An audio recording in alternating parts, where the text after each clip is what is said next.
Good morning, everybody, and welcome to day 3 of the Iris Awards, kindly sponsored by Canon. We are here in room 1 this morning with the documentary category. So we will have a quick word from our sponsor in the digital video.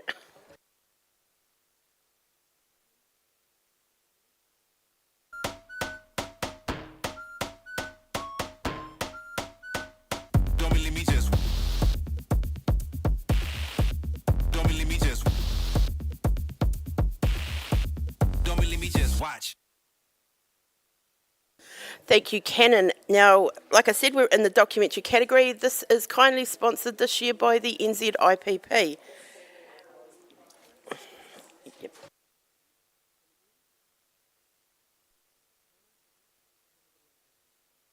We don't have a video for this one, so we'll get straight into it. We are, like I said, documentary category. The documentary category is dedicated to images that accurately record and document real-life situations, events and environments. This category celebrates photography that provides a truthful and compelling visual narrative, offering insight into human experiences, social issues or significant moments. Sporting events are also eligible within this category, provided they adhere to the principles of truthful documentation. The intent of this category is to capture honest, observed moments without interference.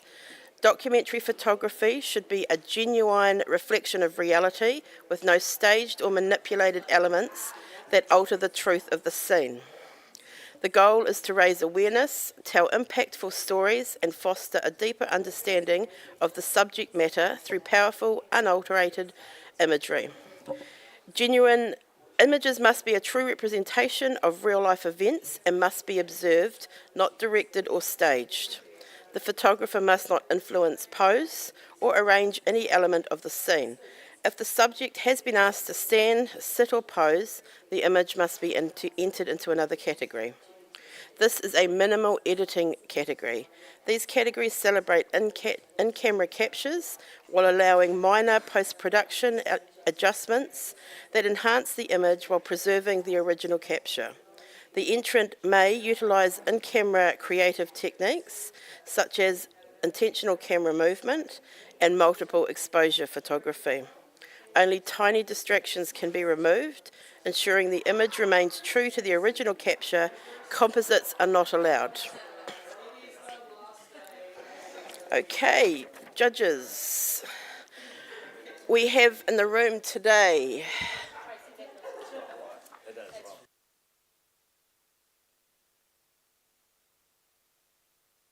I've got a list here too, so yeah.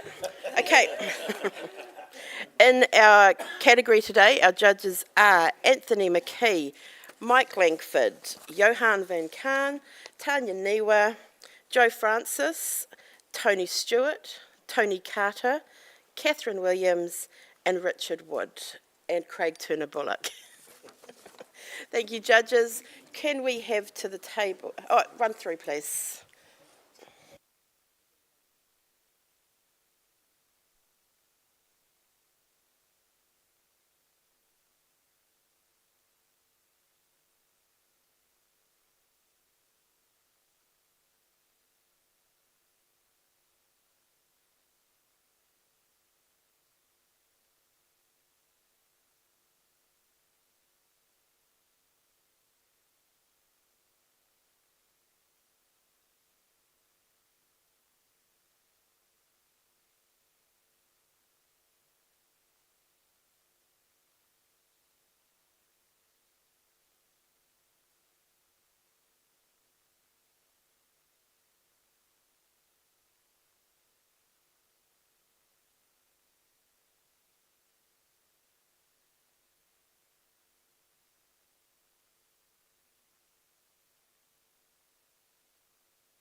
Okay, judges, any further exclusions?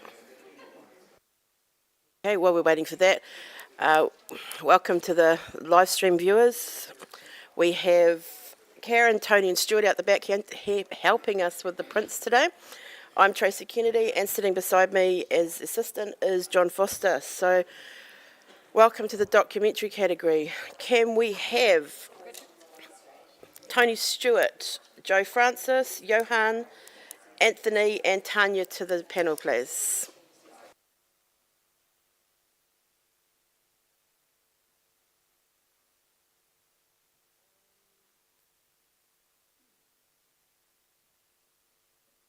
Okay, we'll swap out Joe for Mike, please.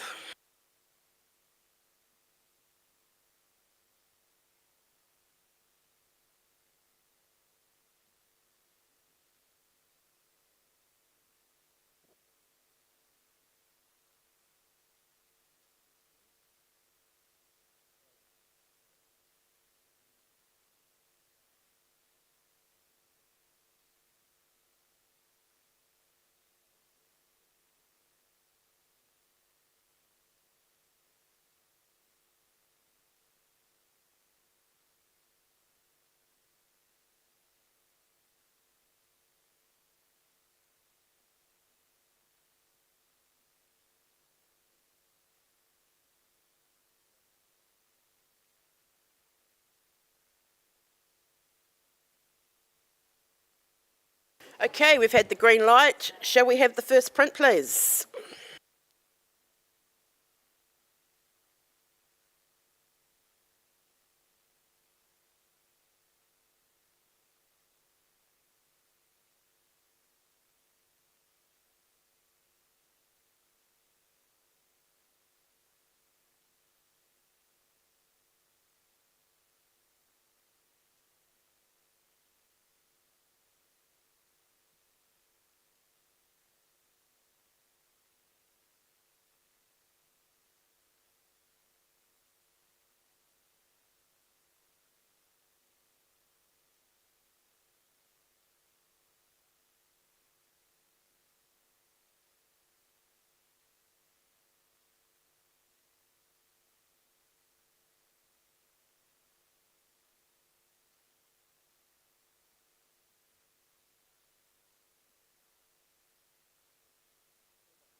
Oh, it's hard to get good help here at the moment.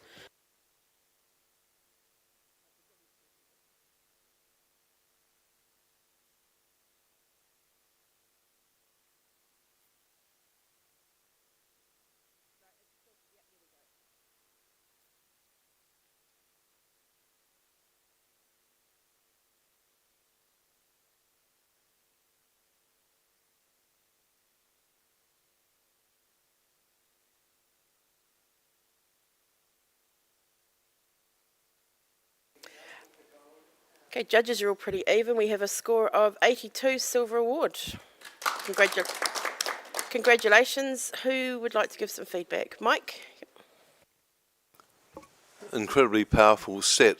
I just feel it would be stronger if there was fewer panels. I find that it's diluted itself by number. Thank you. Next print, please.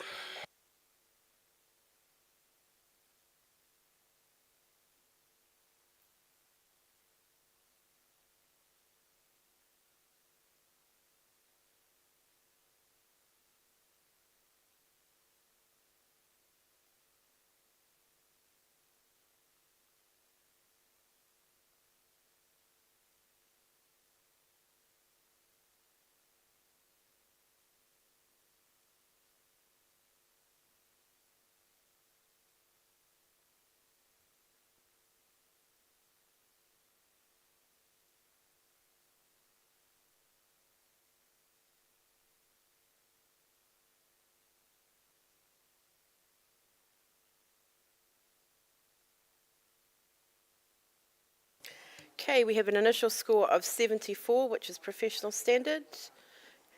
Congratulations to the photographer. Can we have a comment from Anthony, please?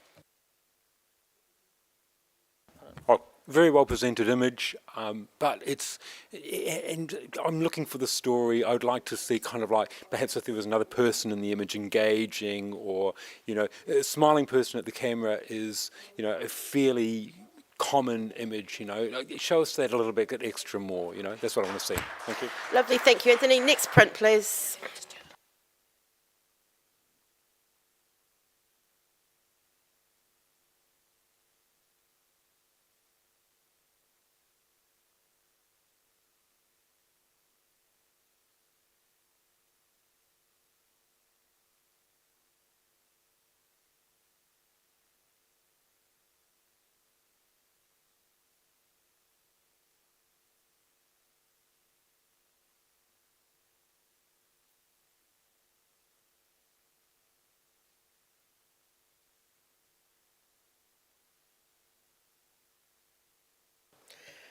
We have an initial score of 81, silver award, and Johan, you can't do that. It's Anthony. He has an automatic challenge. I scored 92, and I absolutely love this image. I know how hard rodeo photography is. I've tried it myself. What I love about this image is that there is just this beautiful, nonchalant look from the horse. It's not a high-energy photograph per se, because we haven't got this amazing leaping everywhere. This is just a horse which is literally 6 inches off the ground on every hoof, and it is just looking sideways like, what have I done? Well, just there's a humour in it. There's a quite, it's of all, I can't reference other images that are coming through, we've seen through the walkthrough, but I am just going to say this one stood out to me. This is, I find it really beautiful and strong. Thank you, Anthony. We're going to come down to Mike, please. I gave the 73. I actually thought it was a good professional capture. The conflicts that I found were that the lack of interest of all the people in the background distract from the power of the image itself. Also, the printing is sort of slightly overexposed, and that lacks power as well. So I'm seeing a bit of visual conflict going on, but I'm listening. Okay, we can go. Tony got in first, and then we'll head to Johan. 78, for the same reasons both for Anthony and Mike. I think the levitation off the ground and the anticipation of the chap hitting the ground is well seen. I do find perhaps a little bit over sharp. Okay, Johan. I feel this photographer. I gave this 86. I feel this photographer has made some style choices that represent their own personal tastes.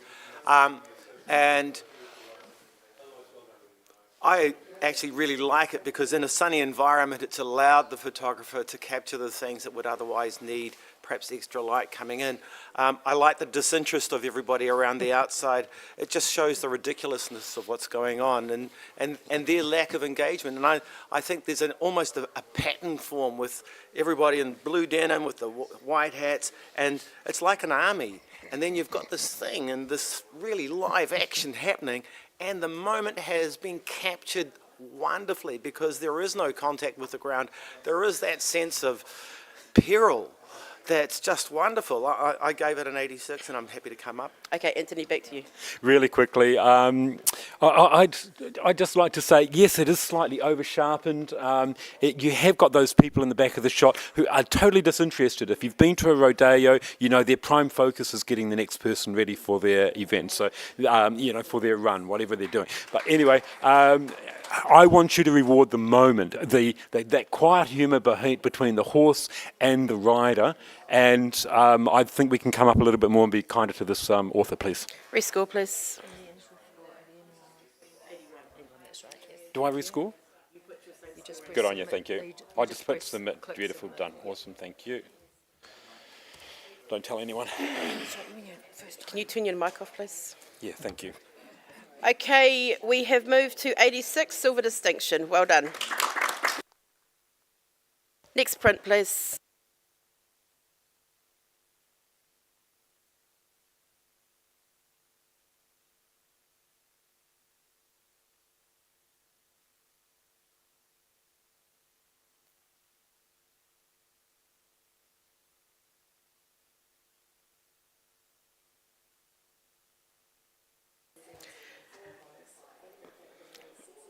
Just while our judges are looking, just a reminder that if you enjoy the judging in here today, go and vote for your favourite judge out in the foyer at the reception desk for the Ian Poole Judges Award.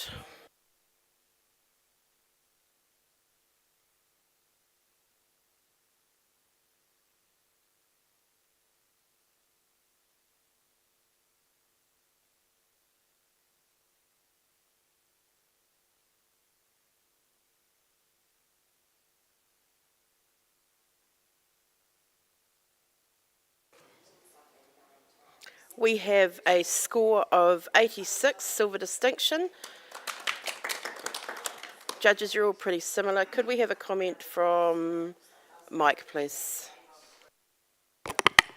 I'm not sure how to improve this, but I commend the foresight of taking a series like this, but composing each image so that they actually match together. So it's almost like it's premeditated that this series was going to get put together, and I really think that's worked well. Thank you, Mike. Next print, please.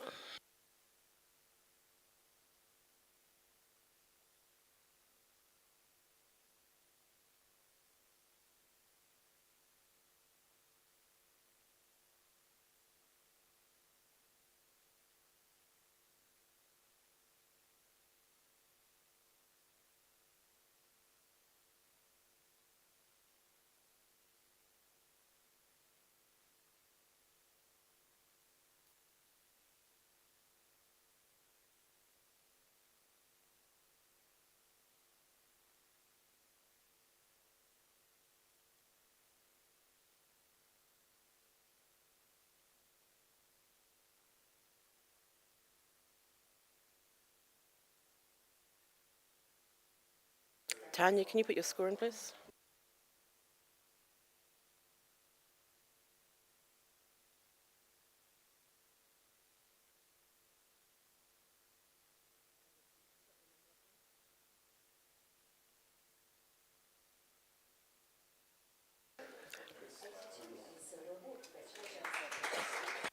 Okay, we have an initial score of 74, which is professional standard. And Mike's going to challenge that. I gave this 82. I actually love the determination of the person in the foreground. The context of all the other people in the background just gives it a bigger picture. I think it's the expression that's got me over the line to silver. Tanya? Yeah, I sat this in professional practice. Yeah, I appreciate those, what you're seeing there, Mike, as well. I think to elevate the image a bit more, seeing the heads in the background and a little bit more of the person on the right would have elevated it for me. Okay, Tony? 72. Look, I think it's extremely static for an activity I know that has a huge amount of noise and bangs and crashes. So it looks more like a steering competition rather than this active basketball, which these guys just race around. So I was hoping for a little bit more activity. Okay, back to you, Mike. Yeah, it's purely character. It's determination of the person. It's like I'm looking at something that's going to happen, and that anticipation is expressed beautifully in that face. Lovely. Rescore, please.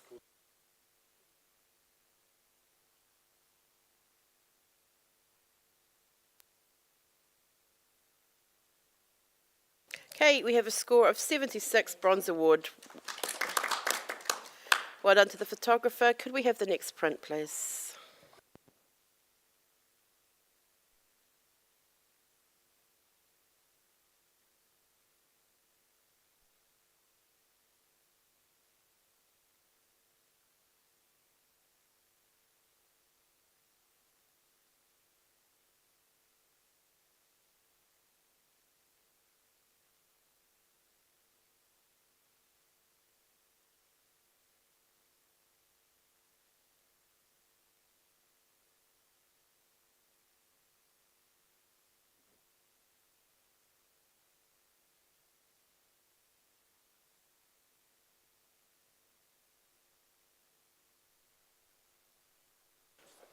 Okay, we have an initial score of 75, Bronze Award.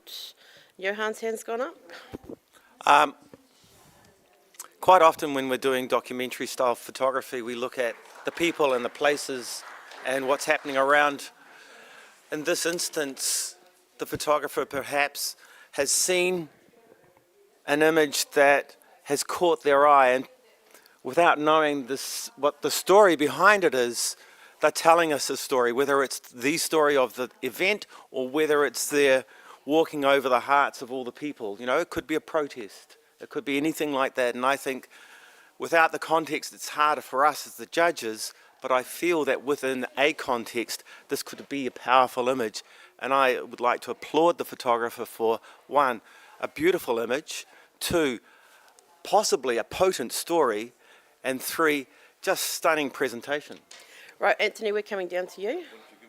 I gave it 82, by the way. Operative words from Johan were without the context, and that's exactly what I'm discovering with this image, is that there's just not enough information there for me to make that informed decision to leap off into the higher scores.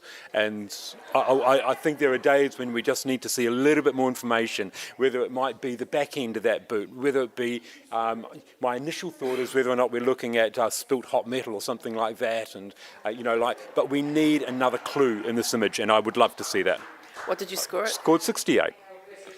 And in the middle there, Tony. Oh, no. Okay, let's go to Tanya, please. Nothing further. Okay, back to you, Johan. I feel that we can get caught up in the literal and looking for the obvious. And here is a situation where the photographer has thought outside the square and given us something which is thoughtful and perhaps provocative. And I think I would like you guys to think outside the square more and think about the creative talent that's existing here in the vision and the insight. Yeah, I gave it 82. Rescore, please, judges. And I apologise to the live stream. We don't have a digital image at the moment. We've lost the signal. So we will get that back on as soon as we possibly can. And for scoring, we have sat on 75 Bronze Award. Congratulations to the photographer.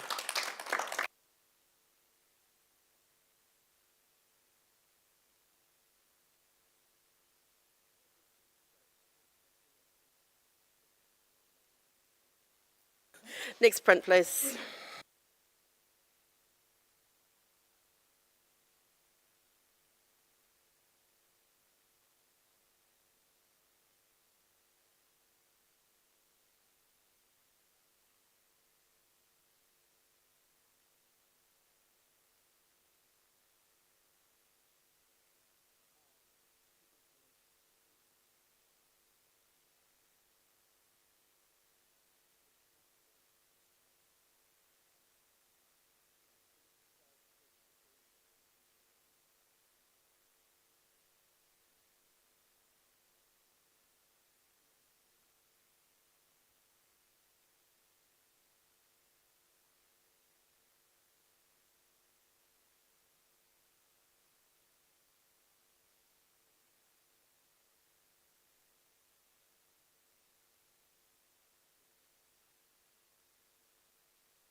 Okay, we have an initial score of 87, silver distinction, but we have an automatic challenge from Anthony, please.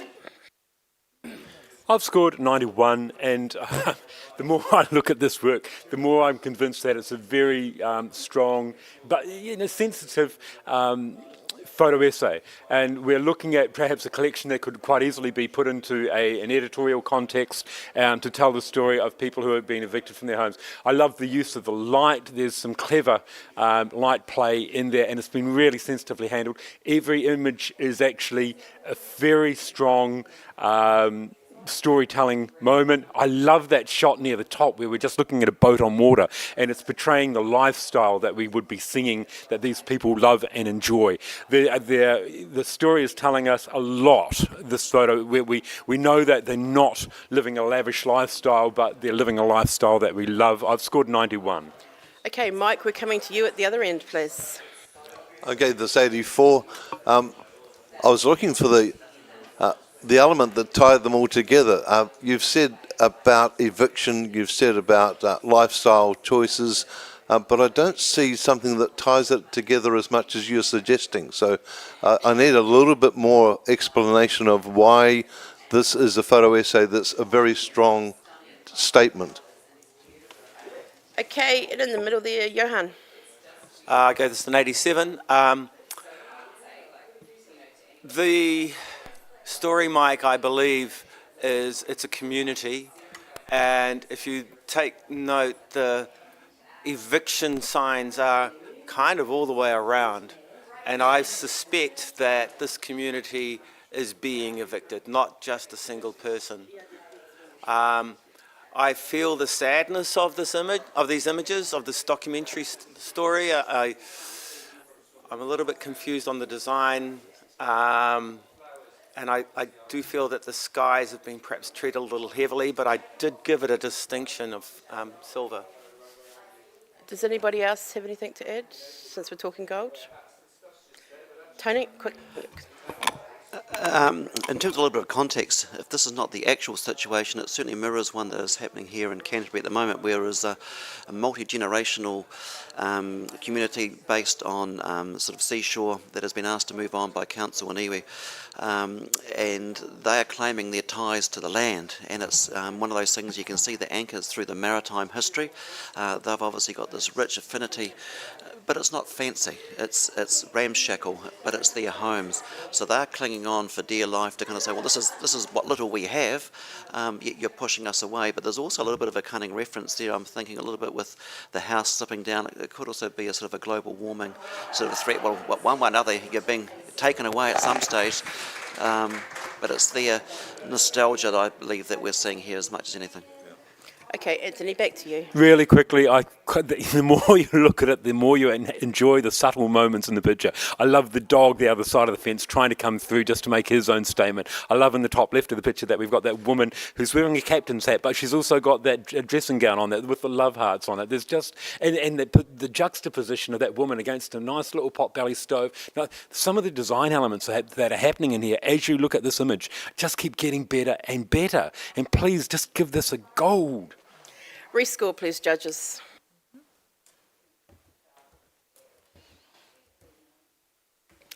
Extremely compelling talk. You've got a 90 Gold Award. Thank you very much, people. Congratulations to the photographer. Can we have the next print, please?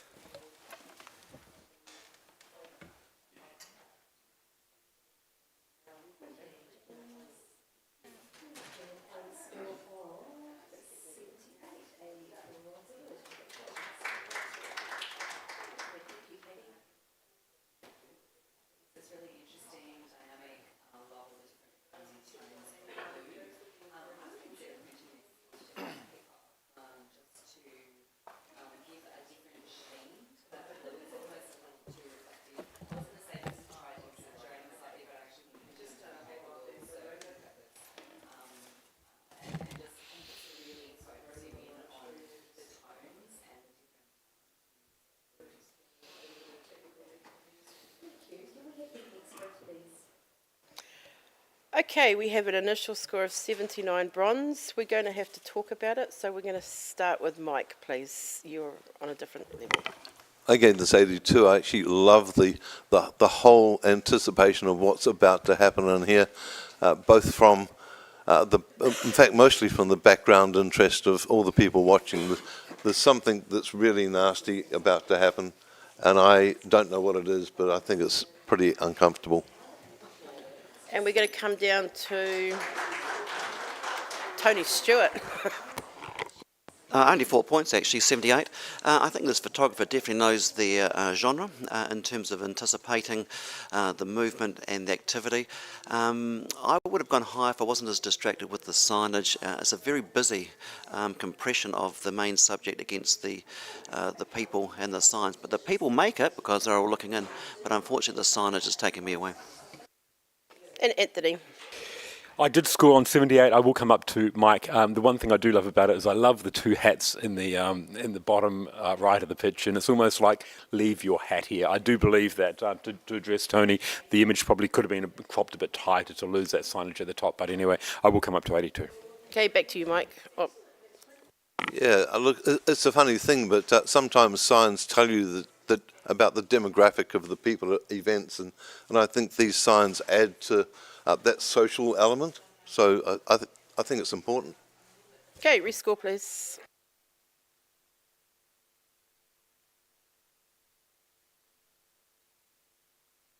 We have a score of 81, silver award. Well done. Next print, please.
Fairly consistent judges, 85, silver distinction.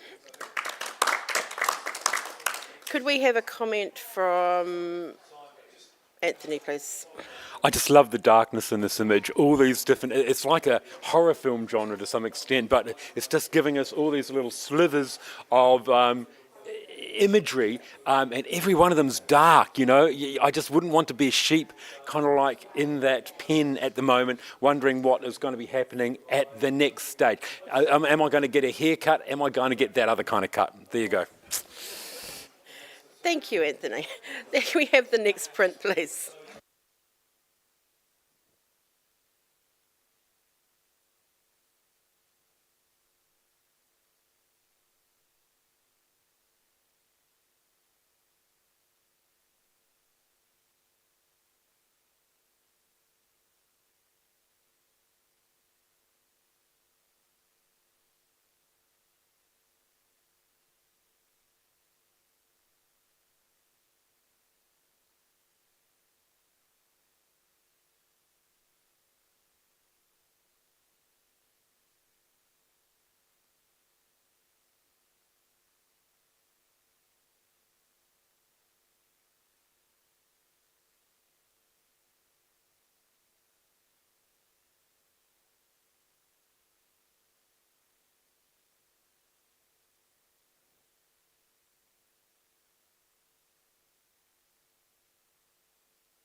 We have a score of 82, silver award. Congratulations.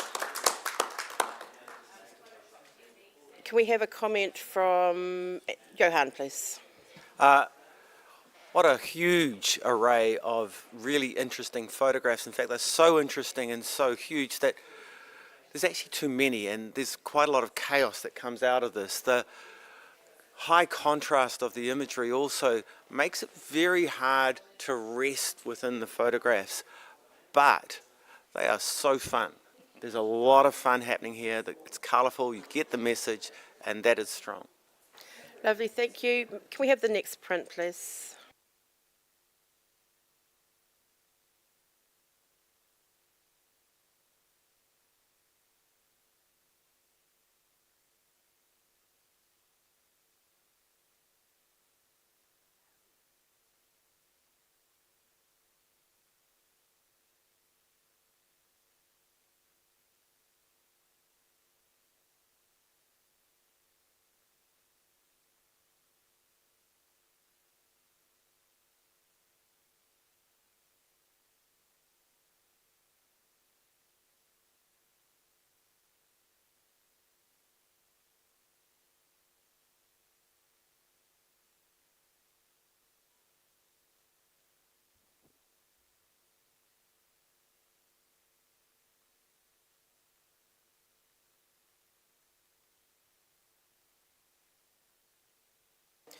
We have an initial score of 77 bronze award.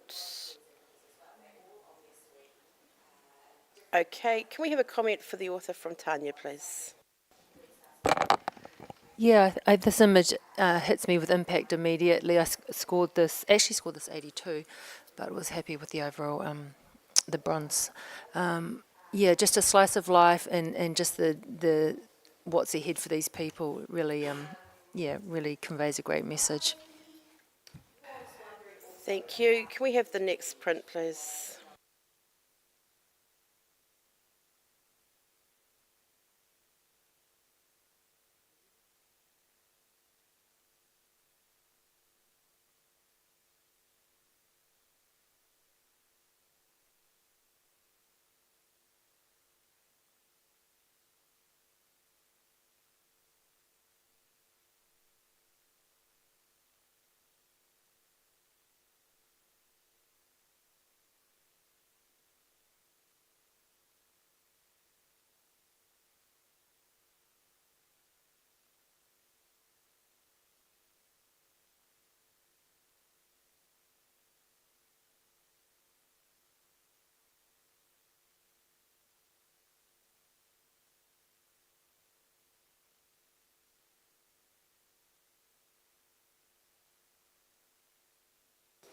We have a score of 72 professional standards. Can we have a comment from Johan? Sure. I like the gaze of the chap in the foreground. It's kind of almost accusatory. But liking the gaze of the person in the foreground doesn't actually make a better photograph. It is really strong in the dark areas, and they form a well in which your eye stops. And then I don't actually know what the story is, and I'm not feeling that. So, yeah. Thank you. Can we have a blank screen, please? I'd like to say thank you to Tony Stewart and welcome Joe Francis to the panel, please.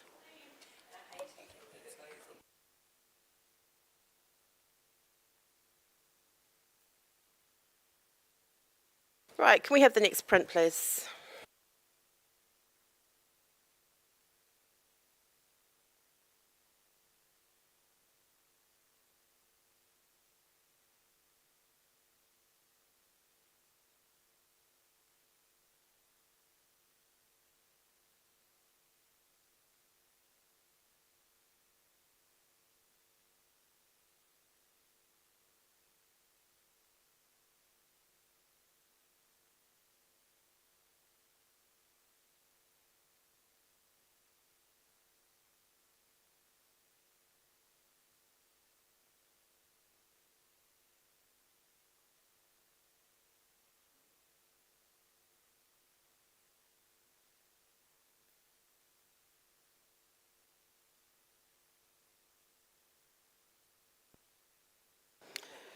We have an initial score of 81 silver award, and Johan's hand has gone up. Right. I gave this a silver with distinction. I gave it an 87. And I gave it for the sense of suspense, the sense of horror, the sense of fear, and the sense of power. I love the framing of the horses each side of the subject, holding in your gaze. And as you drift around the whole photograph, you can see the looks of horror or amazement or concern, and particularly the man that seems to be almost in the cage straight behind the guy holding the bull. His expression is priceless. And the photographer has captured it, framed it, and held it together. And we look at the things that we need to look at, and we feel the potential for pain. And for that, I'd like to reward the photographer because I feel what's happening. I gave it an 87. Okay, and we're coming down to Anthony, please. I saw this image as a missed opportunity. The capture is perfect. I love the capture. Everything you say, Johan, is great. But the hero of the shot is Bruce. That guy standing in the cage, bellowing his heart out, going, "Go, you great thing!" And yet the guy has cropped this. He's kept the crop quite wide, and we're seeing a lot of information in this image that we don't need to see. He could have quite easily have lost about 30-40% of that image in crop and made that image so much stronger, because we would have seen more of Bruce out the back bellowing, "Go, you great thing." I'm 75. And we're going to come to Joe. Yeah, I'm in support of this photo. I started at 83, but I'm with you, Johan. I think I'll come up to distinction. What I really love about this photo is that the guy who's actually falling is quite nonchalant about the whole thing. He almost looks like he's sitting on a seat, whereas everyone around him is just fully reacting. I really disagree with you about the tight crop. I feel like having the whole context and the frames of the roofs just bring us all in and hold us in the space. So yeah, I definitely think it's worth a silver distinction. Johan? So this frame, this whole frame, it tells a story. It says, we are at a rodeo. And then it says, these are the people of the rodeo. And as you follow the light into where the photographer has directed you to look, you get rewarded with Bruce. And it's outstanding. And you get to enjoy more of it, and you can drift back out to the edges and feel the other audience, the rest of the audience, and then you come back in to where you're supposed to be. So I feel that the photographer has crafted this well, very well, in a way that lets us feel what's happening. I gave it an 87. Rescore, please.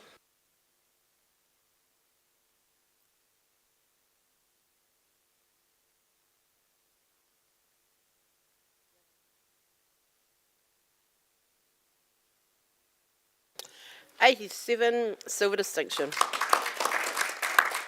Congratulations to the photographer. Can we have the next print, please?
Okay, we have an initial score of 83 silver award, and Tanya's going to challenge that.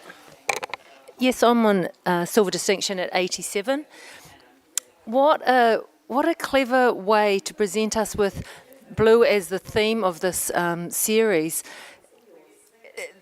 What I really found intriguing about all of these images is that there was lots to discover in each image, and I feel like it's really well anchored with the central image, with the mountain, with Taranaki Maunga, to give you an idea, a sense of place, and the discovery of the little dog in the bottom left image too. So to add that the element, the animal element. I found it quite intriguing as to, with that central image, what is underneath, what is underneath that cover. I think it's all beautifully captured and really well put together. And just right at the very end, just the cone and adding an extra element of colour with the road cone. Yeah, I definitely think that we should talk about this and consider going up to at least silver distinction. Okay, just pop that microphone to Anthony, please. I'm on 78, and I'm just not quite as enchanted. I mean, if this was Sesame Street or Play School, it could be, let's look at all the things that are blue. But what is blue meaning in the story to us? I mean, it's like, yes, you have gone and gathered these images, but I'm not seeing the story that the photographer's trying to convey. It's like, are we covering things up? Are we wrapping it? Is this like, communities that are not lived in, not loved in? I am on 78. I am open to listening to other conversation and possibly coming up. Okay, and Johan, please. I'm with you, Anthony. Although I did give it an 84. An exercise in the presence of tarpaulins. And I feel that potentially it could have gone somewhere quite interesting, but that very last image is very weak in comparison to the content of the others, because the subject matter appears to have been blue tarpaulins, but in the last one you've got a blue car, you've got a bit of a blue tarpaulin, and then you've got this orange cone, which actually kills the idea of that tarpaulin, the blue, the whole monochromatic, except for the blue thing going on. And yeah, I would have liked to have gone higher. Mike, did you have something concise to add? Yeah, I've got something to add, and that the cone at the end is the tick box for the success of tarpaulins. So the tarps are working, and we've got a tick. That's the full stop. That's it. Yep. Okay, back to you, Tanya, please. My initial thought on the car at the end, it actually is the only image that really reveals it. All the other cars are covered, and this one is like shown. I think that's a great one to finish off. Anthony, in response to some of your comments, it actually also shows that the time of the the years that these buildings were built. You've got the Art Deco one in the bottom. It's just old and decrepit. It reflects the area. I think it just is a slice of Kiwi life, and it shows you, all of the history that's all wrapped up in here really beautifully. Okay, rescore, please.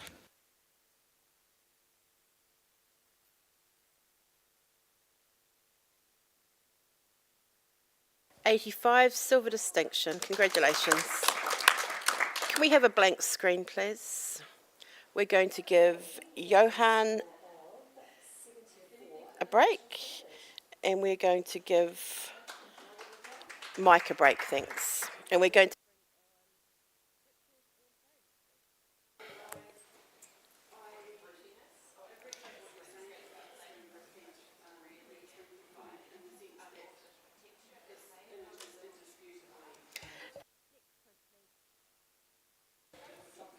next print, please.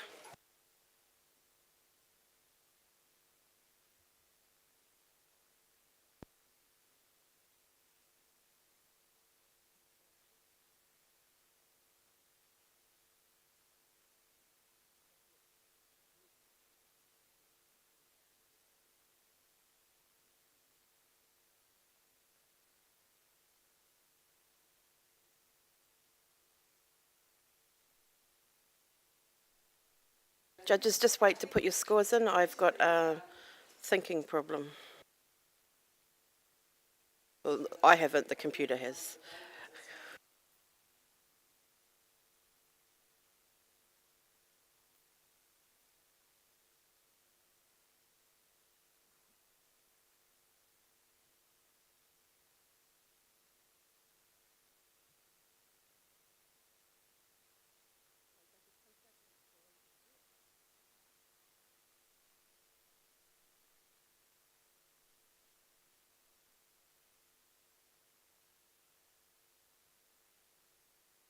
Okay, no, thank you. You can put scores in there. Yours might already be in there, so yeah. Okay, we have a score of 75, which is a bronze award. Congratulations. Could we have a comment from Anthony, please? Good, thank you very much. That's saved by the bell. There's a technique in Photoshop that I think would have been Adobe Camera Raw that would have just given this image just a little bit more edge, and that's the Define tool, which can just lift up. I think it's the Define. I think after that, which can just lift up just a little bit more of the shadow detail in those men, and that and only needed the slightest amount, and that would have helped to tell the story just a little bit stronger. Thank you. Thank you. Can we have the next print, please?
Okay, we have an initial score of 81 silver, and Craig's hand's gone up. Yeah, I think we can get this a few more points and take it into the distinction level. I think this is quite a unique presentation. I'm not sure if we're seeing the aftermath of a tsunami here. We've got that idyllic paradise at the top and then the mess at the bottom, or if it's just a creative take on how much impact we have on these beautiful places when they're tourist destinations. Literally putting it in the shape of a bin, I think, is really clever, and I'd love to see this get a few more points. Okay, Tanya. I set this on 74. I actually commend the photographer for coming up with this concept. At first I was like, why is this top image there? But then it became very obvious, and I actually hadn't realised that it was in the shape of the bin as obvious as it looks now. I'm listening. Okay, we can come to... Anthony had his hand up first. I'm sorry, Joe. Yeah, I find the photography within this image quite ordinary, to be honest. And if anything, I've scored 81 only to reward the imagination that's gone into the presentation of this image only. I mean, we're seeing at the top, we're seeing that, we're showing what the ideology that we're being sold, and then we're seeing the reality beneath it. So I can't really come up to you, Craig. I'm happy on 81. Anything else concise, Joe? Yeah, it's an open bin. Put your rubbish in the bin. Lovely. Craig, please. Anthony, that photography is ordinary, and I think that that's part of the story and the point for me. It is the normalisation of the way that we behave and how we shouldn't behave in that way. So I think that adds to it for me. So I'd love to see it sneak into the distinction range if you can. Rescore, please.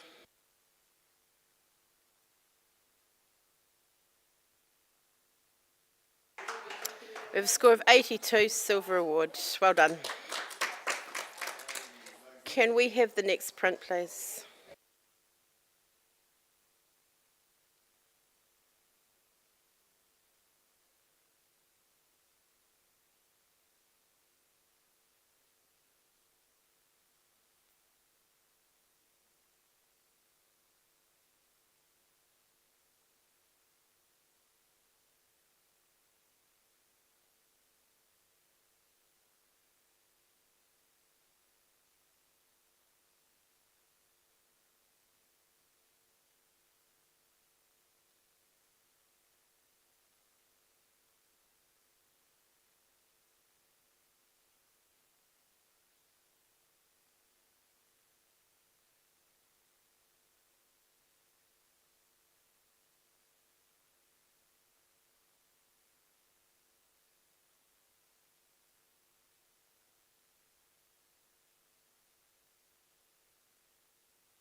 We have an initial score of 75, bronze award. Congratulations to the photographer. Craig, would you like to give some feedback, please? Yeah, I think this is a beautifully crafted image. I think you've presented it really well as well. I guess I would love to see a little bit more of a human element where there's maybe some family around or something like that to really add and make this a bit more powerful. Thank you. Can we have a blank screen, please? Thank you, Anthony.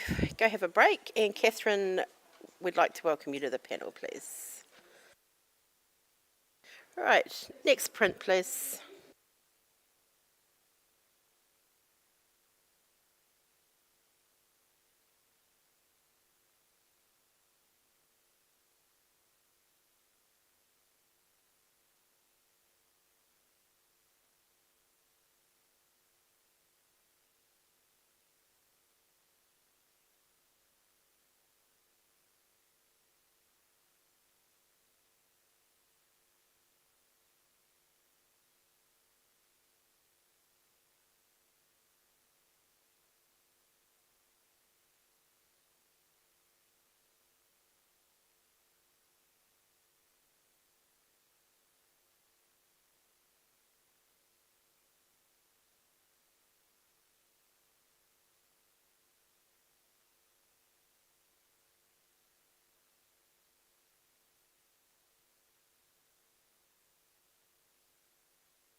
We have your scores, please, judges.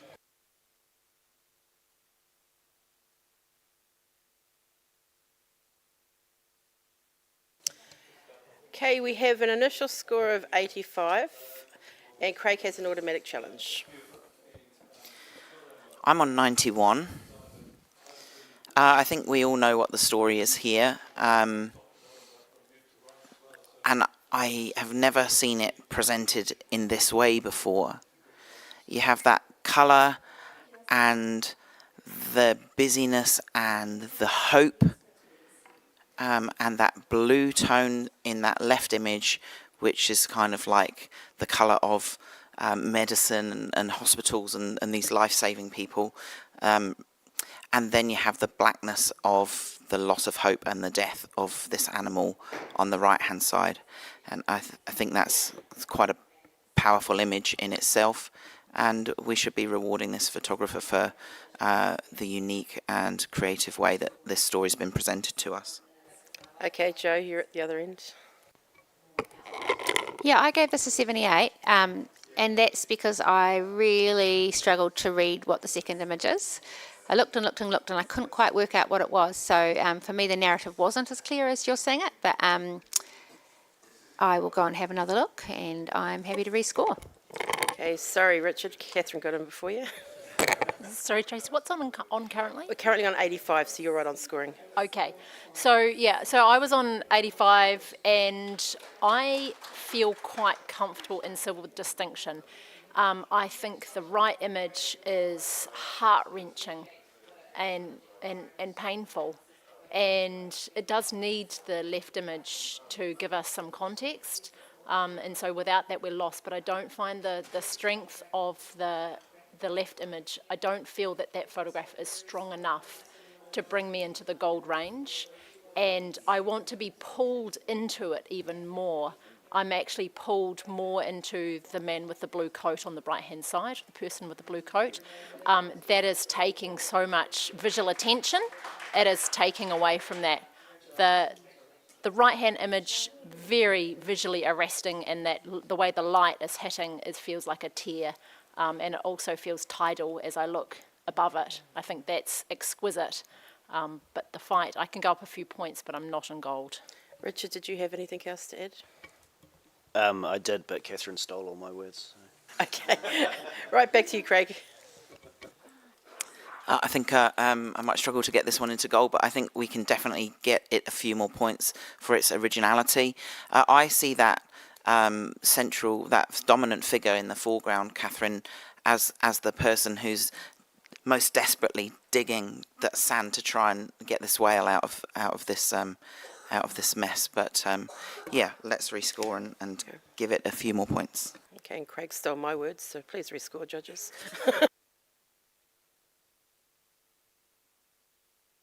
We have a score of 88, silver distinction. Congratulations. Can we have the next print, please?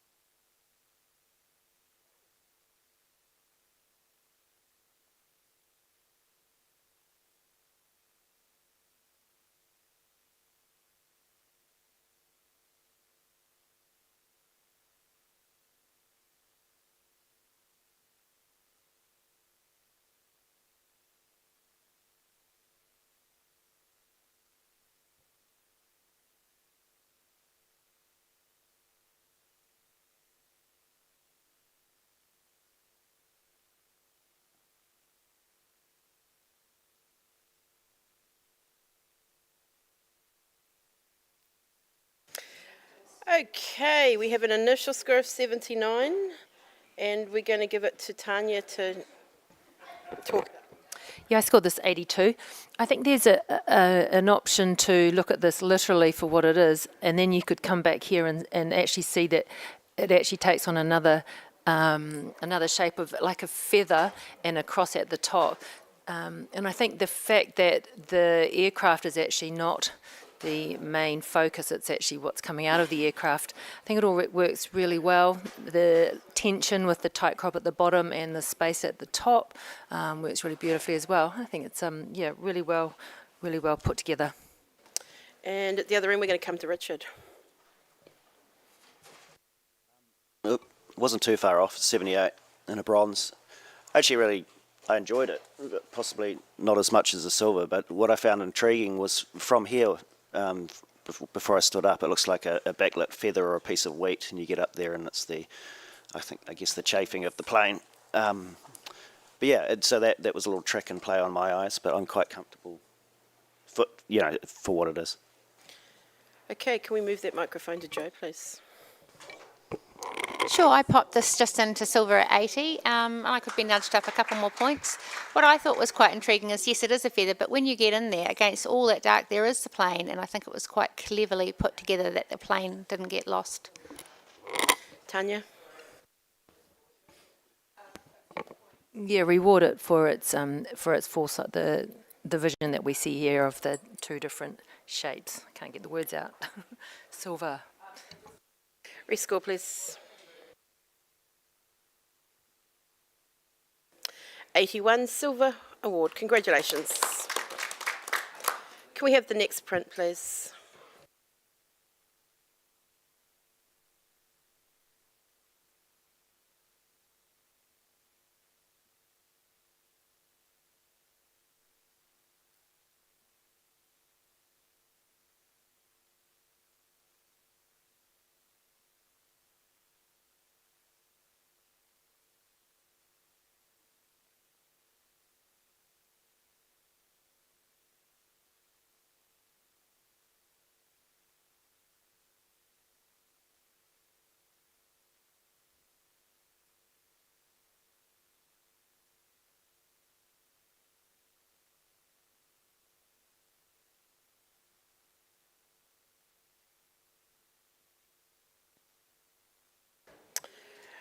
We have an initial score of 71 professional standard. Congratulations to the photographer. Yep, Craig, you'd like to comment? Yep. Yeah, I think congratulations on creating an image that feels quite timeless. I think in the documentary category, I'm not sure what story it's trying to tell us. Perhaps it's of coastal erosion or an environmental message, but I'm not really reading that. And I think the highlights at that bottom of the image are pretty blown, so just maybe think about cropping this and eliminating those. Thank you. Can we have a blank screen, please? Tanya, thank you very much. We'll take a break. And can we have Mike back to the panel, please?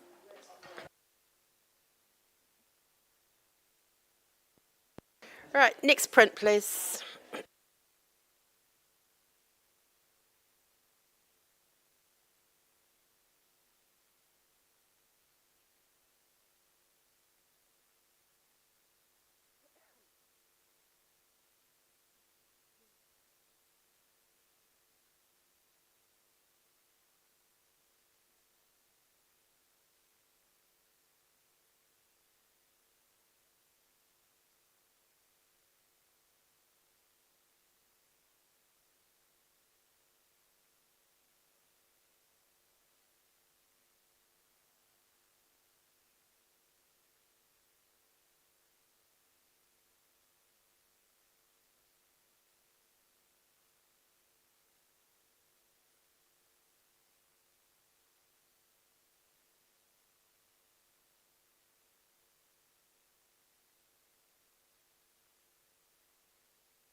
Okay, we have a score of 81 Silver Award. Congratulations. Can we have a comment from Catherine, please? Yeah, congratulations on your silver. I think there's many aspects of this that make it successful, in particular the placement of all those eyes right on the action and right on the ball and the tilt of the chairs. The print itself is a bit underprinted, and I do feel that this is sort of holding that back, and possibly just if there was a little bit more space on the left. But congratulations, great shot. Thank you. Next print, please.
Okay, we have an initial score of 80, which is a silver award, and Joe's finger's gone straight up again.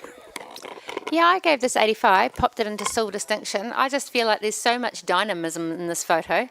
I said it right, everyone clap. Sorry, yesterday's joke. Yeah, I think it's brilliantly framed with the two guys on the either side holding the sort of space for this guy in the middle, and he's just brilliant. But everyone in this entire frame is right on point, looking right at the camera, like all having really great reactions, and it's been really beautifully printed, I think. Yeah, it's a great capture. Love to hear your thoughts. And we'll hear from Catherine, please. Yeah, I was on 77, and I feel a disconnection to the energy of this scene. There's quite a lot of excitement in the background, and I'm just not getting the same level of action in the three subjects in the foreground. I think there is in the centre, but everything else is fighting for that attention. So I'm actually fairly comfortable where I am in bronze. Craig. Yeah, I'm on 82. I really like that central figure and the guy on the horse looking down from the left. I was just left wondering why there's no rider on the other horse, and I was like more kind of interested in figuring out that story than what was actually going on and is very obvious in the image. So I kind of enjoyed that, which is why I put it in silver, but I also wanted it to be answered for me to have taken it higher. Okay, Richard, you've got something else? I was down at 78 in a bronze, and I'm actually going to help you out there, Craig. Even though you've scored higher, you know, it's the guys jumped from the horse onto the calf. Onto what? Oh God! Yeah. Which brings yeah.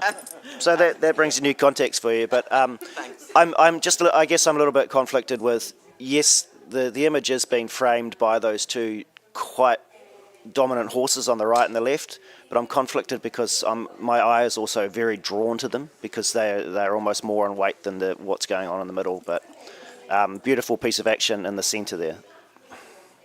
Okay, Joe. Okay, come on, Richard. That just made it heaps better. Now you all have to raise your scores. Do you know, I mean, I think I might have been pulled out to those guys, but that pink shirt's just bringing me right in, and then I'm finding that guy right in the centre with his legs totally out there, and he's 100% committed. Yeah, I think it's a really fabulous capture, and I think the photographer was in exactly the right place, so let's give it a few more points. Rescore, please.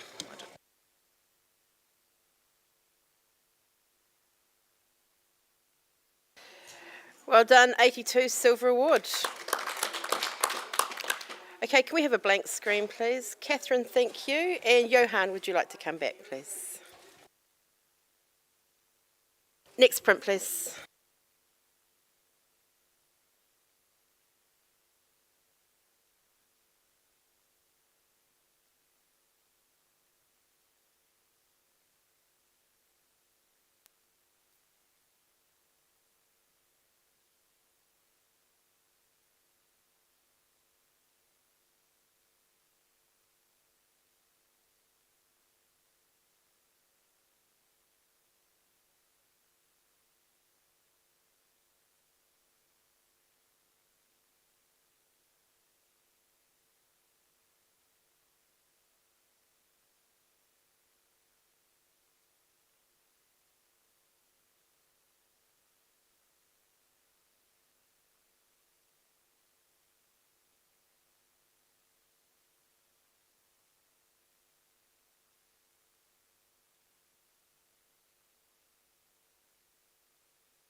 Okay, we have an initial score of 84, but we have an automatic challenge from Johan, please.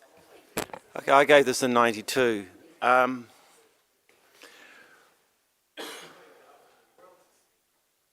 There's such a power in the acceptance of this woman of what's being told to her what's going on and what's happening. It is something that she has no control over.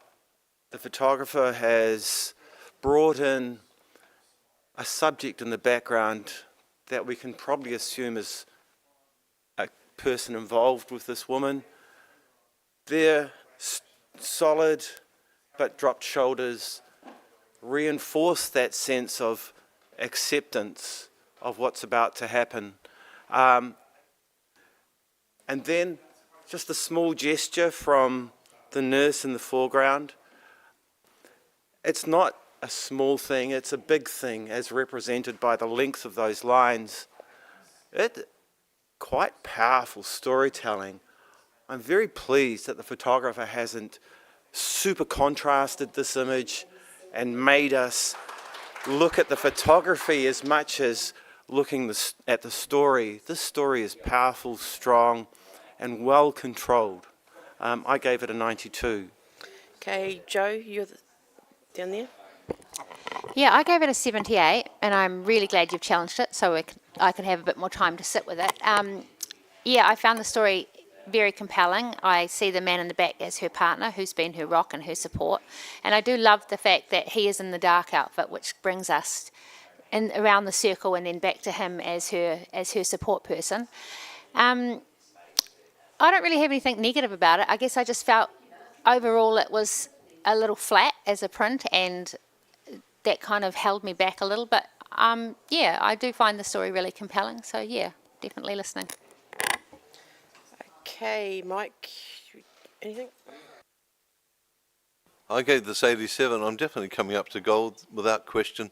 The power of the emotion. It's an emotional photograph. It's not a print. It's not about print quality. It's about expression. It's about feeling, and those things overrule anything else that's possibly able to be read in this. This is about humanity, and I think it's deserving of gold. Okay, Craig or Richard, have you got anything else to add? Nothing really to add. I guess I got hung up on a couple of the technical things. I think it could do with a bit of a crop, and I did think it was flat too, but I think that's a bit too... I think I scored it a bit conservatively and didn't take the emotion into account as much as I should have, so I'll happily come up.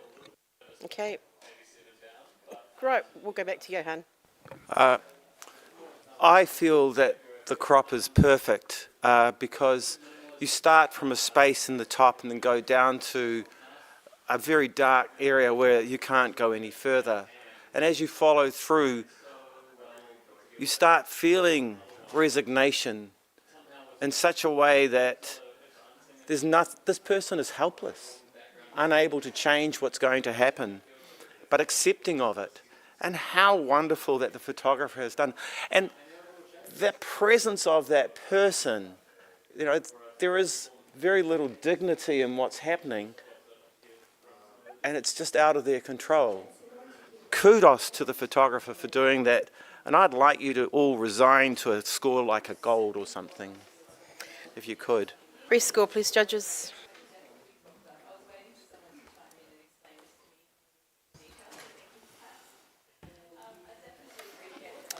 $91 Gold Award. Congratulations to the photographer. Can we have the next print, please?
Okay, fairly even scoring, judges, 85, silver distinction.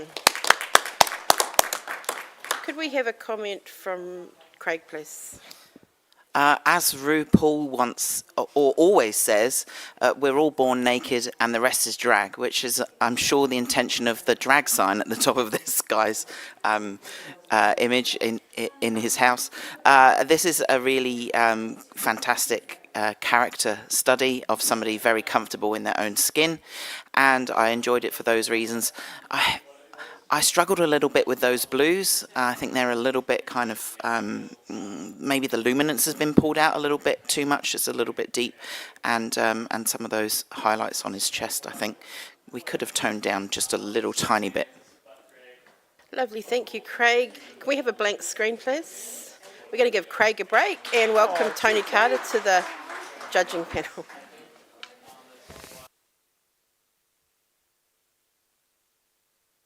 Next print, please.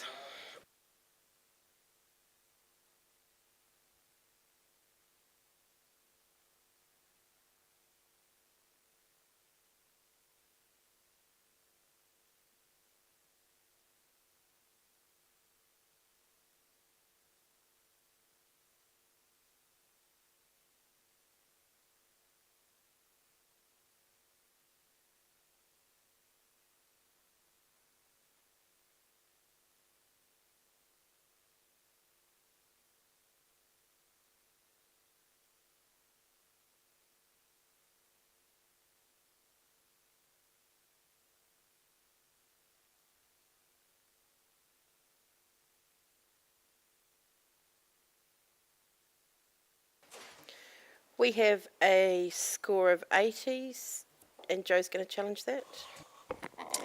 Yeah, I've given this an 85. I just feel like it's a really powerful piece of communication. It's so simple, yet there is so much emotion in it. And graphically, it's just beautiful. You've got that lovely human hand, which is just gentle and caressing, and then the absolutely gorgeous look on that dog's face coming up to its owner. I think it's been really well handled. My only thing that held me back was seeing a bit much of the white of the dog's eye, but I'm just guessing that's the angle the person was on. Yeah, I think it's simple. It's easy to overlook simple, but it's packed with emotion and it's just beautifully shaped. Love to hear your thoughts. Right, we're going to come down the other end to Tony Carter. Yeah, I'm on 76. It sits comfortably in the bronze for me. The dog's fantastic.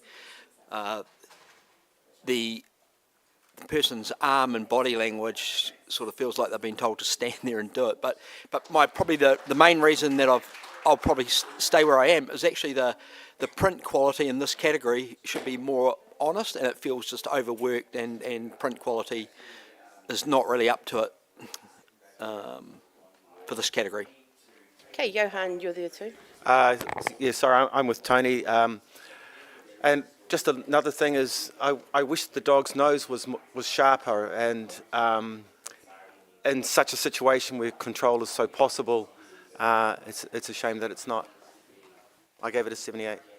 Okay, back to you, Joe. All right, sounds like a big ask. I don't feel any contrivance in that pose. I feel like the person in this is probably having a conversation with someone else, and that dog's just sidled up to him and the hand's just casually rested there. Yeah, I feel a real honesty to this portrait. I love the lines of the humanity and then the dog coming up. I think it's been really beautifully framed. I don't find it overworked at all. Yeah, guess see what you can do, guys. Rescore, please.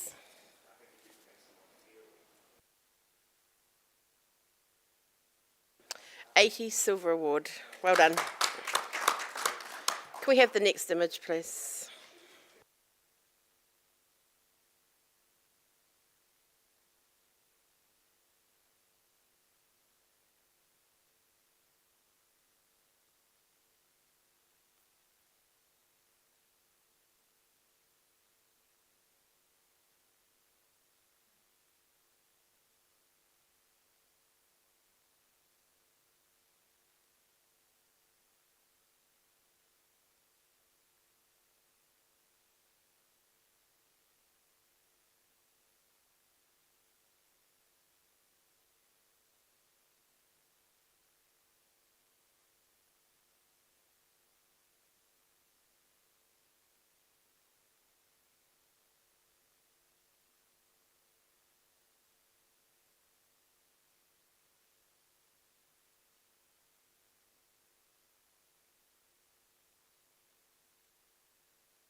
Okay, judges, consistent scoring, 75, bronze award.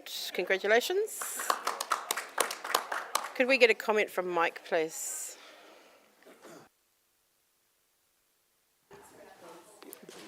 I didn't find a strong narrative. I don't really understand the two bins outside the front of the building. The left-hand side really doesn't also support the right-hand side, so maybe a square would make the entire image stronger. It's just graphically it feels out of balance. Thank you. Can we have a blank screen, please? Can we give thank you to Richard and Joe? And can we have Catherine and Tony Stewart back to the panel, please?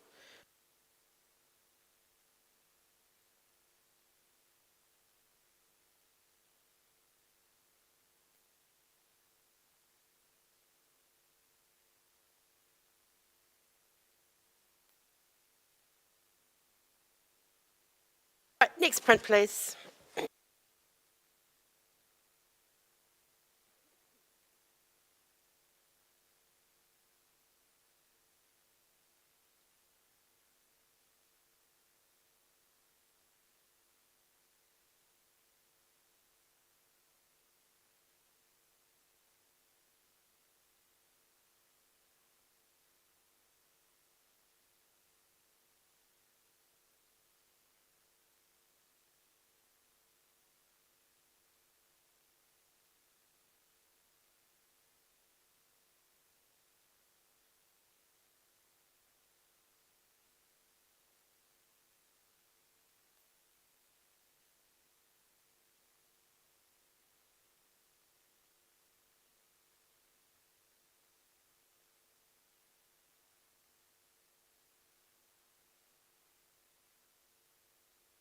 Okay, we have a score of 77, bronze award. Congratulations. Can we have a comment from Johan? I love the contrast between these two images and the strength that they give. I feel that unfortunately the cropping is too tight around the sign, and I suspect that a problem with the framing as opposed to the actual image. So when framing, be mindful. Thank you. Next print, please.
We have an initial score of 77, bronze award.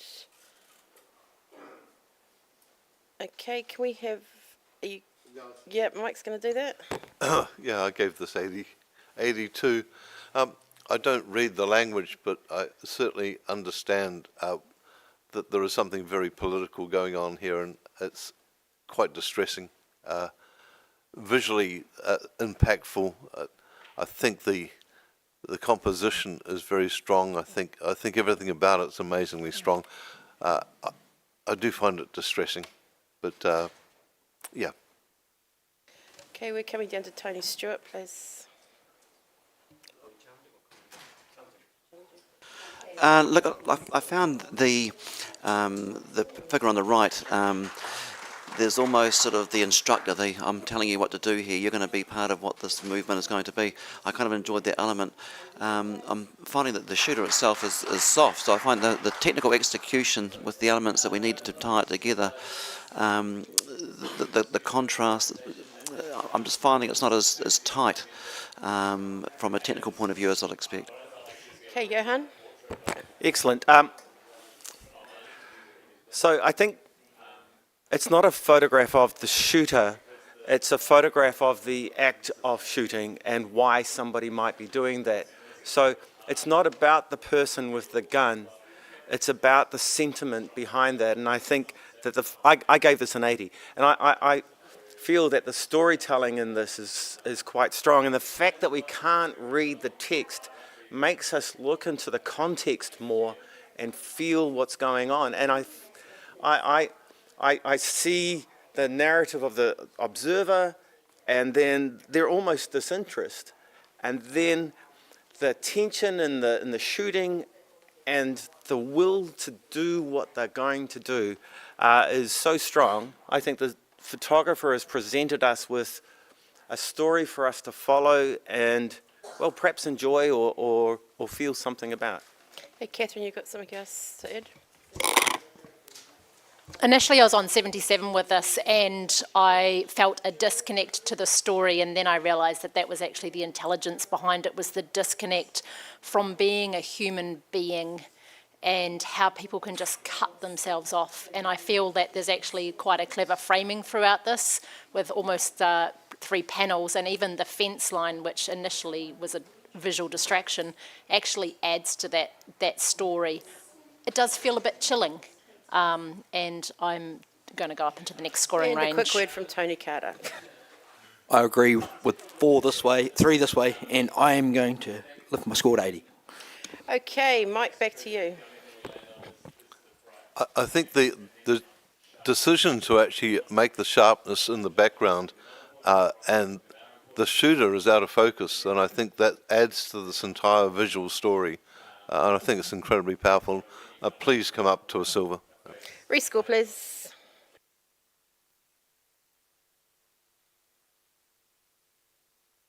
Okay, we have a score of 81, silver award, well done. Can we have the next print, please?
We have an initial score of 78, which is a bronze award.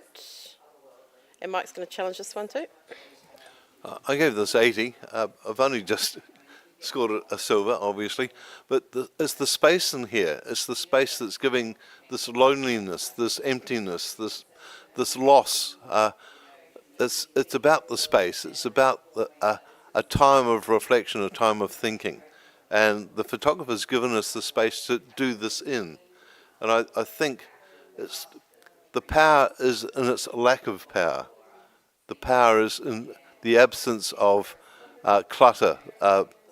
Even out the window, there is a beautiful feeling of a place, a time, an experience. This kid is lonely, and that's the feeling of the room, is lonely.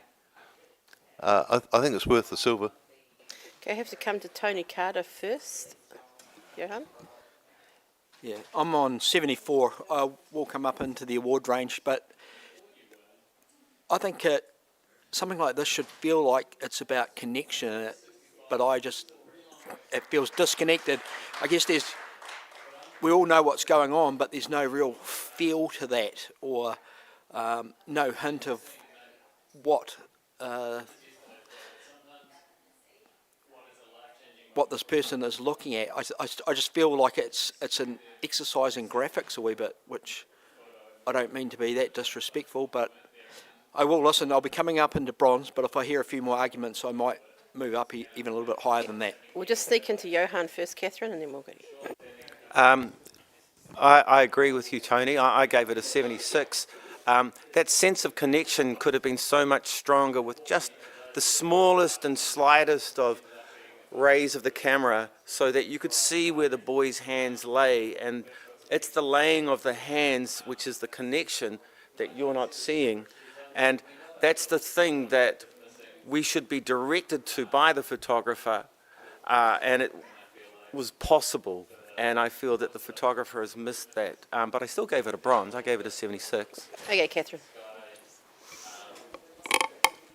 I'm in support of this image. I'm on 84.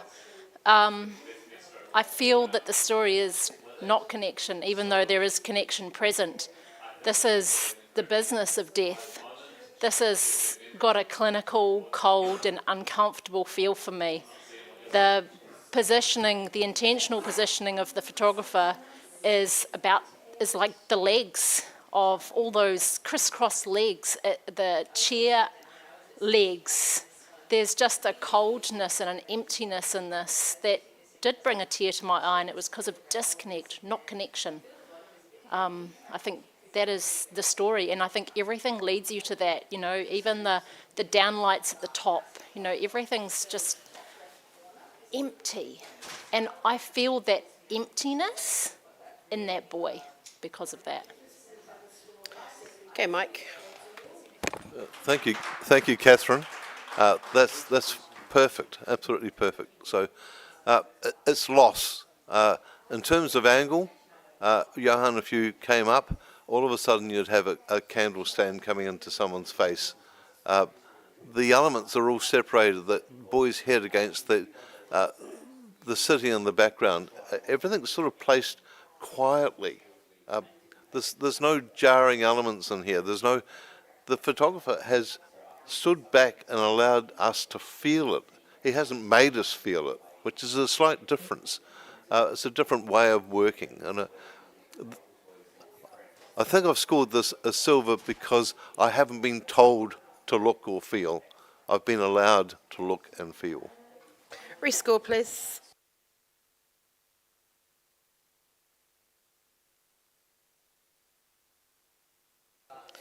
Judges, 79 bronze. So I will hit the review button. It will think about it. And please, 79 for bronze, 80 for silver, please.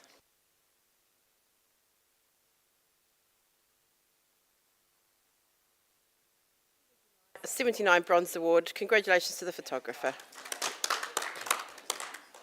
Okay, Tony Stewart, take a break. Anthony McKee, welcome back. Can we have the next print, please?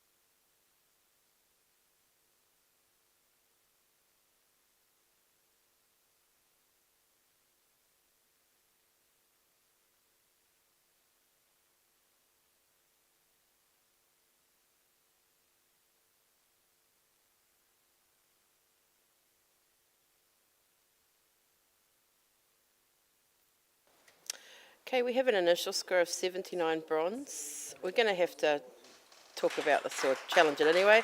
So either Catherine or Tony, who would like the challenge? Yeah, I've popped this into an 83. This to me speaks about an alternative viewpoint on cats seeking the sun. And then I look at it and it gives me a humorous element, like the cat's nude. It's like a nudist cat in the window. It's just, it made me smile. I thought it had great visual impact. I feel like the cat's smiling. I get a really strong sense of space in this, and I can feel the sun on that cat's body. Okay, Mike, you're at the other end. I haven't got a cat, so thanks for that. I'll come up. Okay, and in the middle, Johan, you have. Yeah, I gave it a 78. I'll come up. What I appreciate is the photographers had a sense of modesty here. And I appreciate that. Tony Carter? Yeah, I was on 82, so well in support. And yeah, hopefully we're going to get it across the line. Catherine? I think it's all been said. Thanks, guys. Rescore, please.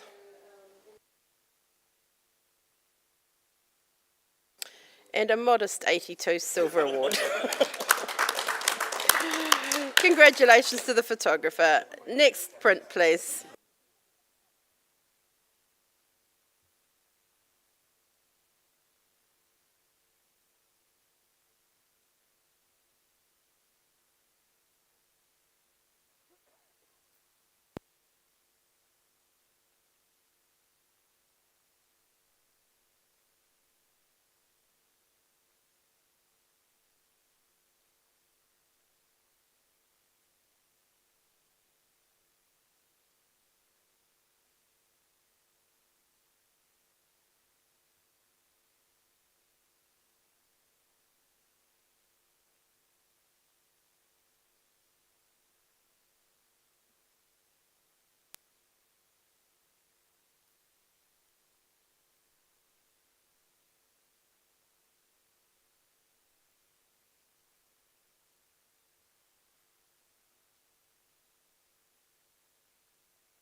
Okay, consistent scoring, 73 professional standards. Can we have a comment for the Tony? I'll do that. This is, I guess, the present. I'll go for the presentation first because that's fantastic. It's so beautifully printed. But in this category, no information equals a low score. So we all went up there and looked and went, oh yes, one picture, and then nothing. This is not the category for doing that. Thank you, Tony. Now that was our last print entry, judges. We are just going to wait for the changeover to digital, and while we do that, John is going to tell our live stream at home all about the NZIPP.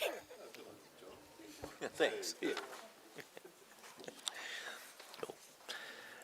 The New Zealand Institute of Professional Photography, NZIPP, is an independently recognised organisation and the only qualifying body for professional photographers in New Zealand. NZIPP is a non-for-profit organisation run by photographers for photographers.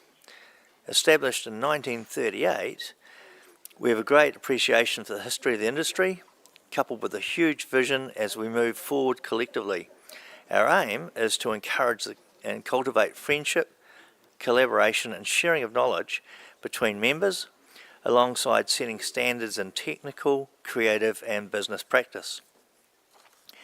The NZIPP community is made up of over 600 members that shoot a huge variety of work, from weddings, portraits through to high-end advertising campaigns. But of course the photography industry extends far beyond just the photographers. And one of the great things about our community is we have an amazing relationship with many photographers, suppliers and retailers that share our passion for the industry. We run events throughout the year to develop our members, but also the goal to enhance the awareness and community engagement with professional photography. One of these events is the iconic Iris Awards. The New Zealand Photography Show conference is a concentrated 2 days of inspiration and upskilling targeted for professional photographers. Visit Amanda at NZIPP trade stand or head online to nzipp.org.nz to find out more about us.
Okay, we're ready to start rocking with the digital images. Shall we have our first image, please?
Okay, we have an initial score of 80, silver award.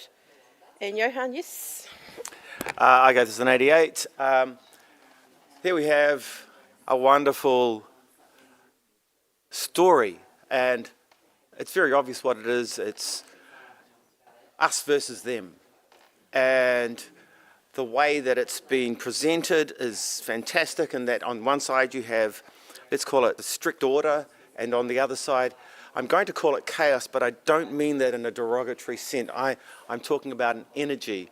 And on the left-hand side, you've got the discipline, and then you've got the steer that happens across the middle line to the crowd, and the steer back. It's quite potent, really, and good on the photographer for presenting the two of these images together as a complete story, because each of the images on their own would not have been as strong. I feel that the photographer's been quite successful in doing so.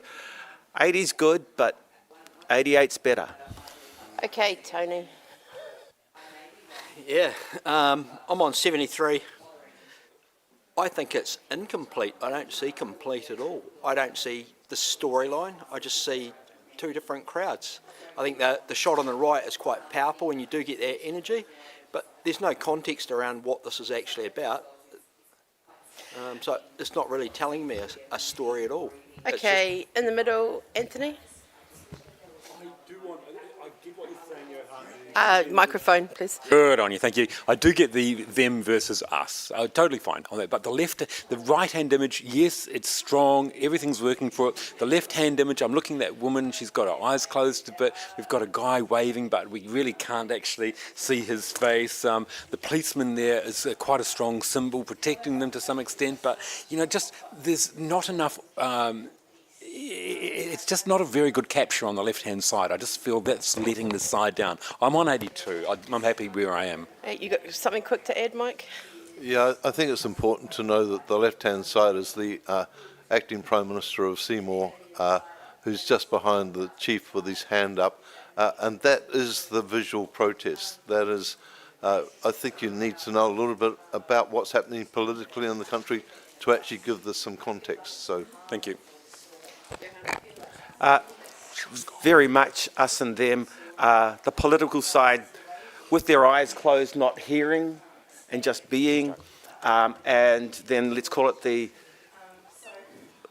message side, feeling like they are not heard, and the speaking loudly and the eyes closed, not hearing.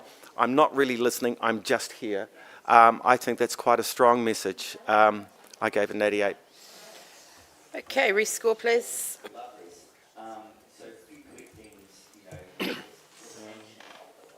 Sorry, working on it.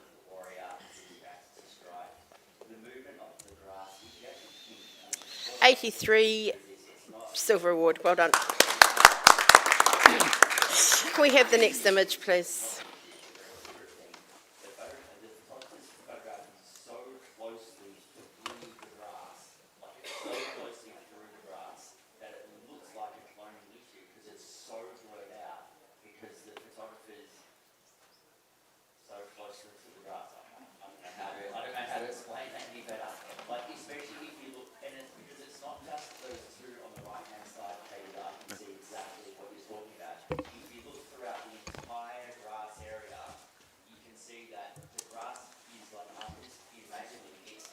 Okay, we have an initial score of 70, which is a professional standard. Congratulations to the photographer. Could we have a comment from Anthony, please? Yeah, I scored 78. I was probably being a tiny bit generous, but the photographer has captured the crowd response. We see the story. It is reasonable storytelling. It could perhaps be a bit stronger, particularly in the print handling. Thank you. Next image, please.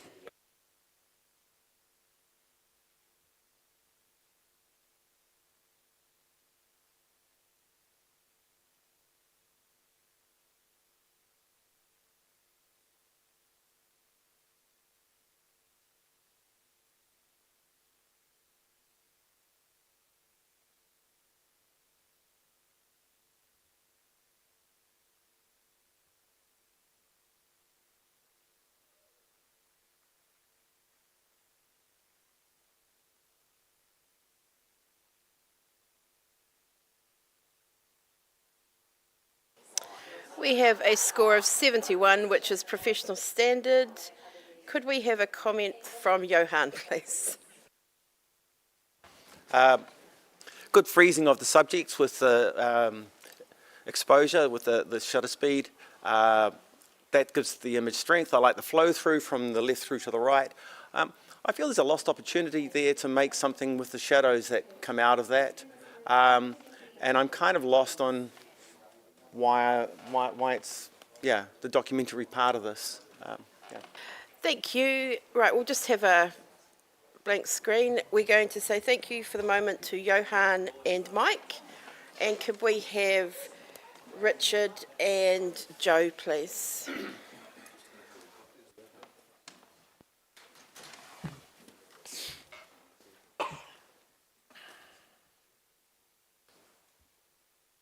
Right, next image, please.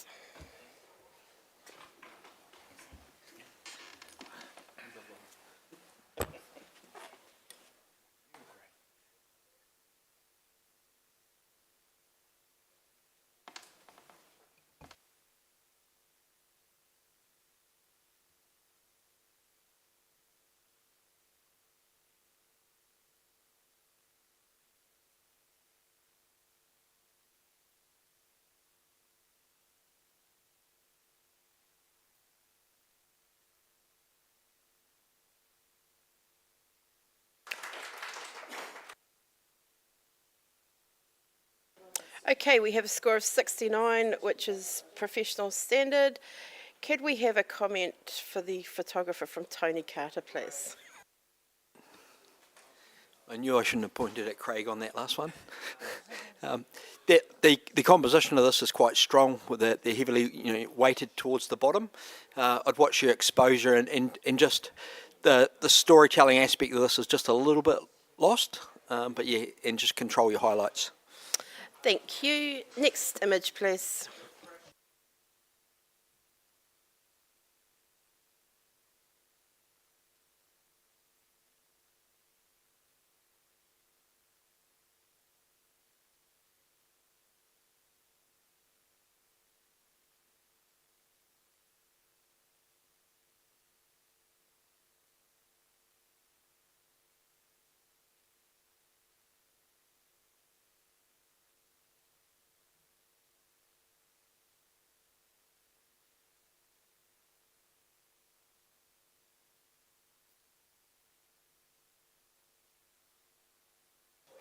We have a score of 67, which is professional standard. Could we have a comment from Catherine, please? Sure. A little bit of humour with these three older fellows kind of struggling into the wind. Just in terms of storytelling, it doesn't sort of give us anything beyond that. And the whole scene is quite bright, especially with that blank sky. So compositionally, not particularly holding us in there. But thank you. Thank you. Can we have the next image, please?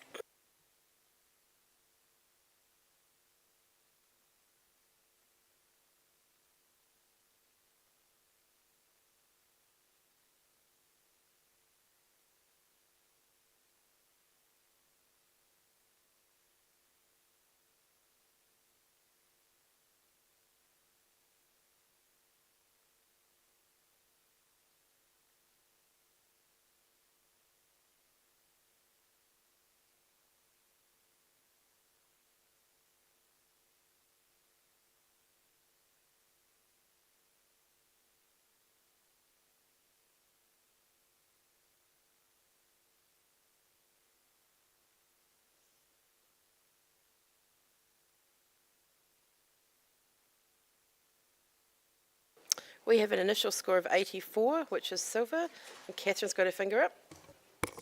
Yeah, I gave this 87. In terms of the moment, does it get any more perfect than that? The facial expression is fabulous. The downward tilt of the head, the arms outstretched, almost bird-like, like he's soaring. And then the curl in the toes, all of that tightness through his body is just perfectly captured. And then just the framing, I think that seeing the sign of the Intercontinental, it gives us a sense of that this is happening, downtown, city centre. This feels like we're looking at. And even the background, just seeing just enough of cloud line coming through there, It's just held together really successfully for me. Thank you, Catherine. Can we have, you guys are all about the same. Richard, you're at the bottom there. At the bottom, not by much though. I gave this 82 in silver, and I love everything you've said about it as well, Catherine. The only thing that pulled me out of that distinction range was I feel that vignette is too hard and a bit cookie cut in terms of its shape. It's just kind of plonked in there rather than controlled, and I don't actually think it's necessary for this image. But I just add to what I do really enjoy is how this person's almost out of their environment, and I think that brings a bit of fascination to it. Thank you. And Tony, yep. Yeah, I was on 83. I'm actually going to support Catherine at 87 as well. I think you sit with it, and you just get it. It just gets better when you stare at that body and just see that tenseness in the legs and that feeling of just floating there. The vignetting doesn't really bother me too much, and I think it's strong enough for me to come up to an 87. Okay, Catherine. Yeah, thanks for the support. I think we're pretty close into that range. There's a lot of good in this image, and it feels like quite a unique capture. And in terms of the graphic and the decisive moment in here are both strong enough to go into silver distinction. Okay, rescore, please.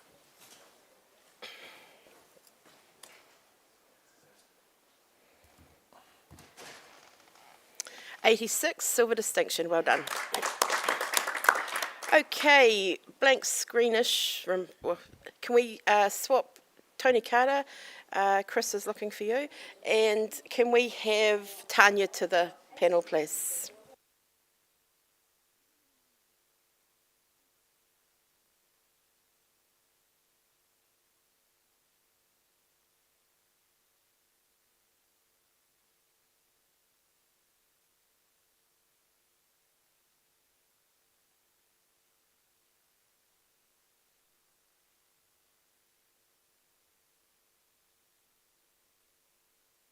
Right, next image, please.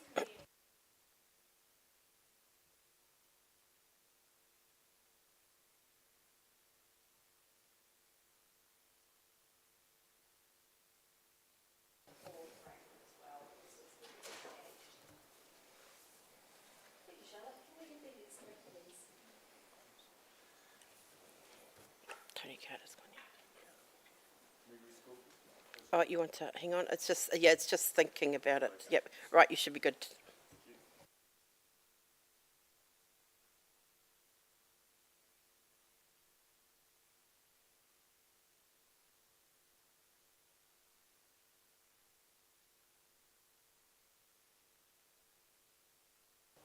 We have a score of 70, which is professional standard. Could we have a comment from Richard, please? Entertaining little series. I would like to have seen the crop similar throughout the series. It's a lot closer on the third, and the contrast is a lot flatter on that third image compared to the first and the second, unfortunately. Thank you. Next image, please.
Okay, we have a score of 80, which is a silver award. And Tanya's going to challenge that. I scored this 85 a silver distinction.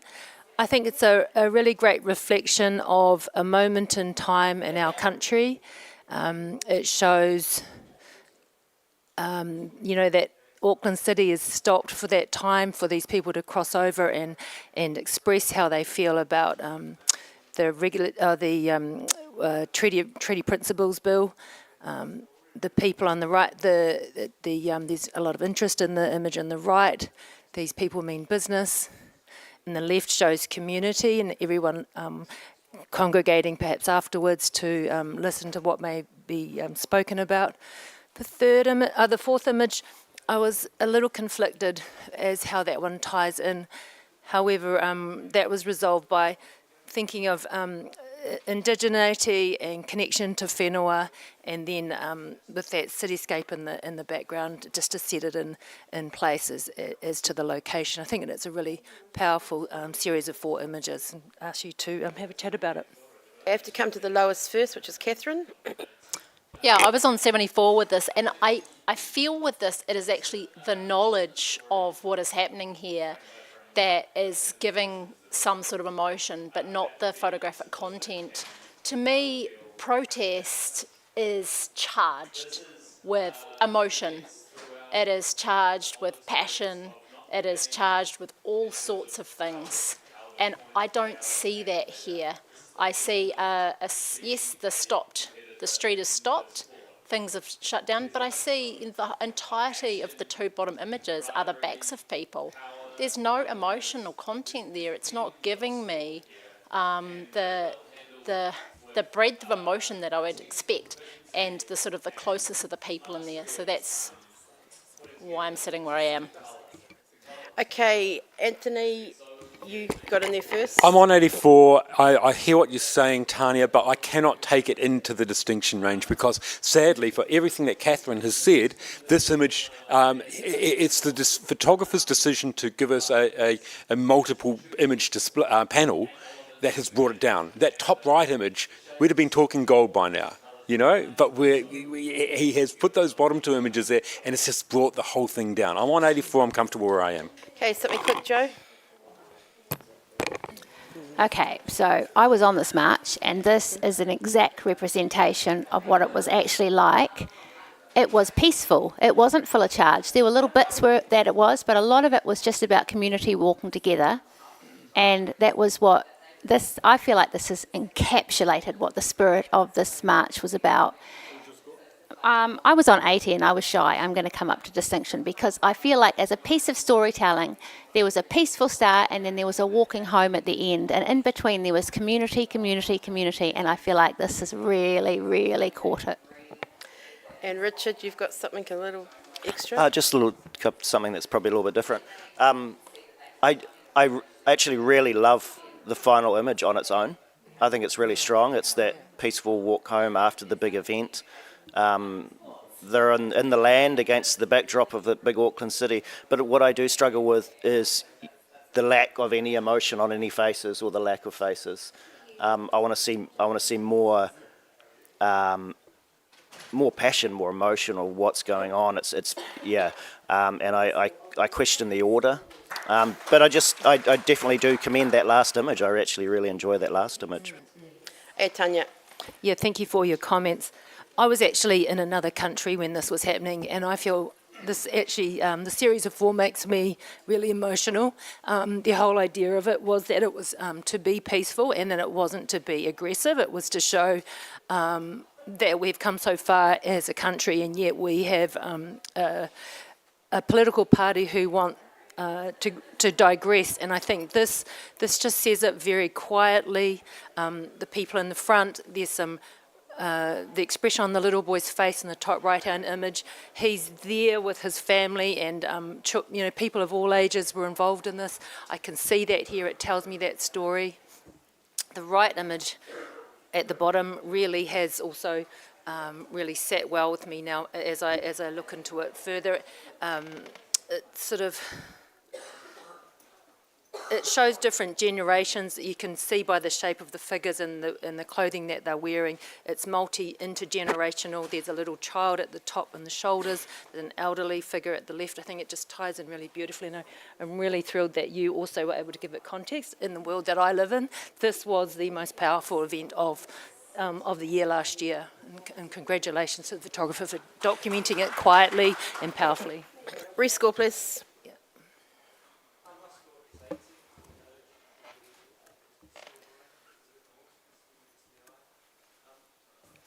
83 Silver Award.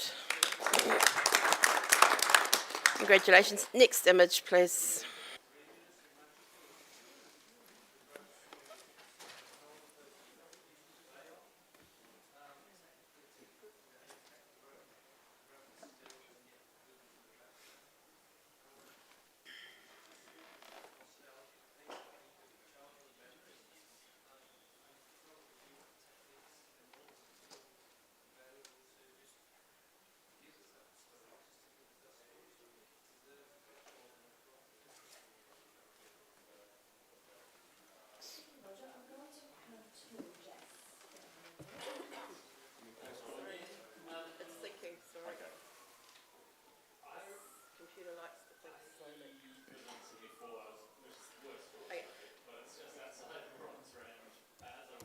Oh, shoot. Okay, we have a score of 78, which is a bronze award. Are we?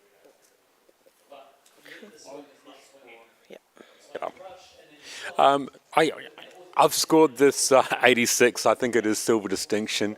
It's not gold, I'll admit that, but at the same time, in fact, I'd love to have seen this in print form, but it's just the moment has been caught where this particular tennis player, a very famous one, I can't remember his name, is just letting that exclamation out. Everything's come together for the photographer, and he has been ready to capture that moment. And that's, I think, the thing that we have to just quietly acknowledge on this one. So, yeah, just anyway, I'd like to hear the reasons why we should be judging it so low. Okay, well, Catherine might help you with that. Yeah, I was on 72, and for me, the moment of the facial expression is absolutely fantastic, but the why of the facial expression is just completely missing. You know, I see the lighting that is really typical that we see in the tennis, so that sort of alludes to that. But I want more. I want some more storytelling in here to bring me into that, as you say, the moment. Richard?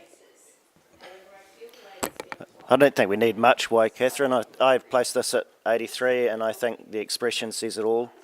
It's clearly cross or angry or letting out a bit of steam. And I put it into silver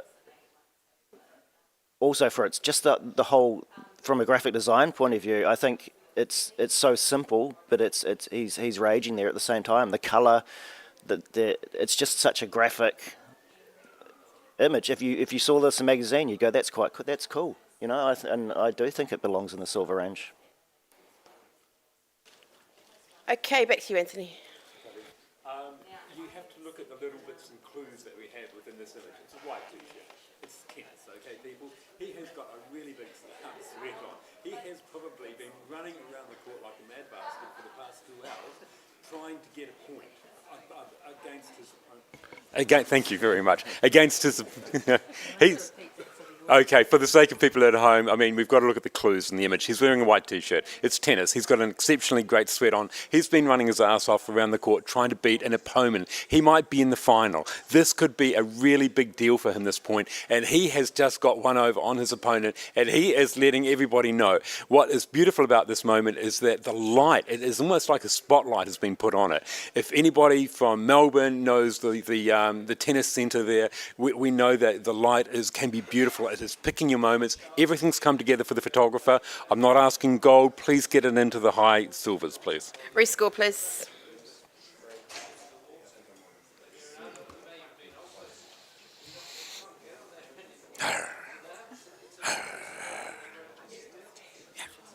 $82 Silver Award. Well done. Congratulations. Some days you win, some days you lose. Okay, Catherine and Anthony, take a wee break. Thank you. And let's welcome Craig and Tony Stewart back to the panel, please. Next image, please.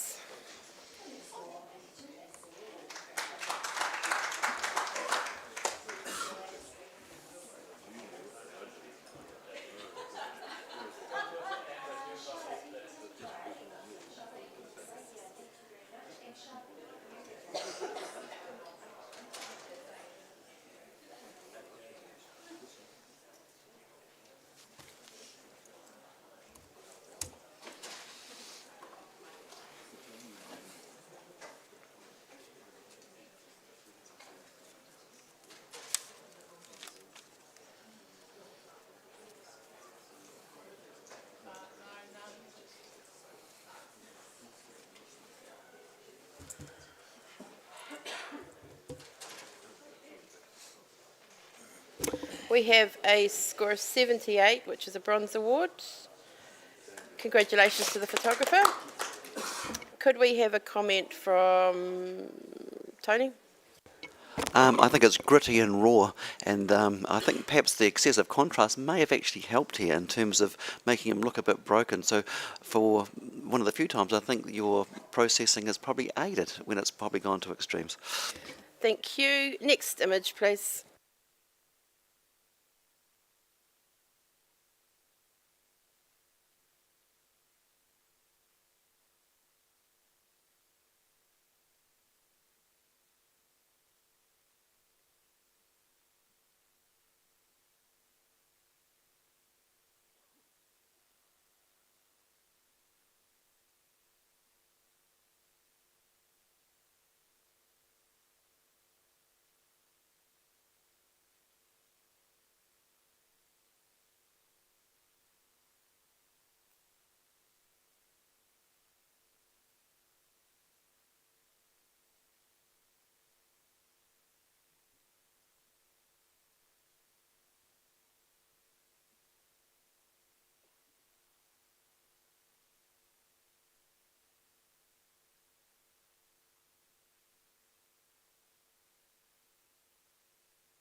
We have a score of 76, which is a bronze award. Congratulations.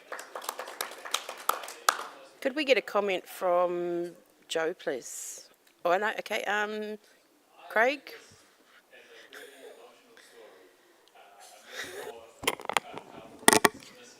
I think this is a great moment. I really enjoy that figure in amongst the apparatus. I think that it's a bit flat in the edit and there's probably a little bit too much space. Bring it in tighter and bring us into that energy, I think. Lovely, thank you. Next image, please.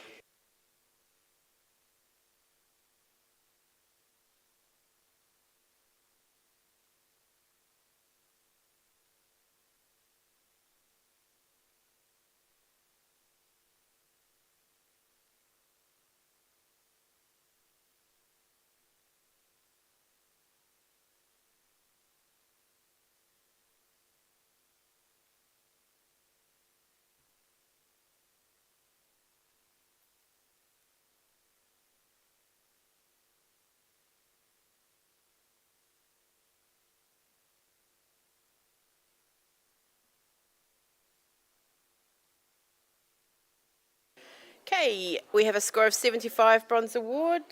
You guys are all pretty consistent. Tony, got a comment?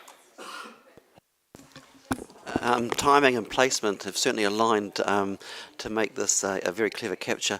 An easy fix, however, would also be to correct your the slope and orientate that so it wasn't perhaps on so much of an angle with the wide angle distortion.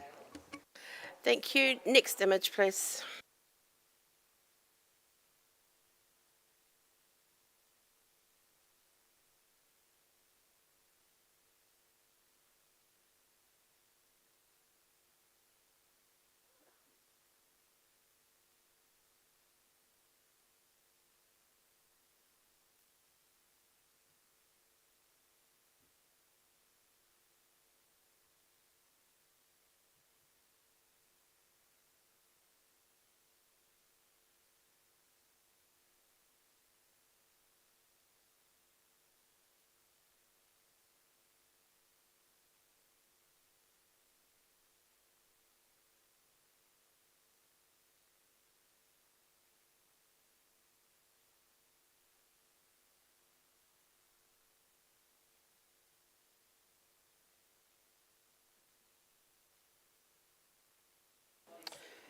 Okay, we have an initial score of 79 Bronze Award. We're going to have to talk about this. So, Tony Stewart, will you?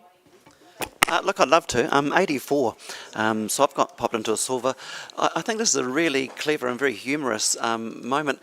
If you have a look at the chap's foot, it looks like a hand, and it looks like he's actually the puppet master who's actually tipping these guys out. But we know that that he's actually equally as caught up in this action as the rest of them that are already being dunked. But I love this sort of the humorous interplay where he's almost paying his mates out, but it could equally be the other way around. So I think it's a very well-timed, decisive capture. So I'd just like to reward that, please. Okay, Richard, we're coming back down to you. I place this at 74 for a high professional standard. I see the quirky, interesting nature you're talking about, Tony. It's questionable sort of what's going on, but what draws your eye is the guy that looks like he's kind of falling out from the left-hand side, but your focus goes there, but the focus isn't there. That's the soft part of the image. So. Okay, and in the middle there we've got Craig. Yeah, I'd speak in support of this too. I'm on 81. I thought this was a really fun capture, and I also really enjoy that head just bobbing out of the water in there as well. So, yeah, I'm with Tony on this. Tony? I don't think it's out by much, Richard, so look, it'd be nice if you could sneak into an award range. I think the other things that we're seeing are all competent in terms of lens length and positioning and background and shutter speed, so there's a lot of competency that is going on. If you can see the humour and the clever analogy and placement, let's go to an award range of some sort. I'm suggesting silver. Rescore, please.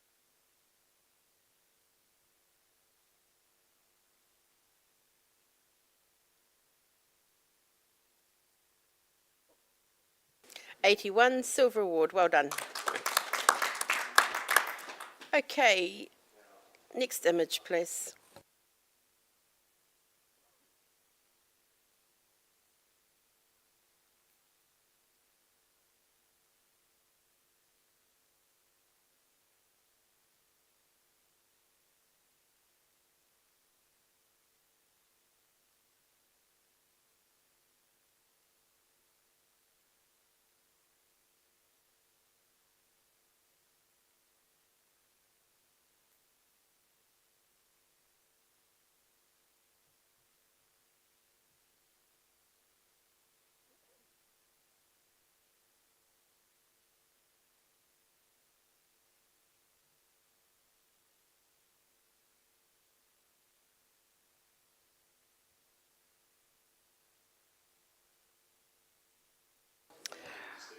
Okay, we have a score of 67, which is professional standard.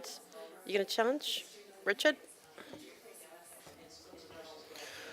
This capture is by no means perfect.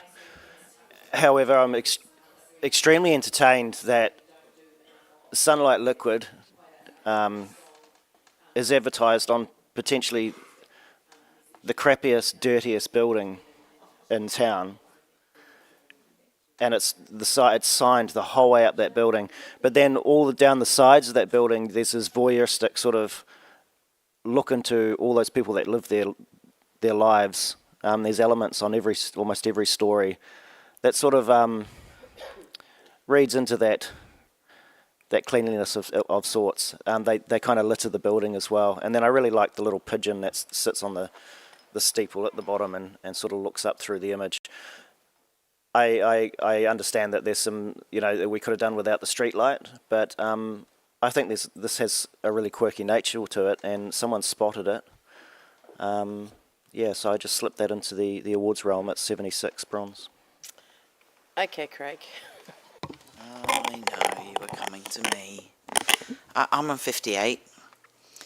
I don't see this anything beyond advertising the washing liquid, whatever Sunlight Liquid is. My eye is just held down at the bottom where the light is catching on that thing. I don't know if this is supposed to tell us something about the way of life of the people that live here. If it is, I don't think we're in close enough. I'm a bit lost on this one, so I'd like to hear some more comments. Tanya might be able to help you with that. Yeah, I put this into 72, so professional practice. I think, Richard, with what you mentioned, is just looking for something a little more than that to bring it into an award range. So that was my reason for putting 72. Okay, Richard. Well, I feel like your handbrakes are on, but I don't have anything else to add to this apart from I really like that sort of juxtaposition, quirky nature of what's going on here.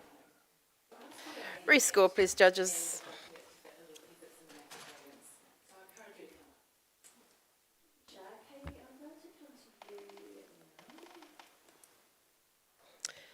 $71 professional standard.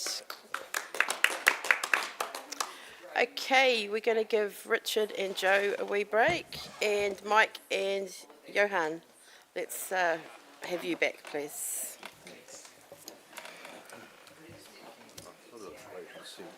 If you went back to your old haunt, you did.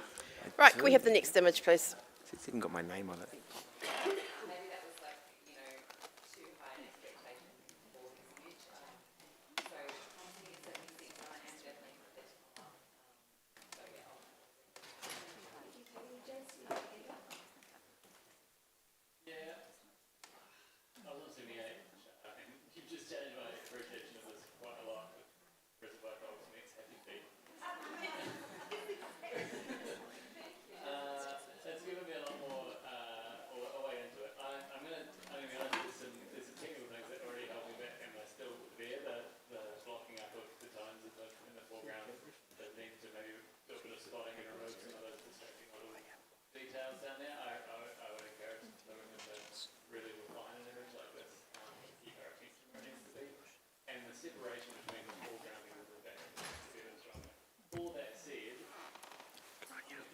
Okay, we have a score of 85, which is a silver distinction. Could we have a comment from Mike, please? I think this could have gone even higher with a strong crop to the right. It's not necessary to have that extra area. I think if you could, I don't know if you can in this category, but perspective correction would have made it even stronger. Okay, can we have the next image, please?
Okay, we have an initial score of 85, but we have an automatic challenge from Johan. Yes, I gave this a 92. What a wonderful story of the birth of a woman. A change from not having the facial tattoo to that, the support around as the people felt for her and supported her through this, the intensity of the bottom left-hand image, you kind of feel a pain in that. The informational black and whites down the center to act as a divider between everything. And then the photograph of triumph at the end I feel that we've been led through a wonderful story that is about empowerment and support. I gave it a 92. Okay, Tanya, we hear from you at the other end. Oh, sorry. Yeah, I scored this 81. Thank you, Johan, for what you're seeing and how you're sharing that. Loving the story and the narrative, the documentary of the series. It was really just the sharpness of, particularly the last image, that sort of let it down for me, and just the highlights, if they would just brought down a little. I absolutely love her expression and hopefulness in her gaze on that last image, and appreciate all the other images as well. It was just the sharpness. I think Craig, yep. I'm on 88. Johan, I'm coming up. This is such a beautiful story of somebody coming into being, and I don't see softness in that last image at all. And for me, that lighting is heroic and making this woman strong. And that top center image is just a beautiful addition to honour heritage, history and family. So I am going into gold. Okay, Mike got just before you, Tony, so we'll come back to you. Yeah, seeing as we're talking gold, I think it's important. Initially, I thought the power of the outside images were actually lessened by the inner ones, and now the longer I'm looking at this, the stronger the inner ones are becoming compared to the outer ones. And so, Johan, I'm listening to you, and it's good. Okay, Tony. I certainly see the power in the last image with this of the quiet dignity of this process of the moka kowai, and I think I've said that is the right process, Tanya. I love the black and white and the colour split. I think that's working really well. I'm also querying, though, there's probably two things that's holding me back a little bit, and that is we have got repeating elements. We're given the same information, even though the compositional arrangement is working. And despite the quiet dignity in the last frame, I'm finding the tension on the fringe and the forehead meeting is detracting from some of that. So I'm finding that a little bit unresolved. Okay, Johan. I think that repetition that you're talking about is a reflection of the time it takes to do this. And within that time, perhaps not a lot happens for the people around, but a lot happens for that person. That feeling from the beginning through the end, that transformation, that transition, there's a lot of intent there. And that is reflected so strongly by the bottom left-hand image. You feel something super strong. And then the brightness and power of that last image, I think that forgives any cropping issue that you might have, because you see that that person is new, reborn, and powerful. And I think kudos. I've given it a 92. See what you can do. Rescore, please.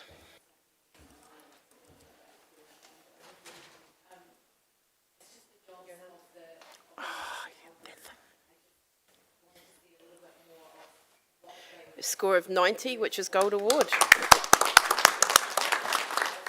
Congratulations to the photographer. Can we have the next image, please?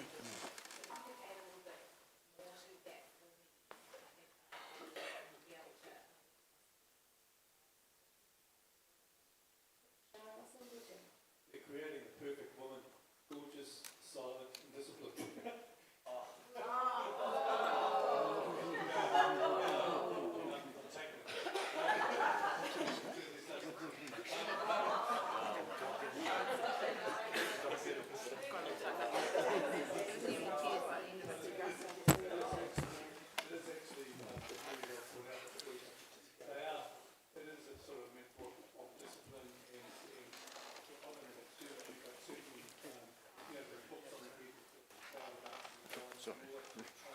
Okay, we have a score of 78, which is a bronze award. Congratulations, and Craig's going to challenge that.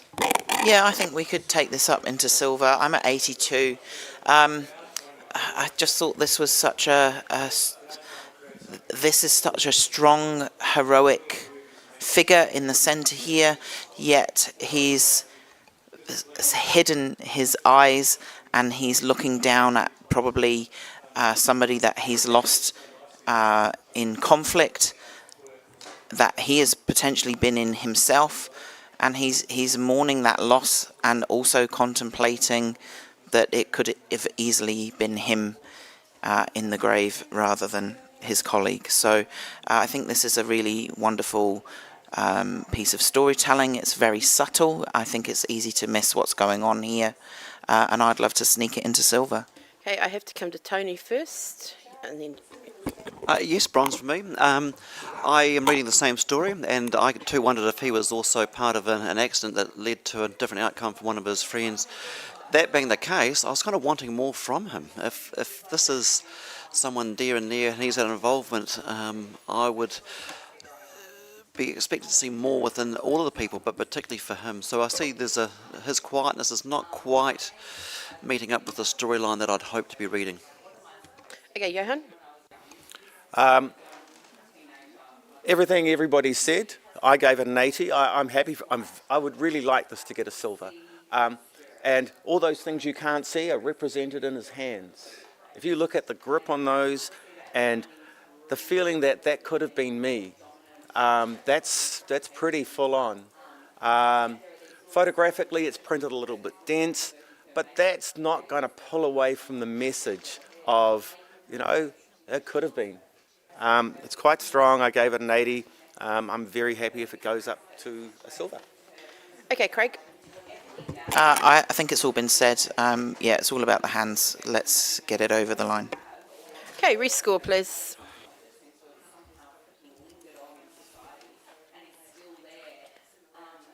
$80 silver award. Well done. Okay, Tanya, have a wee break, and Catherine, let's welcome you back.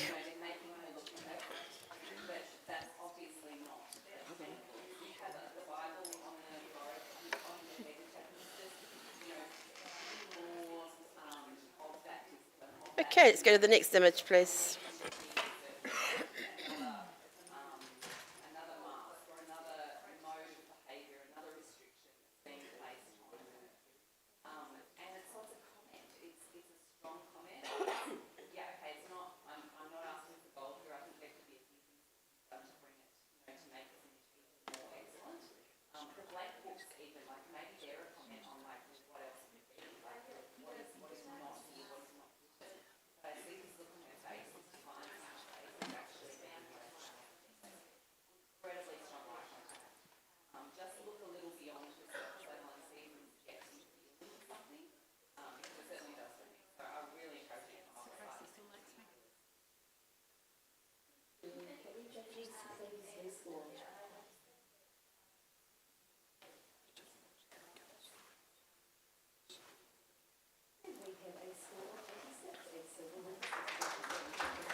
Okay, we have an initial score of 82, which is a silver award, and Craig's going to challenge that.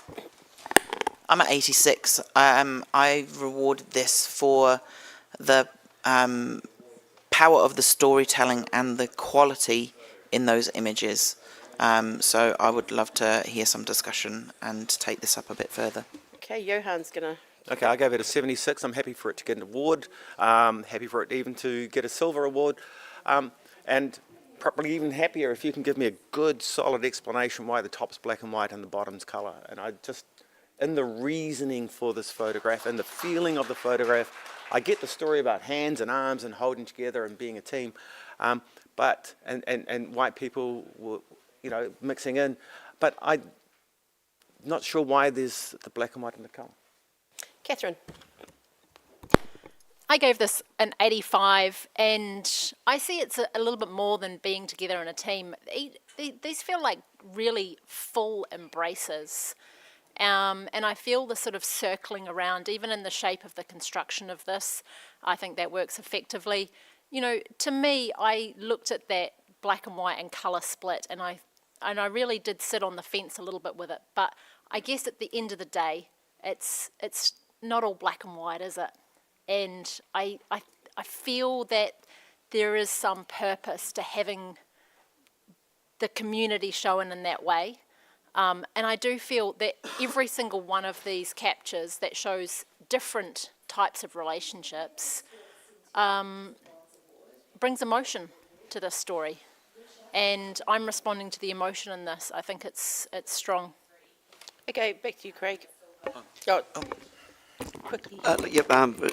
Silver for me, for the bold images, I feel that the photographer's given us a disparity. They're wanting us to believe in unity and together in hugs, but that black and white split is causing a divide. Now, whether that's the divide in Maori and Pākehā, but the purpose of this is to show Pākehā uniting with Maori. So, look, I'm just saying that there's a little bit of confused message with what we've been given. Okay, back to you, Craig. Yeah, Catherine, thanks for what you said. I think this is about the emotion and the connection and genuine feelings of these 4 images. So let's see if we can just get a little bit more out of the score than we already have. Rescore, please.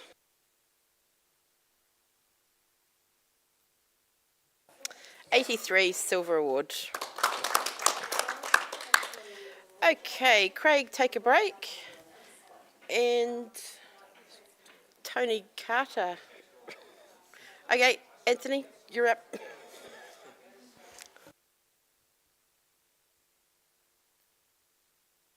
Next image, please.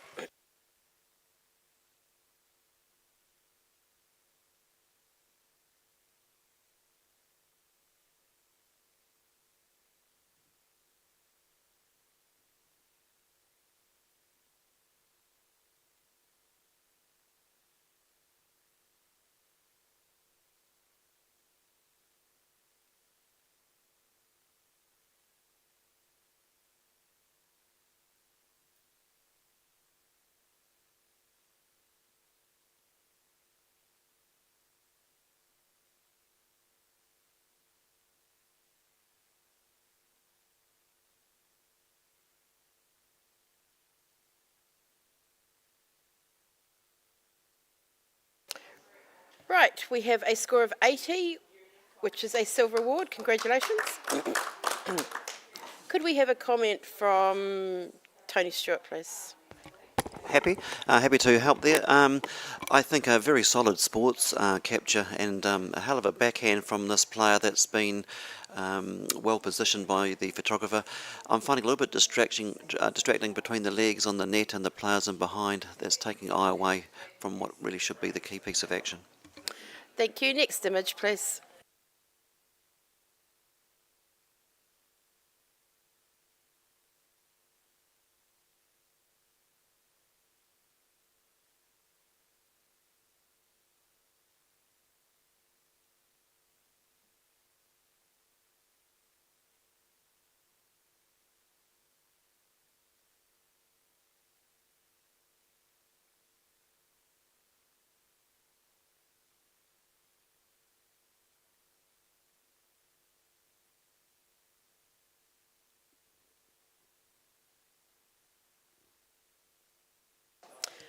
Okay, we have a score of 80, which is silver.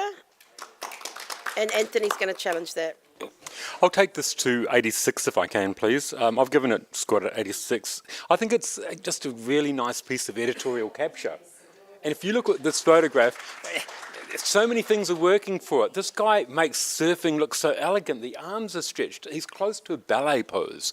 Then you've got the beautiful framing of that wave just in behind him. It's almost like the photographer has engineered that to be there, to highlight, silhouette the guy. But make it look, the actual tonal management is very good.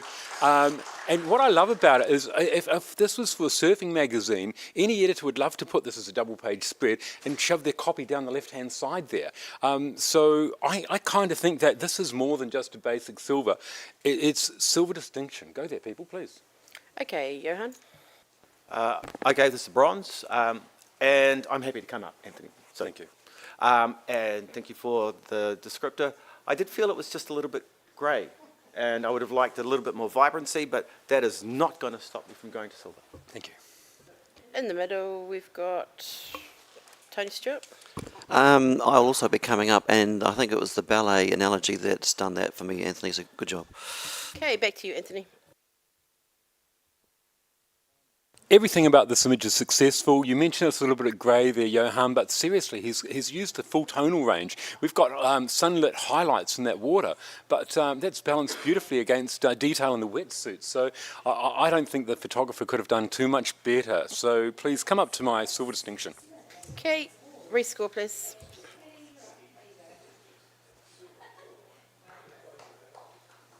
$85 silver distinction. Well done. Thank you. Okay, Tony Stewart, take a wee break, and Tony Carter, please. Oh, sorry, sorry. Let's have our next image, please. So my bad.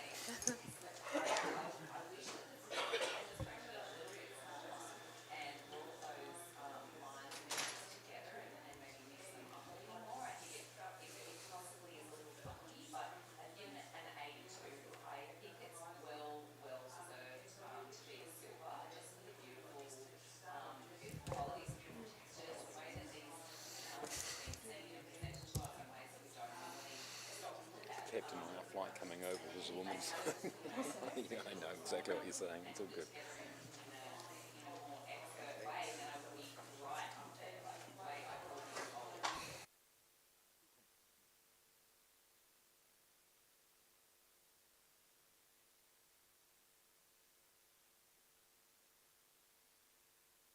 Okay, we have an initial score of 77, which is a bronze award. Okay, we're happy with that, right? Can we have a comment from Mike for the photographer, please? Well captured, possibly oversaturated. I would have pulled back. I think the shapes, the action, the pose are all pretty well done, but the saturation's just over the top and taking the power of the structure away from the image. Thank you. Can we have the next image, please?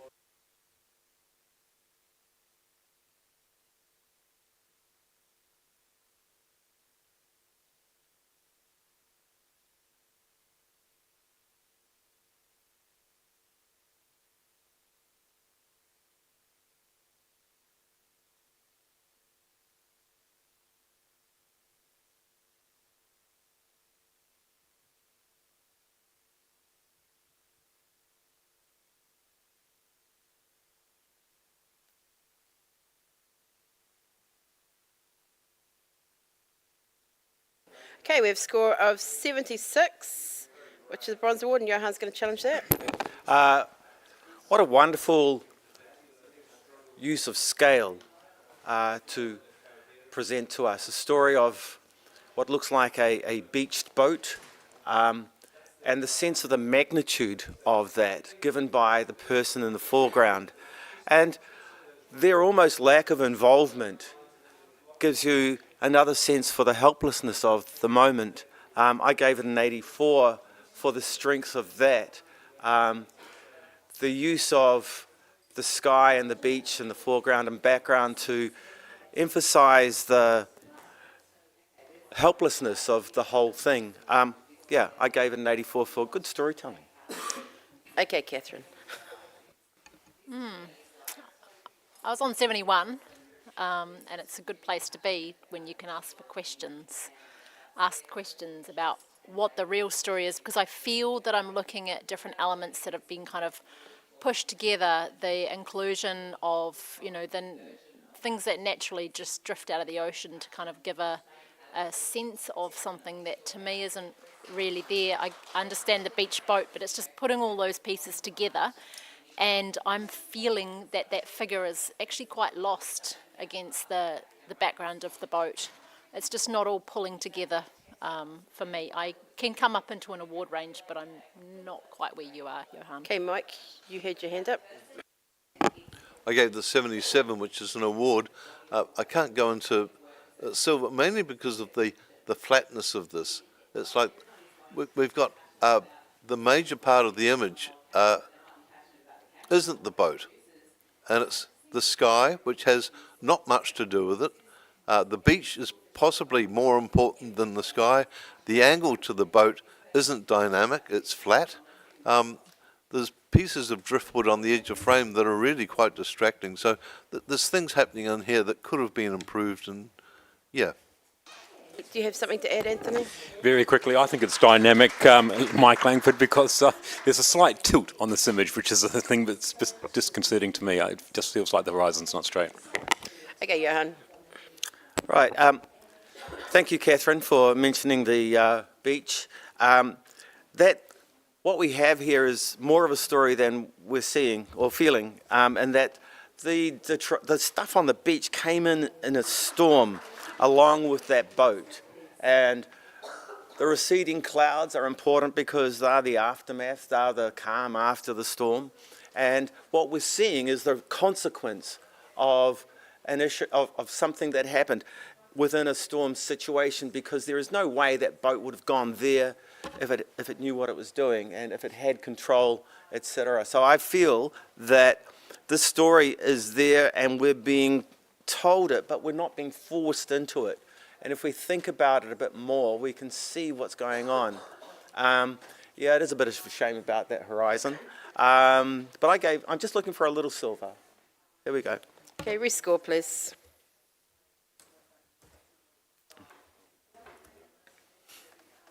'78 Bronze Award. Oh. Okay, can we have the next image, please?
We have an initial score of 74, which is professional standard. And Anthony's challenging that.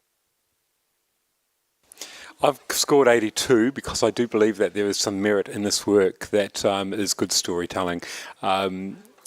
If you just look at the details, there's an element of sensitivity to the work. You know, you go to these places in remote corners of the world that, and you do see this is illustrative of, to some extent, the poverty, perhaps the lack of wealth within the community. Each image is actually quite nicely presented. I do like the two central images a lot. The people just looking into a caged space. It might be a shop and they just don't trust people to walk in there. The upper image, you know, I love that dog just sitting there. And if you know about these communities, the dogs are like, you know, they're just constantly there, but they're just always looking for just a little bit of love and attention. And onto the outer images, they support that central work quite nicely. I think we've been a bit tight, and so I think a low silver would be, you know, I think deserving. Anyway. Okay, we're going to come to Tony Carter at the other end. I don't really want to talk about it. It looks really unsharp to me up there. No, look up there. It is. Not allowed to look up there. Okay. Look that way, and there's something wrong here. So you can't talk about something that is not right. There's a problem here. Okay, do you want me to get honours now? Well, okay, I'll ask them. Yeah, because you can't judge something if it's not a true representation of. There's something wrong. She's on the back phone. Like that's just. Okay, judges, just while we're waiting for honours, we'll Sorry. start with Anthony. Can you tell us a bit about who you are and what you do, please? I'd like to think international man of mystery, but at a more realistic point here.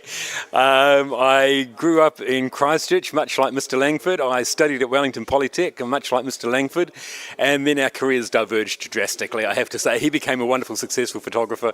Me, I've enjoyed shooting documentary photography in New Zealand. These days I live in Melbourne, where I mainly shoot architectural photography these days.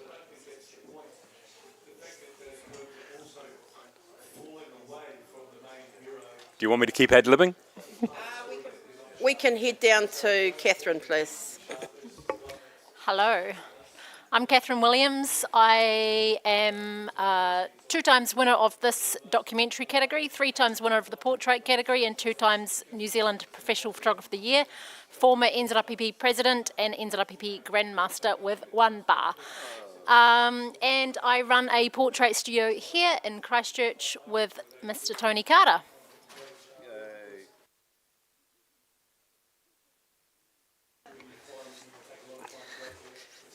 Yeah, I'm Tony Carter, long-time Taranaki person, now a Christchurch person of 3 years.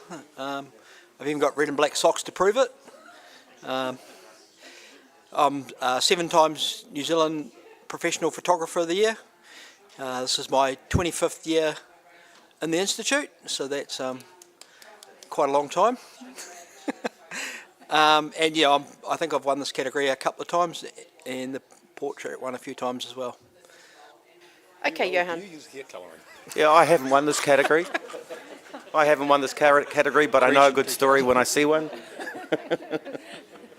My name's Johan, and you know, I've worked in photography for quite a while, long enough to be able to understand imagery, feel it, and present it back. So I've won the.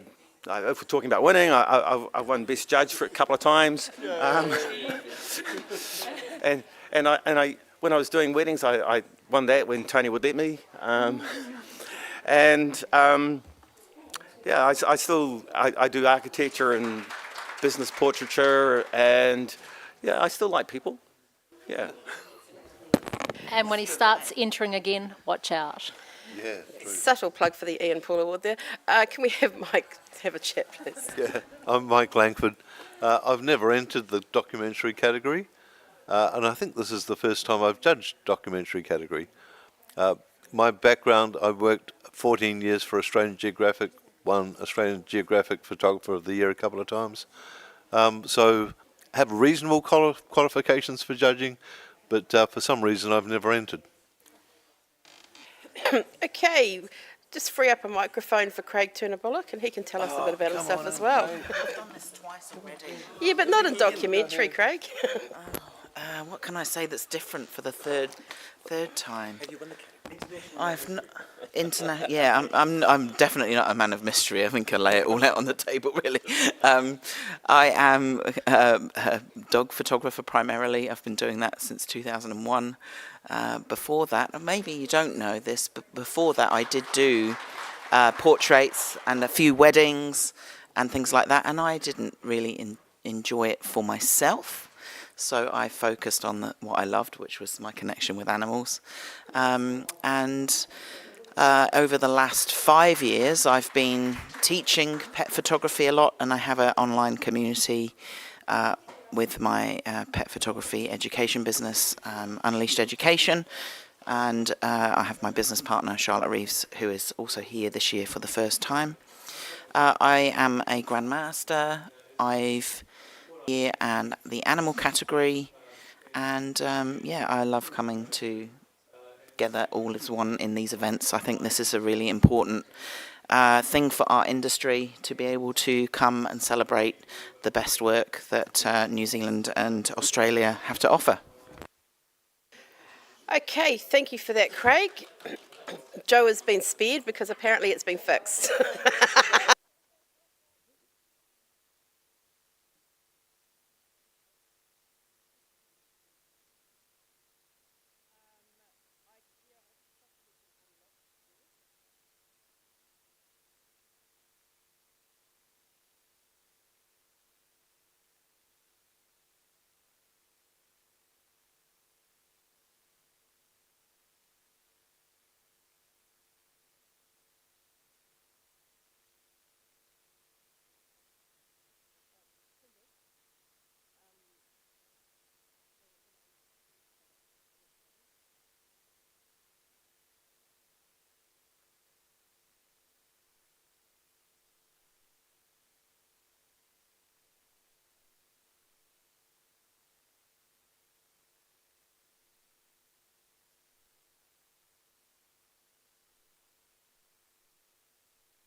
So actually, while we are waiting for tech support, Joe, do you want to have a chat about yourself?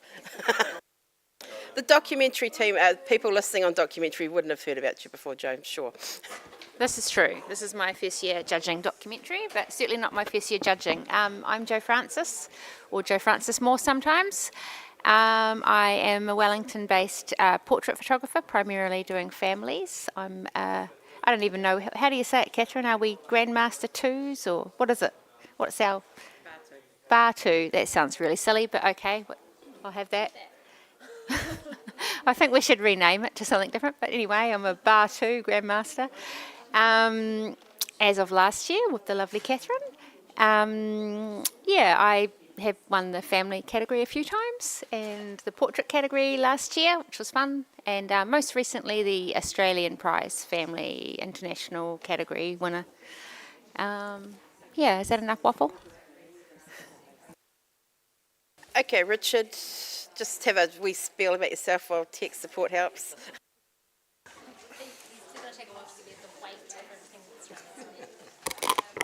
Hi, I'm Richard.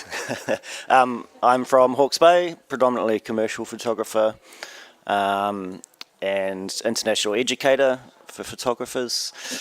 I've got 3 online courses, a 4th in the working. I'm a Grandmaster with 3 bars and last year's Photographer of the Year. So yeah.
You're on.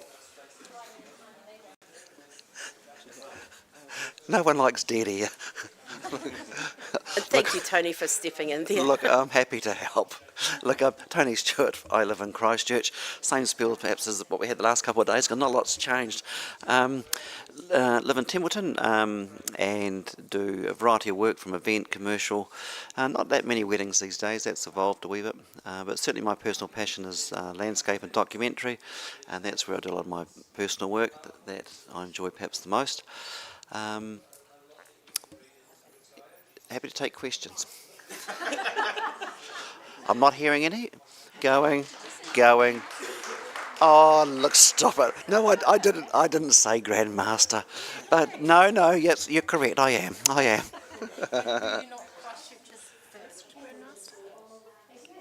I may well have been Christchurch's first Grandmaster. However, I think, Catherine, you might have been the first double. Was that correct? Yes, there we go. So between us in the room, there's a few fairly strong accolades going on, isn't it, actually? And I think Canterbury Western won the regional trophy last year with the strength of talent that Tony Carter has introduced to the region. We had to import it to win, but hey, look, we'll take the win. Whatever it takes, guys. Whatever it takes. Thank you, team. Over and out. Okay, judges, can you just relook at the image and then come back to score it, please? Or if you're ready to score. This is your first time round.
Okay, thank you everybody for your patience. We have a initial score of 82 silver award.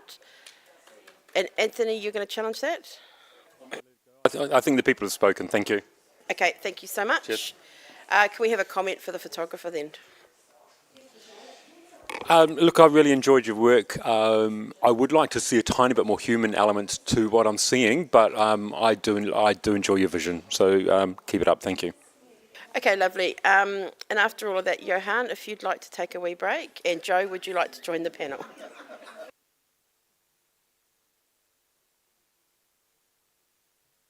It's nothing.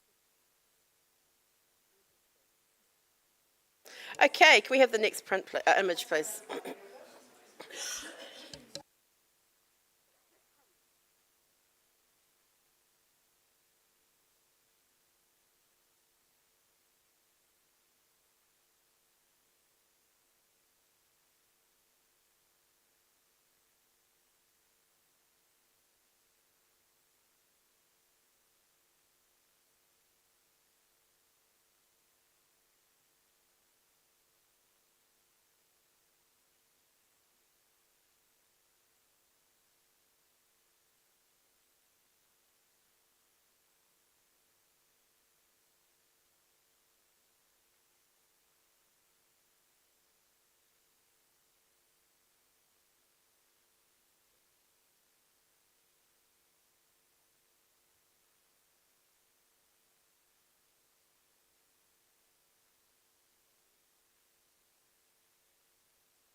We have a score of 80, which is a silver award. Congratulations. Can we have a comment from Tony? Yeah, I think this is very well produced and very thorough. With this many images, it starts to feel more like an instruction manual than something really visually telling the story. It's sort of so there's a lot of information, a little bit less.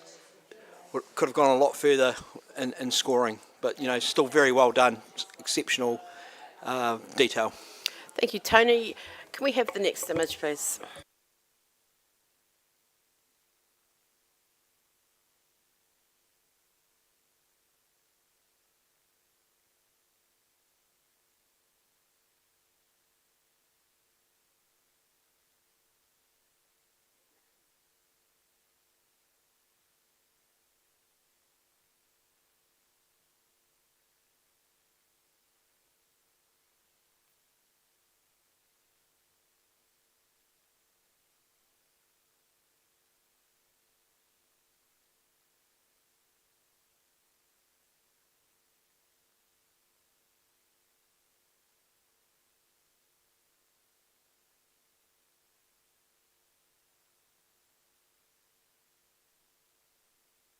Okay, we have an initial score of 85, and Tony's challenging. Well, you've got an automatic challenge, Tony.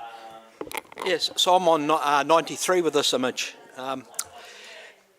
The sense of place for this is fairly obvious. The graphic nature of it, the human body against those shapes, the feel of being dive bombed. This could be used for lots of different things as information for an event that was in Sydney. But in this category, I think it's hard to get something that has a fine art feel as well. And I feel like that with this. It feels timeless and very graphic, powerful, quietly powerful. And I think it's an easy gold. Right, we'll just move that microphone to Anthony. Yes, I'm the bad boy here on 78. And yes, I think everybody knows that that's the Melbourne Opera House and the Melbourne Harbour Bridge. But what concerns me is we've just got a lot of sky in here. And I almost feel had the photographer just brought their zoom in just a tiny bit more and given that diver just a moment, just a little bit more to come down, it could have just been that bit stronger. I mean, I'm quite comfortable where I am sitting on bronze, I hate to say. You've got a lot of talking to do, Mr. Carter. Okay, Catherine, you had your hand up before Joe.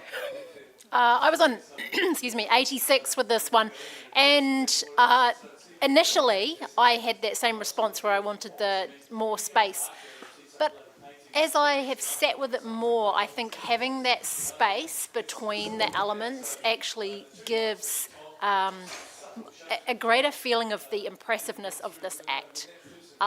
You know, the extremity of what this person is doing really comes into play, and then that dark cloud at the top kind of anchors it from the top.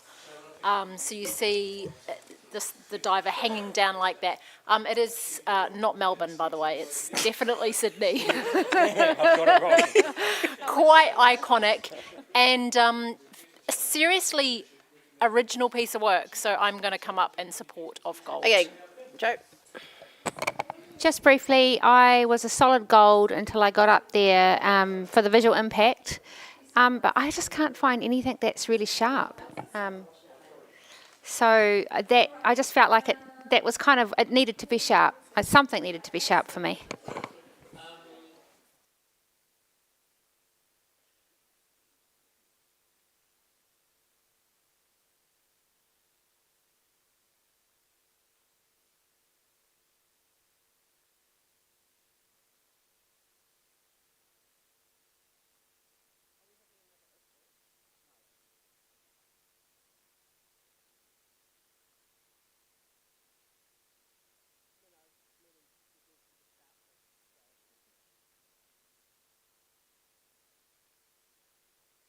Can I, Yep, quick. Yep, because it's gold. yep, gold.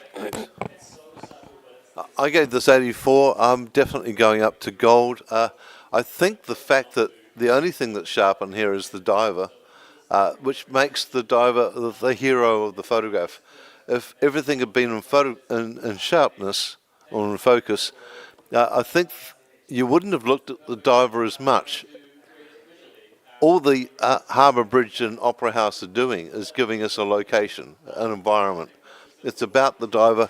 And Catherine, I think that whole thing about how high this diver is the impressive part of this. A different angle wouldn't have the power. This is amazing. And so it's unique. I've never seen it before, and thank you very much. Okay, Tony. Yeah, I probably haven't got a lot more to add. Hopefully, we've got at least 3 on gold. But the beautiful shapes of this person, the legs and those roundish shapes, and then you've got the cloud shapes as well. So it's they all fold it into each other, and then the shapes of the boarding down below. So there's lots of things going on that you wouldn't normally say is something that scores strongly in a documentary category, but it just does. It's got that placement. That the sharpness is, I get that, but I think it's sharp enough in the right places. And there was a well-known New Zealand landscape photographer once said sharpness is overrated. but yeah, I think it's definitely a gold. Hopefully a couple more can come along. That'd be fantastic. Rescore, please.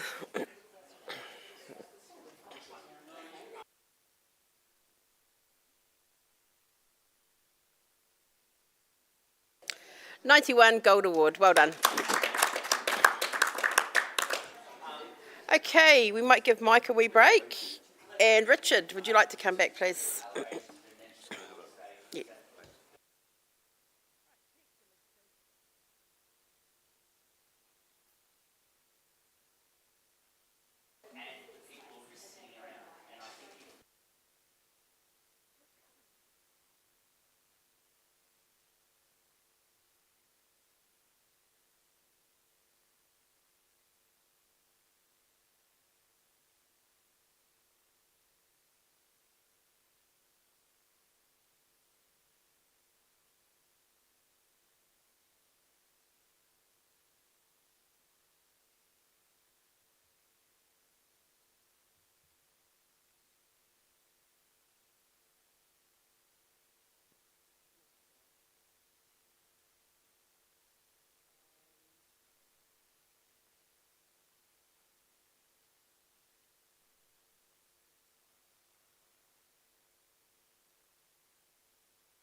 Okay, we have an initial score of 82, but we have an automatic challenge from Anthony.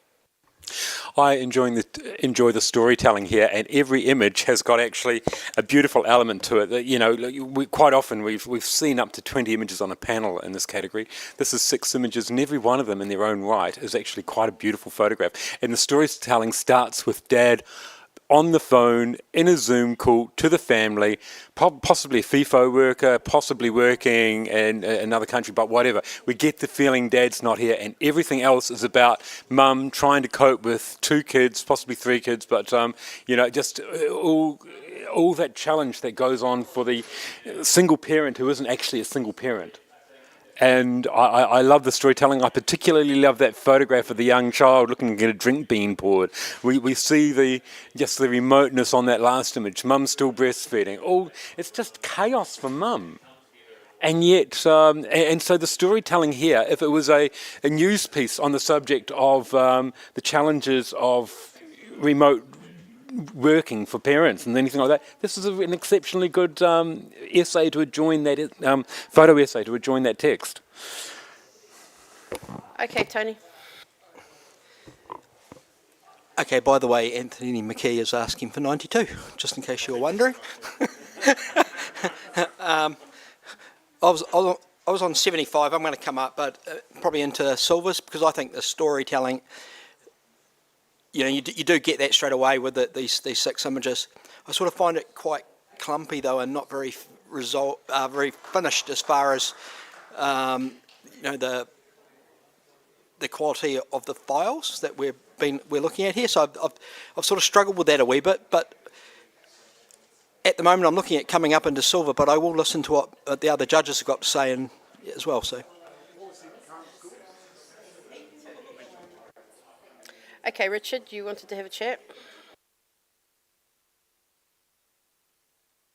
Yeah, I put this at silver distinction, so I'm close to you, as at 87. And largely, probably, I think I can relate to that right now. I've got an 8-week old at home and a 3-year-old at home, and that's me up in the top corner on the phone, and my partner's saying, "I hope you enjoy your bloody time at conference." But every photo, there's always, apart from that one, there's always 2 things happening at once. You know, a child about to hurt themselves in the cupboard climbing up there while Mum's trying to dry them, and baby's being fed while we read a story with the other one, and down the bottom there trying to clean their teeth, but they want to go outside and play, and she's trying to pour herself a juice but holding the baby. Oh no, she's got a wine there for her. Whilst trying to hold, you know, a small child, and then she's trying to deal with a small child there while trying to put the other one to bed, and it's just the chaos. And Tony, I think you talked something about the order of it, or it being a little bit unordered and unfinished, and I feel like that's the whole point. You know, it's just chaos. It's, you know, this mother's just juggling. There's a lot of narrative in there, a lot of story. It's quite entertaining. And yeah, so I came up higher, and I think it needs to come up higher.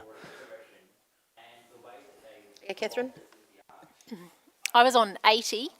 I feel that both Anthony and Richard have really described what is in this, in terms of how it looks and what is going on. The overall feel of it does feel like at home and busyness. I have, since you're talking about gold here, I have a real fight with the feel of 2 different focal lengths in this. So top left, bottom middle, top right feel like a different focal length to the others. And those ones don't sort of take me in the same way. It sort of feels a little bit disjointed with that. However, I think that my 80 is too light for the overall feel, so I'm going to come up into distinction, but I'm not in gold. Okay, Anthony, back to you. That multiple focal lengths, I really don't see it that strongly. It's not obvious to me. It's not like they're using a 200 in one shot and a 20mm in the other. It's fairly fairly well organised, I'm thinking. Richard, I want to thank you because you raised a point which I'm really in favour of in good documentary photography, and that is that multiple things happening at once. I really feel rewarded when I look at a documentary image and I don't see just the one thing, you know, mum trying to walk down the hallway with the baby from the bath, but you see the daughter kind of like hanging out of a clothes cupboard, and you're just thinking to yourself, there's a broken bone possibly about half a second away from that shot kind of thing. You know, this is what I love to call value-added photography, where you are seeing all these things happening in a shot, and that's what makes great storytelling. I really think that we're being a bit lightweight here, people. Please come up to gold, I think, if you can. Brief score, please.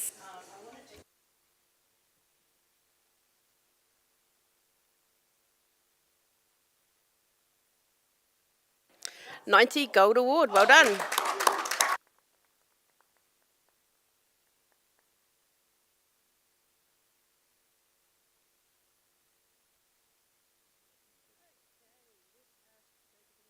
Oh, let's go to the next image, please.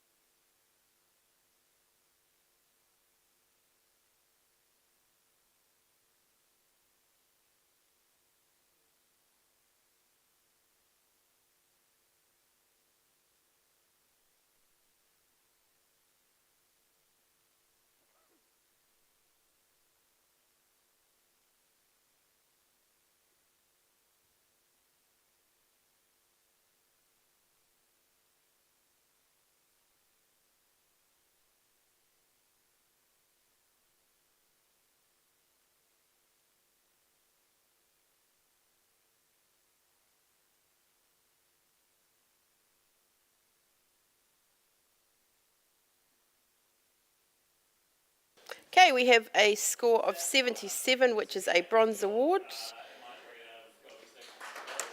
Congratulations. Okay, can we have a comment from Anthony, please? I've been in these press packs, and it's just a nice, gentle shot. But I would have liked to have seen it cropped just a tiny bit tighter. That guy on the left, out of focus, is just a wee bit distracting. But otherwise, I like the gentleness of this image. Okay, thank you. Anthony, we're going to give you a break, and we have got Tony Stewart going to come back, please.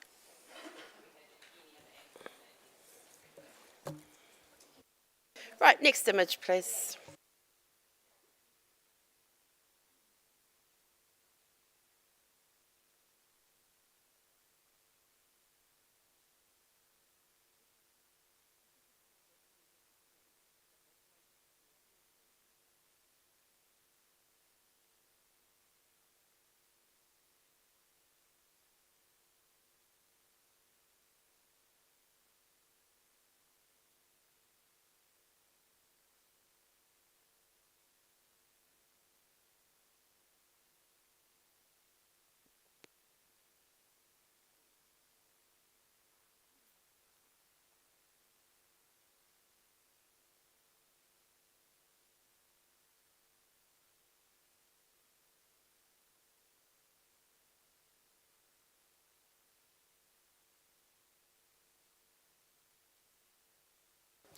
Okay, we have a score of 83, which is silver.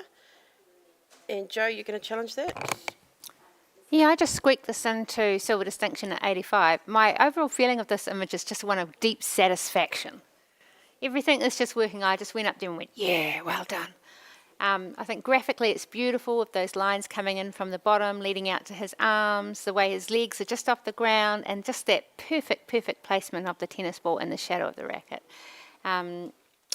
Yeah, I think it's just masterfully done. It's a relatively simple shot in the sense that there's not heaps going on. I think we're told everything we need to be told. It's got beautiful texture, beautiful colours, really working well together, and just that beautiful little decisive moment. So yeah, looking forward to hearing what you guys have to say. Okay, Richard. I was at 78 bronze, and you just solved the issue for me there, Joe. So it is a OCD person's dream. You know, it's a really lucky, well done shot. The struggle I had was something didn't look like right with the feet and the shadow, but now that I know he's not actually on the ground, then that's solved that for me. So. Okay, and in the middle there, Catherine. I was on 83, and I think you've actually said everything, and I'm very happy to see it in distinction. Okay, back to you, Joe. Sounds like my work is done. Let's do it. Rescore.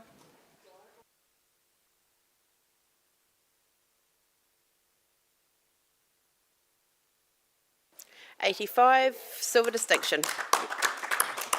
Congratulations. Right, Catherine, have a wee break.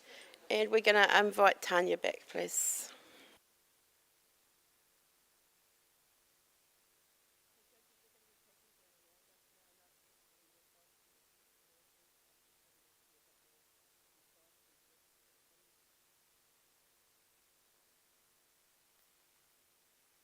Okay, next image, please.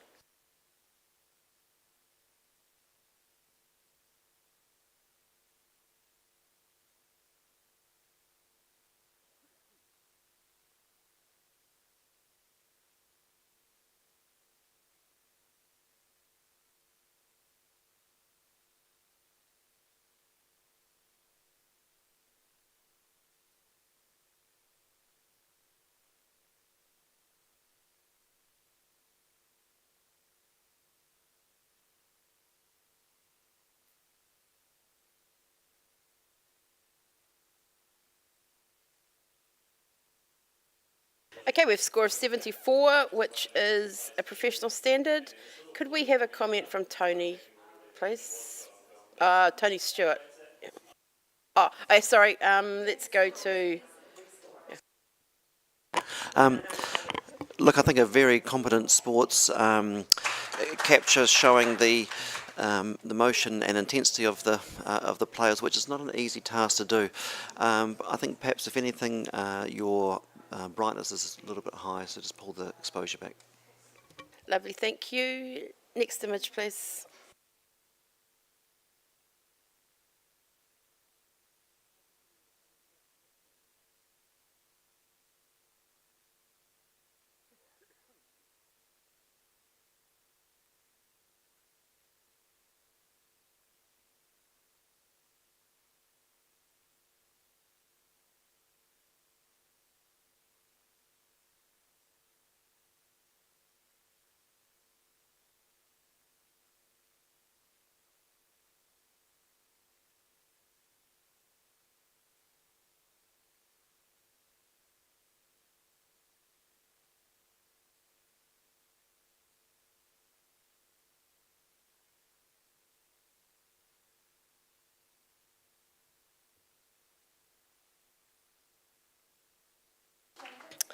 We have an initial score of 78.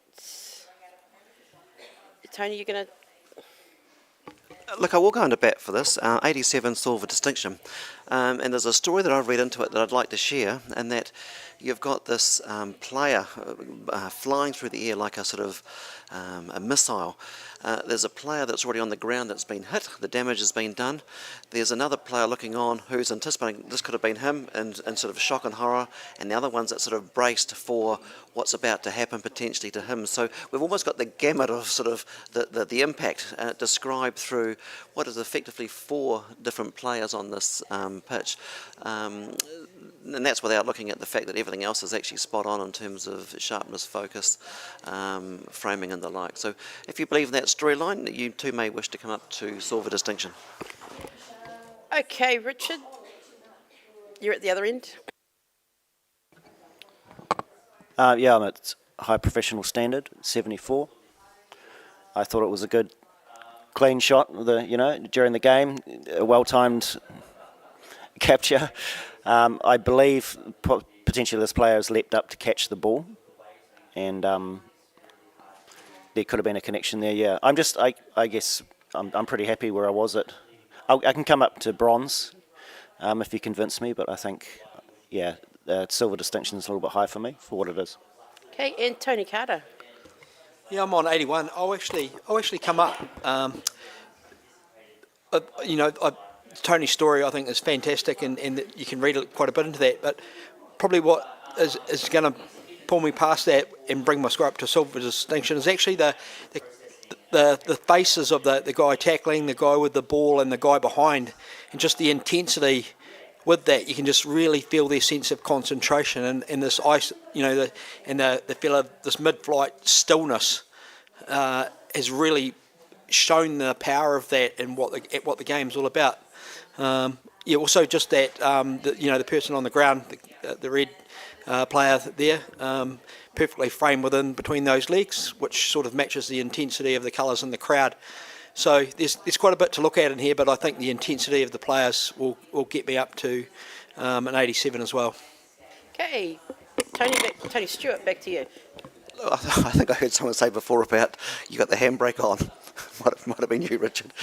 That you've got a description here with a range of different expression, which I think for this sport it shows the gamut of what is happening in a game. Some people are going to give, some people are going to take, some people are going to be braced. It's not a pleasant activity because you're going to get knocked around, and we're seeing that there.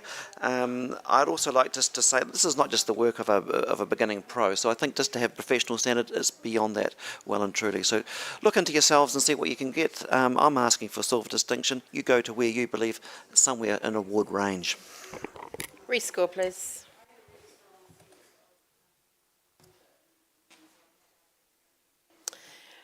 $85, silver distinction, well done. Okay, let's have the next image, please.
Right, we have an initial score of 79 bronze. We're going to have to talk about it anyway. So, Joe, you're going to take the challenge?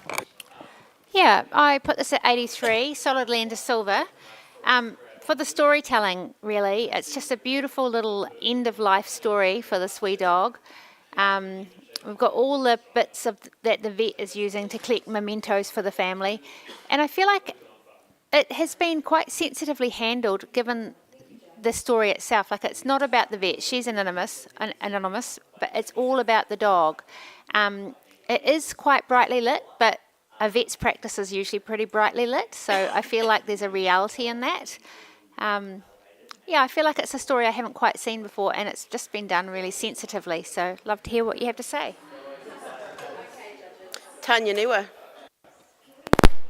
Yeah, I was on 74. I definitely felt the emotional impact of what I assumed was end of life. I was just bothered by the blue tones coming through the patterning on the knees of the vet. That was just what dragged it down for me.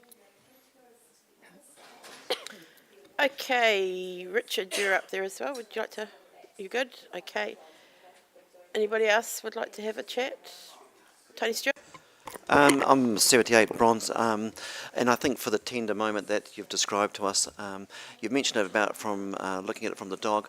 That being the case, I would have hoped perhaps get lower to see the dog's eyes and to see that way, but also the vet, or it could be the owner. I felt it was more the process of recording as opposed to the emotional connection between the two of them.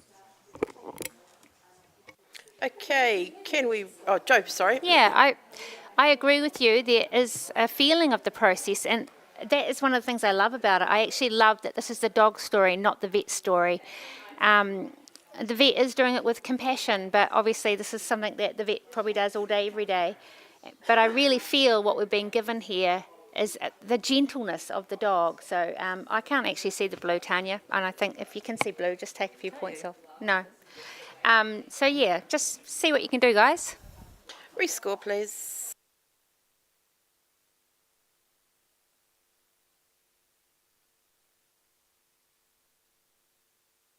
We have a score of 80, which is a silver award. Well done.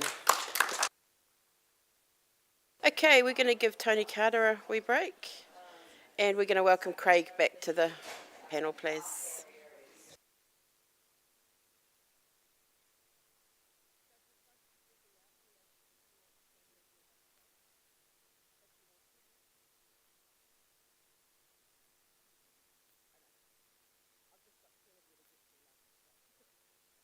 Right, can we have the next image, please?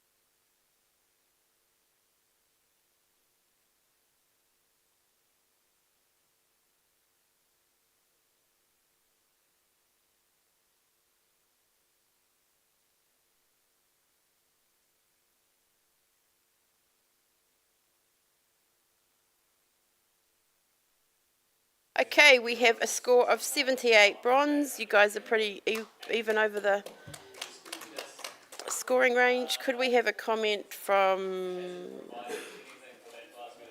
Craig, because you looked at me first? This is quite a fun image, and congratulations on your award. I really like that central figure with the twist in the stomach. I think that's quite funny, and the two girls in the back looking on at these guys. I think probably just a little bit more control in the highlights, and that finish line, I think it adds to the story, but it also distracts, especially with that really bright triangle at the bottom. So, yeah, waiting maybe for the wind to have changed and stop them blowing upwards. Okay, next image, please.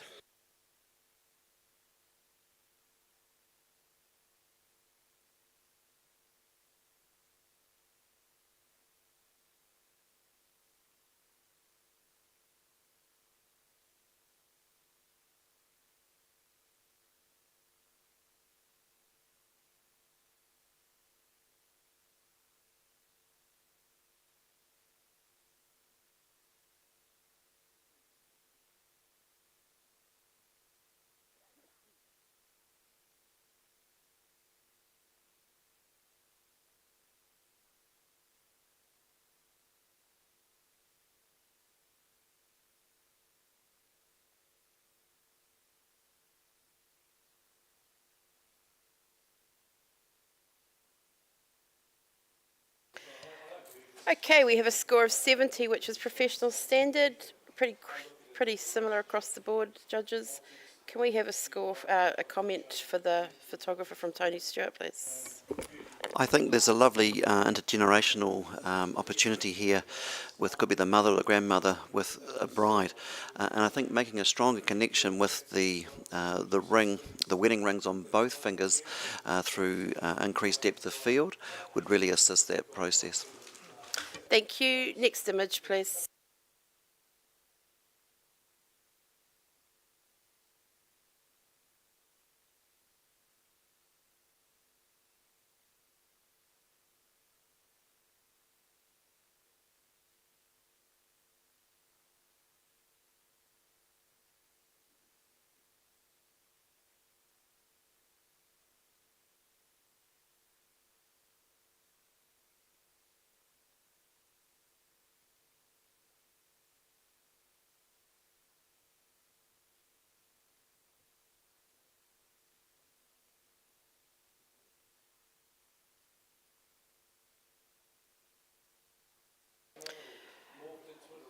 Okay, we have an initial score of 73, but Joe Francis, you've got an automatic challenge.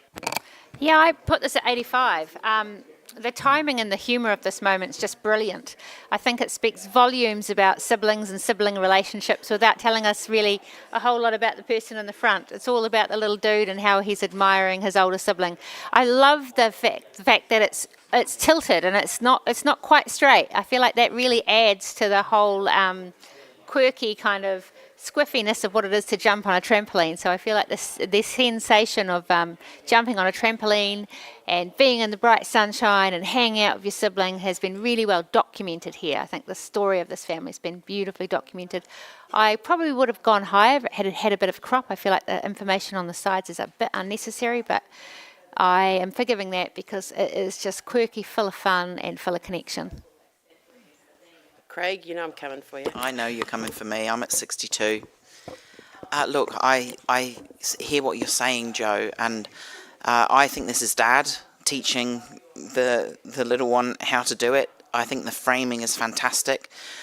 I think that everything that we need in this image is inside those nets. Everything else is completely unnecessary. And unfortunately, I don't really see this one in the awards range. I can't get over the tilt personally either. I find that a bit problematic. So I'm listening. I want to hear more what you guys think, but at the moment, I don't think I can bring it into awards range. Okay, Richard. I scored this 81 in the silver. I think it deserves to be an awards range. It's yes, the cropping could be better, and that's why I didn't put it up into the high silvers. The way that they've managed to capture that small child through the shape of Dad's legs like that, and I know what's about to. I mean, you guys all giggled when you got up there because we know that kid's about to go over the hedge.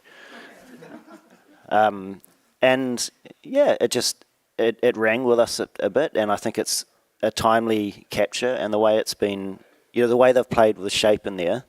And there's narrative ahead. Like, it's going to hurt. If you've ever been double bounced, you know what's going to happen. But yeah, I think you should come up from that low. Okay, Joe. Well said, Richard. I don't know when you last went on a tramp, guys, but it's a very tilted experience. I didn't get Dad, I got sibling, but when I looked again, I thought Dad, and you know what, I don't care either way. I think it's fine to take 15 points off for the crop. Come up to 85. Rescore, please, judges.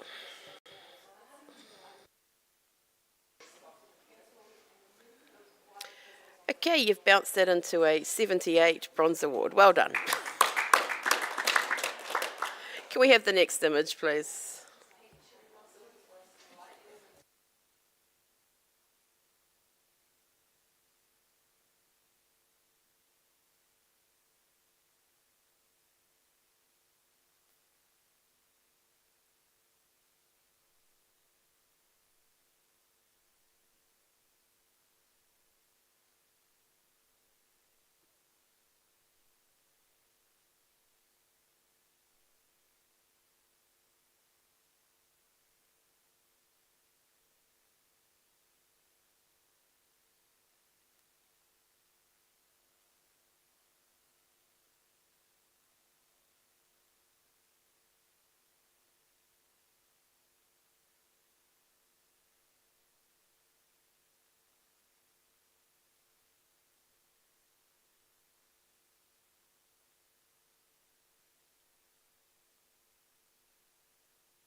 Okay, we have an initial score of 86, and we have an automatic challenge from Richard, please.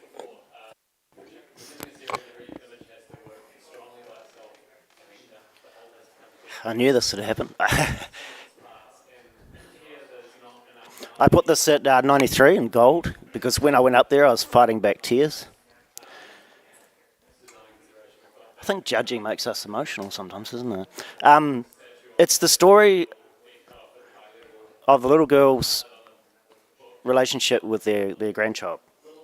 And it goes through stages. There's, the child's interacting with granddad, and then there's that moment in the middle where the child's trying to work out what's going on and potentially a little bit down because he can't come out and play in that moment. And then we have the end with special written on the coffin. And when an image does that to me, it's definitely in a gold realm. Yeah.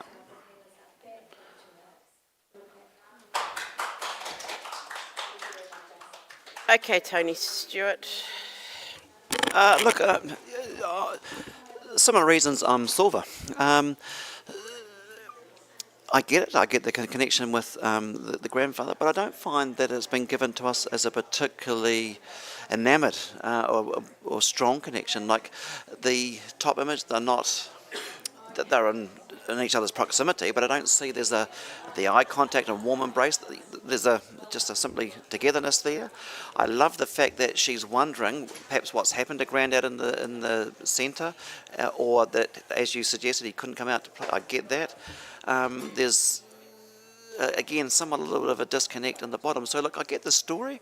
I'm not moved.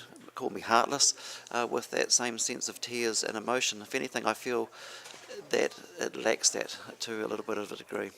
And I'm also seeing this introduction of another person in the screen.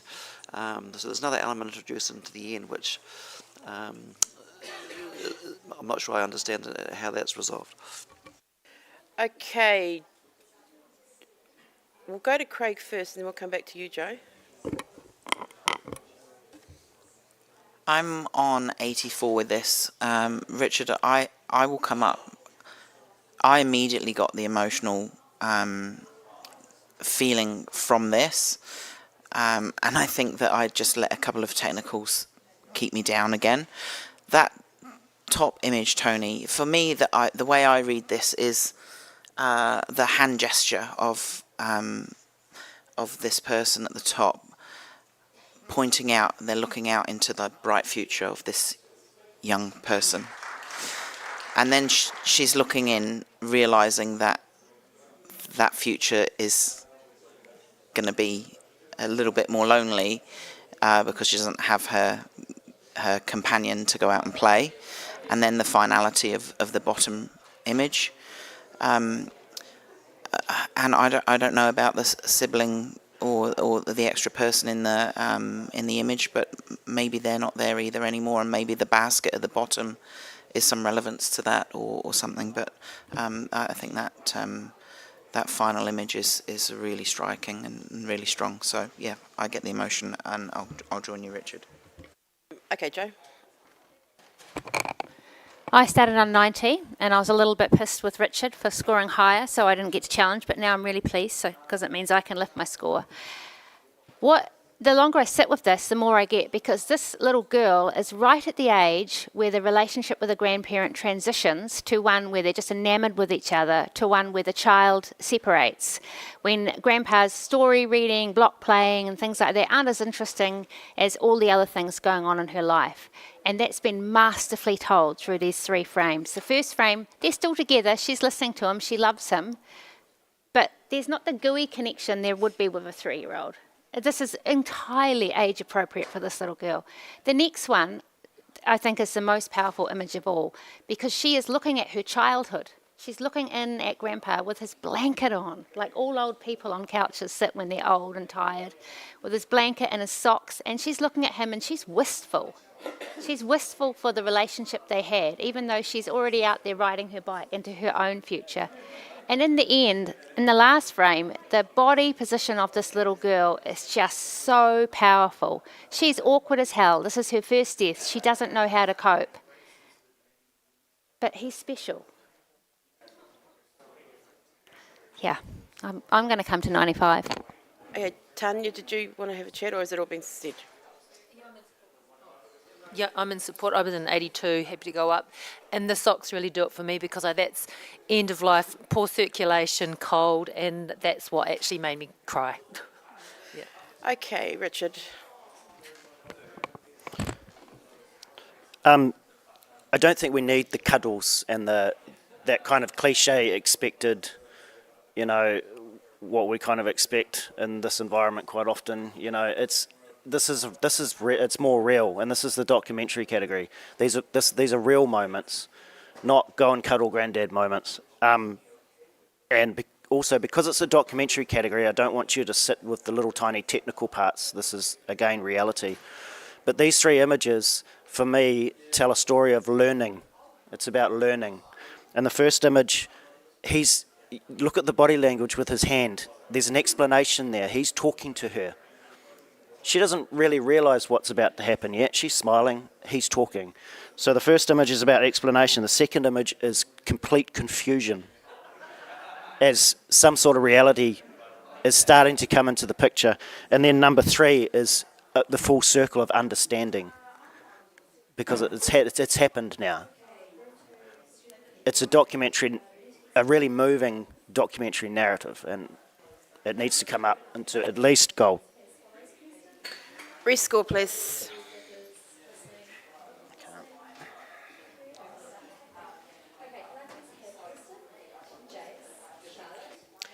We have a score of 92 gold. Congratulations to the photographer.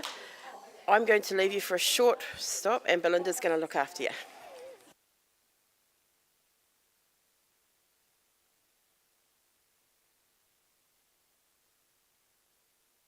Hello.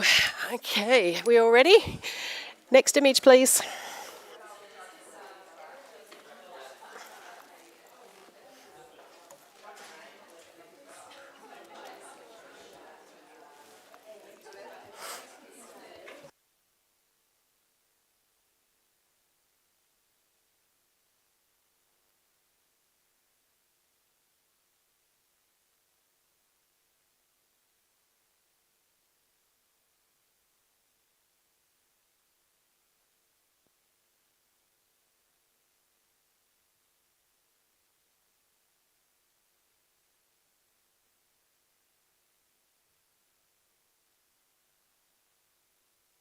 Thank you, judges. We have a score of 74, professional practice. Can I have a comment from Tanya? Yeah, there's an impactful moment captured here, but just what would elevate it is if the focus was actually on the ball carrier, not the person to the right. That would help elevate it more. Yeah. Thanks for that, Tanya. Next image, please.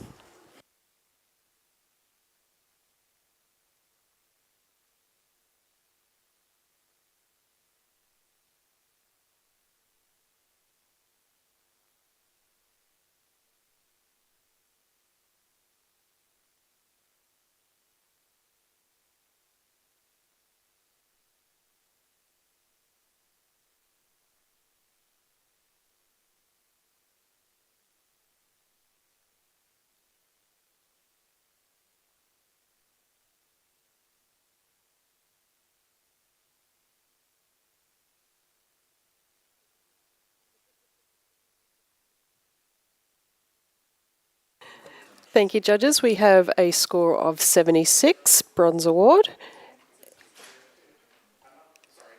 Yep, Craig, did you want to challenge that? I'll take it. I'm on 81. I first looked at this and it really bothered me that those two faces were blocked. And then I realised that it was all about the bottom guy's line of sight, and those arms lead you up. So I thought that was well timed and a clever little timing and storytelling there. So I thought it deserved 81. Come up to silver with me. We'll come back to you, Tony, but Tanya, you were just on the other end there. Yeah, I scored the 70. It was actually for the reasons that you mentioned of appreciating the impact of the person falling, and we just would like to have a bit more story with and being able to see one or two of those top people. That's what kept it at the 70 for me. Thanks, Tanya. Tony. Look, if it helps point out just something small, this is real blokey, but there's also a camp element. Here's the guy, look at his left hand on the other guy's crutch, and the other guy's, oh no, you know, it's like, there's something actually quite clever going on here, you know. In light of that, Craig, have you got a response there? I do. I think there's something wrong in the room where Tony points out the campness and I don't. Well, sometimes it's better left unsaid, but yeah, I think there's a really powerful gaze up there, and there's gays everywhere in this world now. Anyway, yeah, I'd like to get this up to silver if we can. So let's do it. Excellent. Please rescore, judges. And we have a score of 79. So you guys know what to do. If you want it to stay there, give it a 79. If you want it to go up to silver, give it an 80. And we have a silver award, 80. Congratulations to the photographer. Can I have the next image, please?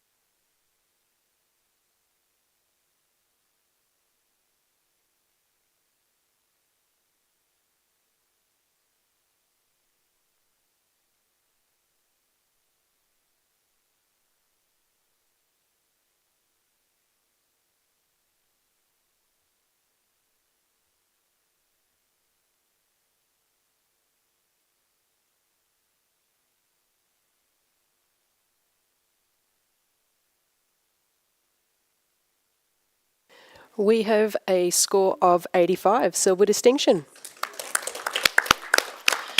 We're all very close there. Can I have a comment for the photographer? Joe? Yeah, congratulations on your silver distinction. I think it's really great that you've captured probably the opposite shot from all the people behind who are photographing the gymnasts. So well done. Thank you, Joe. Can we have the next image, please?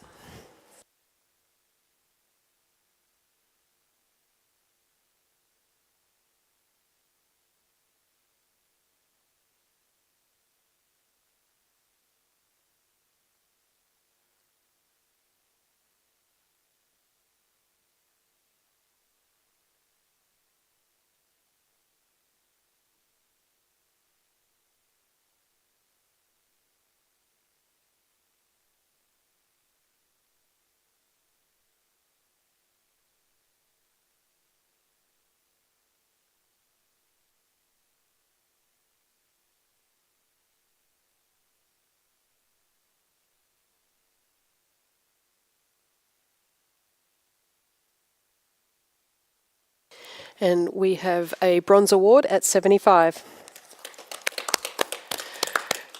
And can I have a comment for the photographer, please, Tony? Absolutely. I love the fact that you've captured all these horses off the ground. I think that's a moment that certainly is well worth recognising. The overall feel is perhaps a little bit gritty, a little bit sort of grainy and contrasty, so I think that could have helped pulling that back somewhat. Thank you for that, Tony. Next image, please.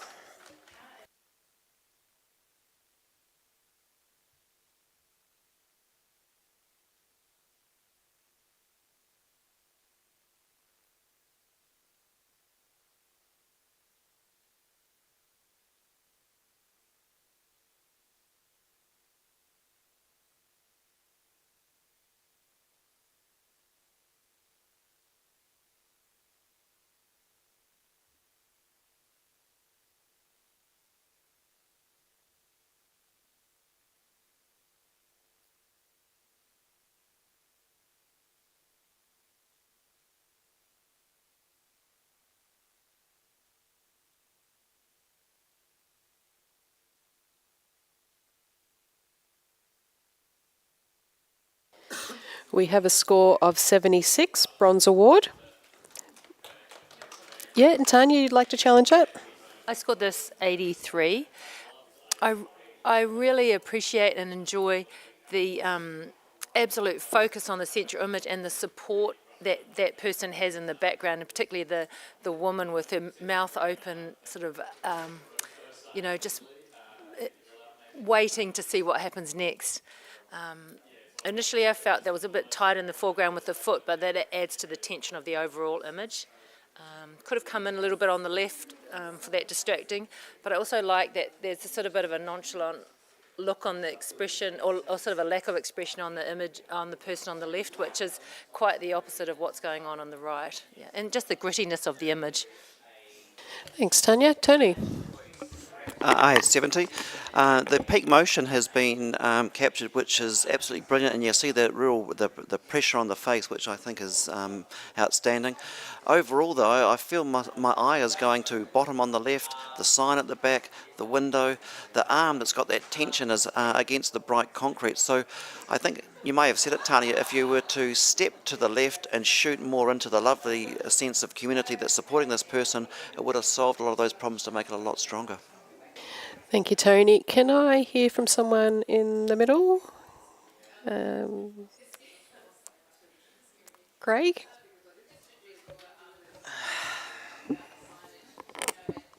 I scored this 76 because of his expression and of the person leaning over and giving the biggest amount of support.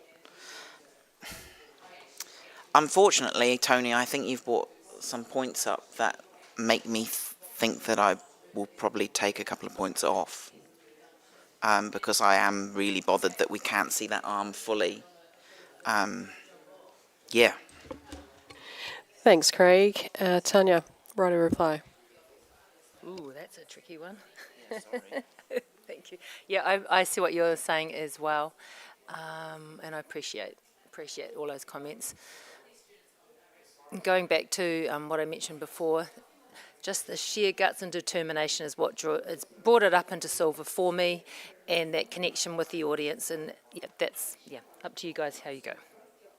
Okay, thank you. Just give me a second. I've got to do my bit.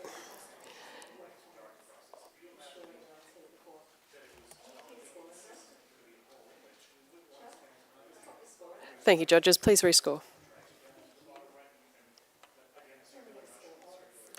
We have a score of 76, so it stays the same. Congratulations on your bronze award.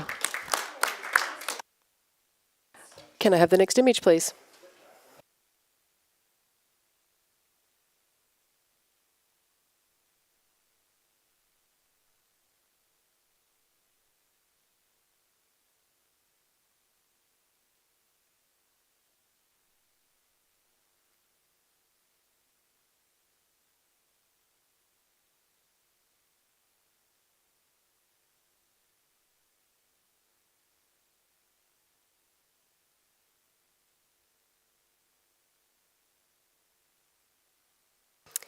Thank you, judges. We have a score of 70, professional practice. Can I have some feedback for the photographer, please? Yep, Craig, thank you. Yeah, I think you've seen a really cool image here with that shadow. I really like that. And I think if you'd have maybe let them step one more step forwards into that dark area to give them a better framing element behind, cropped off that darkness on the left and then just straightened it up, I think you'd have had a stronger image and a better result.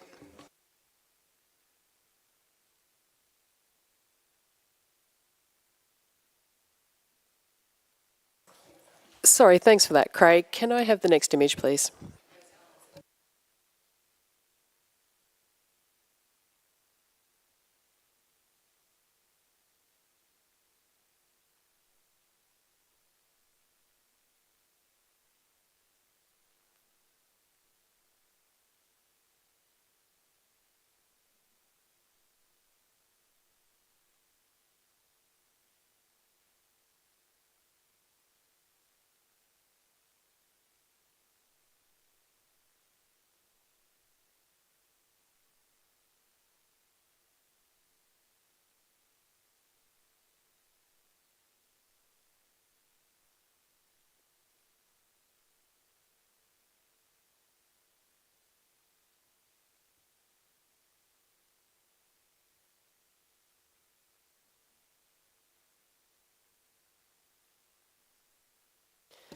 Thank you, judges. We have a score of 74, professional practice.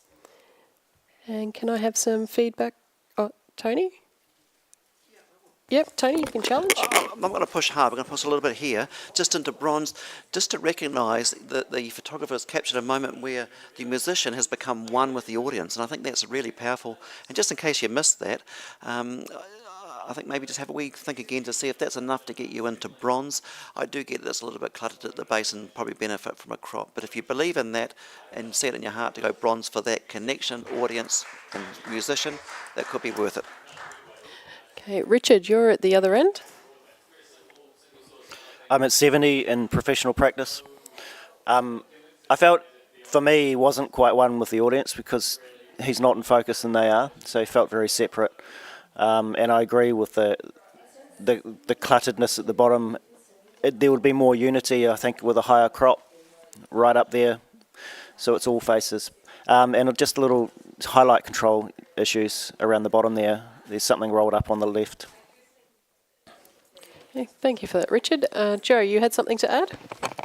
Yeah, I scored the 73, so I'm not far off, and I think I will come up to bronze. I definitely get that oneness story, but I actually like all the clutter around the bottom because I feel like it's telling his story. It's his run list, and at first the towel really bothered me, and then I thought, I bet it's really hot and sweaty doing that job. So I feel like there's a sort of honesty to all the stuff, basically, that's around him that really tells his story of being part of the crowd. So yeah, I'm going to push for bronze too. Thank you, Joe. Craig, did you have something new to add? No, it's okay. No? Okay, Tony, write a reply. Look, it's not a strong push, but enough if you can see it just to go to bronze. I think his face is sharp, Richard. His guitar perhaps isn't as much, but look, see what you can do. Bronze is what I'm asking. Thank you, judges. Please rescore. And we have a score of 76, bronze award. Congratulations to the photographer. I'm sure they appreciate this discussion. I'm going to leave you now. Tracy's back. So, yeah, enjoy the rest of the day.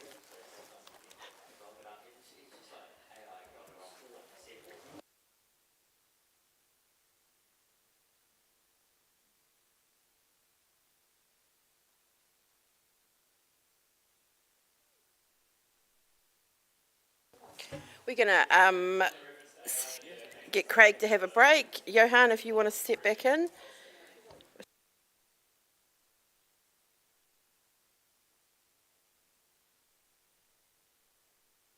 Right, can we have the next image, please?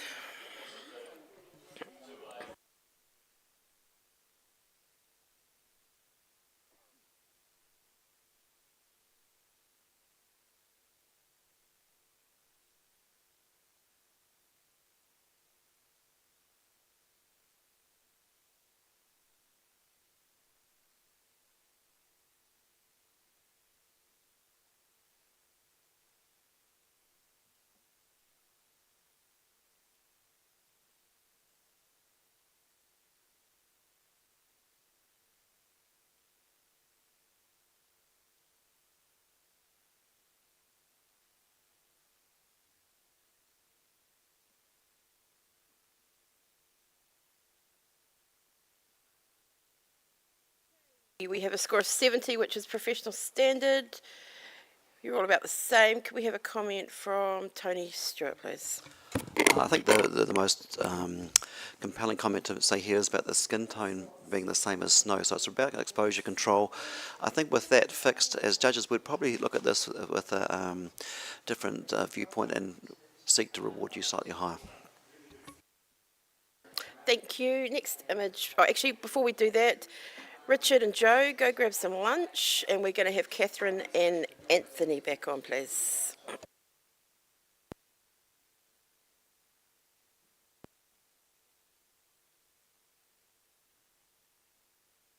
Right, next image, please.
We have a score of 88, which is a silver distinction.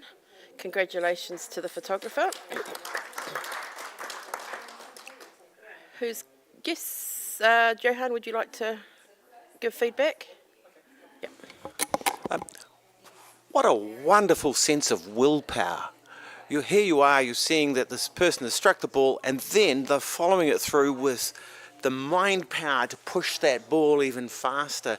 The sense of movement and velocity in this image is wonderful. The sense of power and strength, and then that simple framing holds it together beautifully. I think it's well deserved of a silver award. It's fantastic. Silver distinction award, yeah. Okay, lovely. We're going to do one more swap. Tanya, would you like to switch out for Mike, please? Okay, next image, please.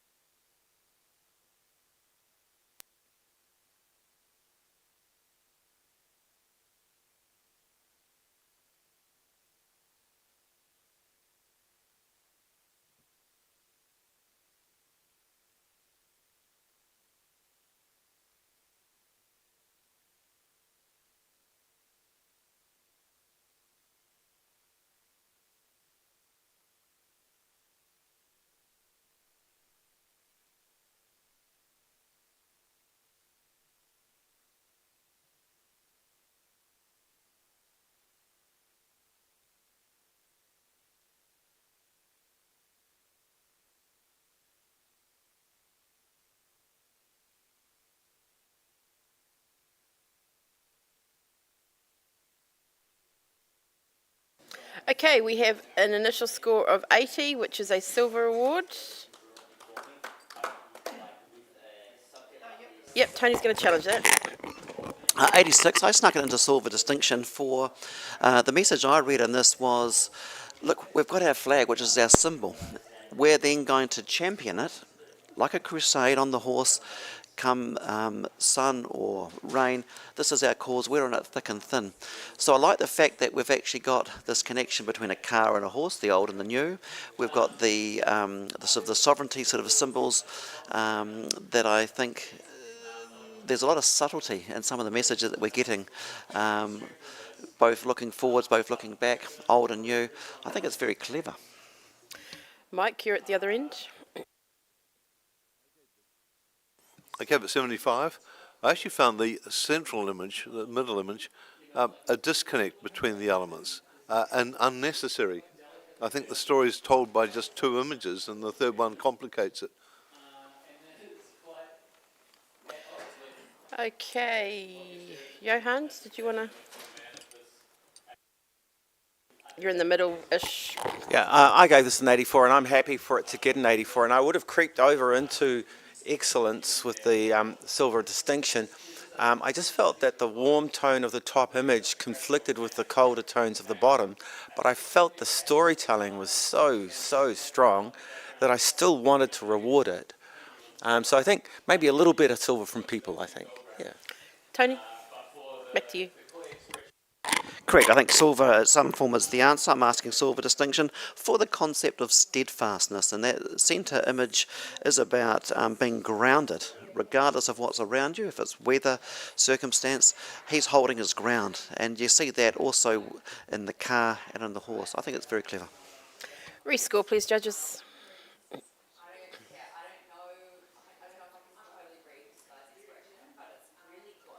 Okay, we've come up to 82 silver award. Congratulations. We have the next image, please.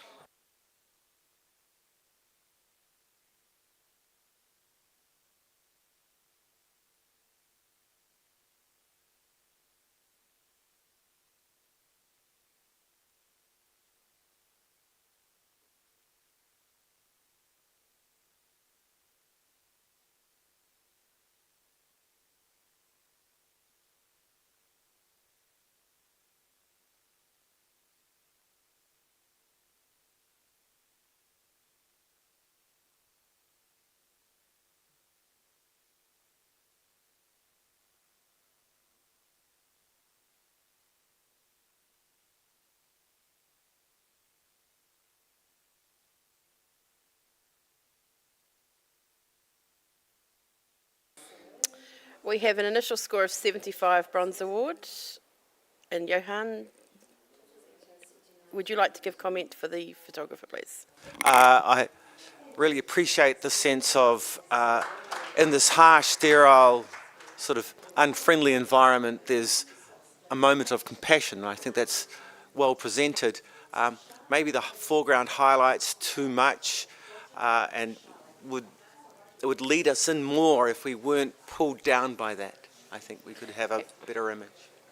Thank you. Next image, please.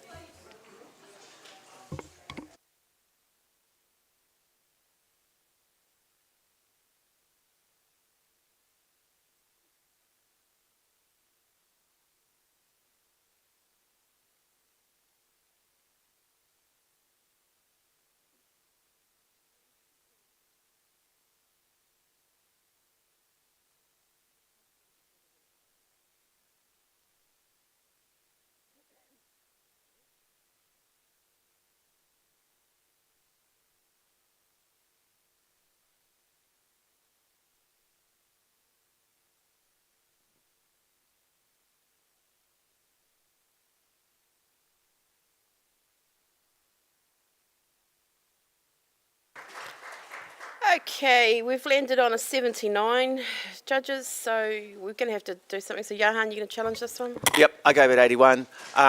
What I love is almost the contradiction between the casualness of the background. The people in the background don't even seem to be concerned. And here is somebody putting 110% into an activity that is very, very hard work. You can see all you need to see. I possibly would have gone higher if there hadn't been that little diagonal line on the side, and that could have been fixed by cropping, but I still love that message about the grit and the effort. Okay, I've got 3 of you on the bottom, so Anthony, you're going to... I'm on 78. I do believe that it's a very solid bronze. I just wanted a little bit extra just to get it into... You know, I'd like to see more extra if I wanted to go silver, but I'm happy to help your cause, Johan. Okay, and Mike, you're up there too, so... Yeah, I gave this 81. I actually love the look on the face, the determination. I don't see the people in the background as being disinterested, Johan. I see them, this has happened, it's gone, what's next? And there's another one coming right behind them. So I see it as a really good storytelling about this event with impact and personality. So definitely definitely a silver. Rescore, please.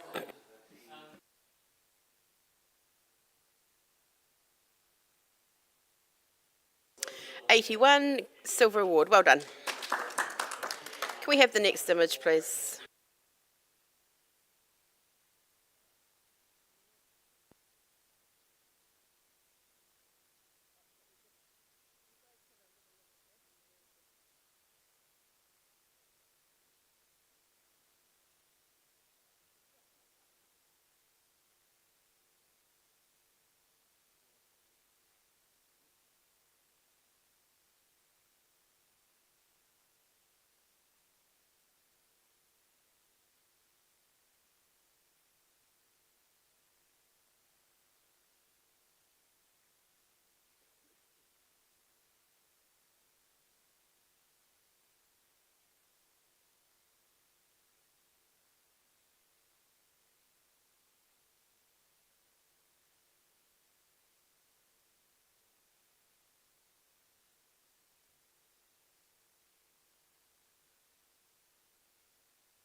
Okay, we have a score of 78, which is a bronze award, and Anthony... Screw it.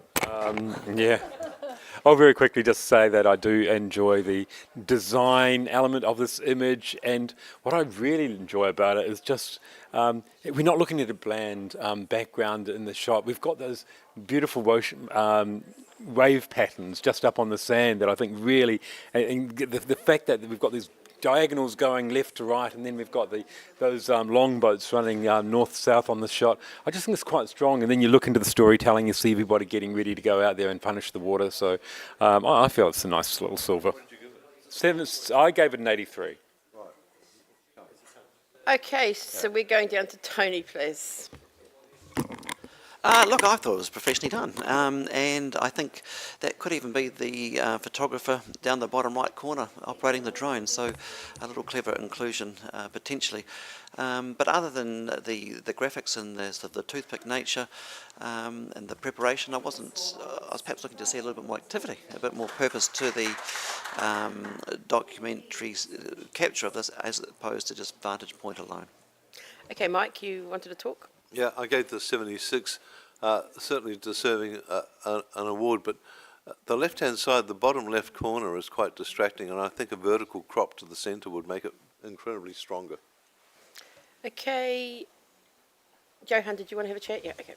Just quickly, I saw that bright corner in the bottom left hand, but then I actually balanced it with the person in the pink, just adjacent to it or across from it. And so it felt contained and it felt driven and so strong in the design. And the story is either preparation or finishing, and it's just there, it's got direction, it's got design, and it's quite good to, it's enjoyable to look at. What did you give it? Oh, I gave it a 82. Yeah. Okay, Anthony. Okay, there's two of us in the silvers, so you know what to do, people. Thanks. What was it before? 78. 78. We've just got to give it a little bump. Thank you. We have a score of 80, silver award, well done. Can we have the next image, please? Cool.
Okay, we have an initial score of 86, but we have a challenge from Anthony, please. This is a stunning sports shot. I'm really enjoying this, and you look at some images in this, like in any category, and you just go, "I wish that was mine." To understand what's going on here, we've got a black background, subjects spinning, water coming off them, but the light coming in from behind is creating this beautiful spiral. Everything leads to the diver, and I just think it's an exceptional capture. We've got really sharp, we've got great sharpness on the shot. Every water droplet's amazing. I don't know why we're not in gold. Please tell me why. Okay, So I'm on 92. Johan, you're not often down that end, but... I'm coming up. From my dirty old 83. Anybody in the middle want to have a chat? Catherine? Yeah, I'm on 86, and because we're talking about gold, maybe lots of chats is probably a good idea. I saw a lot of strength in this image, and I love the galactic sort of feel where she's in the vortex of that spiral. There was a sort of a light patch on the left-hand side, which I was a little bit disappointed to see. Her face is not pin sharp, but I have actually decided that I think that that's actually a plus in this, because it shows that that's the place of the most sort of movement as she comes around. I'm just interested I will come up a bit. I'm not sure how far at this point. Okay, Tony, have you got anything else to add? Yes, the top of the hair and the face isn't sharp, but as Catherine, I've kind of resigned the fact that the shot's stronger than that. I particularly love the sense of the water on the feet. I was quite taken for the fact that you have those illuminated. It made it quite sparkle. And Mike, anything, since we're talking gold? Unfortunately for me, gold's perfection, and this is not perfection. So high silver, definitely, but that's just where I sit. Thanks. Okay, back to you, Anthony. 99 or 100 is a perfection. And I look at this image and I take on board what I think somebody said, the slight lightness on the left-hand side of the shot. That's what kept me out of the high distinction range for high gold. But at the same time, I would just want you to think for a moment about the actual technical challenges of getting a shot like this, and one of them just being they're probably in a moderately low light situation, their shutter speed, they're working to the max on probably quite a high ISO, and they've come out with a stunning shot, an amazing moment, and I kind of think it's the kind of shot that not everybody would go to that event and capture, and that's what I want you to remember. I'm on 92. Rescore, please, judges.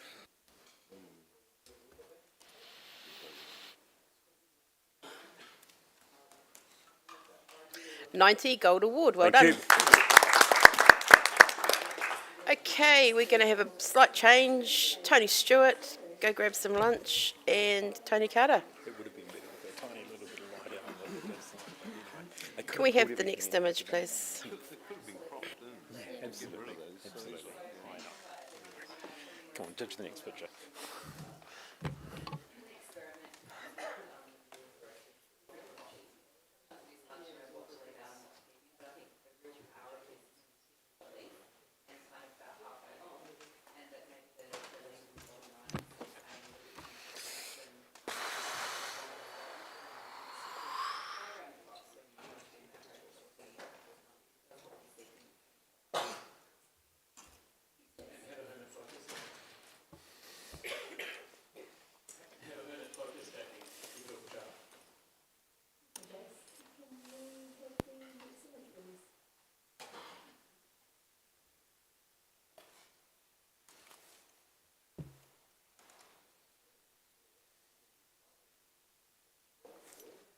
We have a score of 77, which is a bronze award. You going to challenge? Yeah, I'm on 82. Why I'm on 82 is I really enjoyed how these two images sort of fit together. I probably would have preferred if they were side by side in a way, so you had that more flow through, but I think as far as storytelling, it works exceptionally well with their facial expressions and the hands in the top image, how they sort of work in together with who's saying something and then just cracking up both of them at that bottom. So I think there's plenty of energy, and I think that and the quality of the files looks pretty good to me in the conversion. So I think for me that's sat in the silver range. Okay, Anthony, you're at the other end, please. Yeah, I just feel it's a little bit predictable, I'm afraid to say, and it's like it's not ringing my bell. I can't say a lot otherwise, I'm afraid, on this shot. It's just two photographs, one's telling a joke, and the other, in fact, the person telling the joke's then the one doing the laughing. We're not seeing much reaction from the actual jokee, or the recipient of that joke, and I feel like there might have been another opportunity in the same situation that the photographer could have actually done better with. Catherine? I was 72.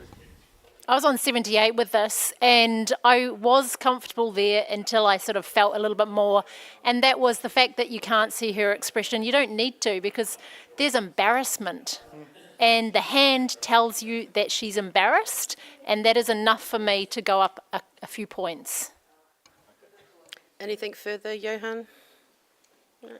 Agreed. Hey, back to you, Tony. She's laughing at her own joke, Anthony. I've known you for a long time. There's truth might hurt a little bit there. Joking aside, I think that's that's what this is all about. Is her raucous reaction to her own thing, and her friend just going, "Oh my God, she's just done it again." So let's get it up to silver if we can, pretty please.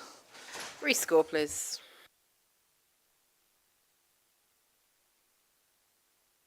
81, Silver Award. Well done. Can we have the next image, please?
We have an initial score of 87, but Tony, you know this is coming, so. Jeez. Whoa. Yes, thank you.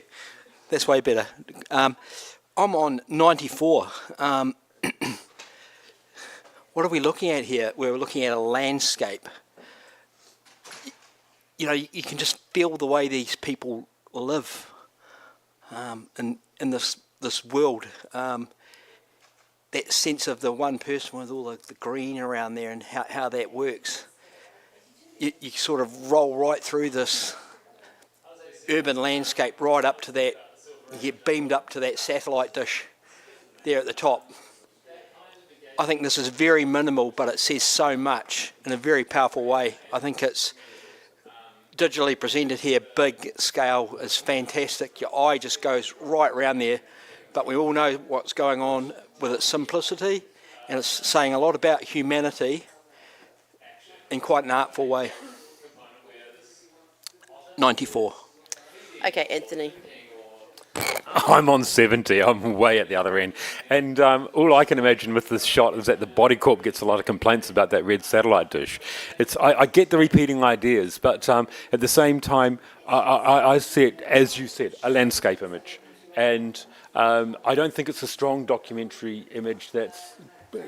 yes, somebody's kind of like gone wild growing plants out of there. Some guy up the top there's, into their tech, but it's a very kind of like a really limited story. And for me, I wouldn't be using that in any editorial context unless I was putting a lot of text over the top of it. Okay, Catherine and then Mike, please. I was on 87, and this is extremely strong social commentary, extremely striking, and the rhythm of it is incredible. I was on 87. I was confused about what I now understand to be a satellite dish, but I had a really strong emotional response to this. It made me feel so sad that we are reduced to that tiny snippet of nature, and there's a crawl of nature coming out on another balcony, one single red flower, so tiny. And then up in the top right, there is a window open, someone that's potentially opening the window to the possibility of more exploration of nature. This is striking, and it was my ignorance of what the red thing in the middle was that it was stopping me from gold, and I'm with you. Okay, Mike, did you want to add something? Look, I was going to, but Catherine said most of it, so thank you, Catherine. Okay, Johan? Right, I gave this 82. I feel there was another opportunity in here that was actually lost, in that if you look to the right of the image, you can see that there's two people who clean their balconies. And that is actually a very important part to the rest of the story. Their balconies are so clean, and it's part of a story. It's been hinted at, but the hint isn't good. It's taking you out of the picture once you notice it. And I feel that it should have been included more deliberately rather than accidentally. So in a documentary category where I'm looking for somebody to tell me stories, I feel that the photographer potentially has missed that opportunity, but I do applaud them for what they have given us. Okay, Tony, back to you. There's a very famous book about a photographer, I think it's Rushka, photographing gas stations. Okay, so when you get a whole lot of gas stations in one book, what you start to see is the differences between the gas stations, even though you could drive past them every time and see the same thing. So it's all about those little changes. Thank you, Johan, for pointing that out and for rolling your eye around that image and finding a point of difference. The same with Catherine, you found something different because within that repetition is little things that you could go past every day and not notice, okay? From windows open to what you were talking about there, Johan, on the edge. But you still, it's on the edge, but you still know it's there because your eye wandered until it found it. When you've got the same repetitive shapes, you just go through it and flow through and find those little nuggets. So I think this is very strong. Anthony, you probably come at it from a different angle with what you were saying about how it could be used. But, you know, I still think this is pure documentary, but in a real artful, simple way. And I'd love you to come up to gold, please. Rescore, please, judges.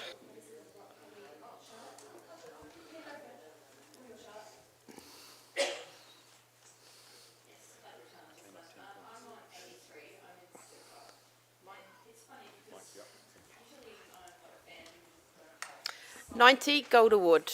Congratulations. Well done. Can we have the next image, please?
We have an initial score of 90, but I'm sorry, Anthony, you can't. Tony Carter, you've got this.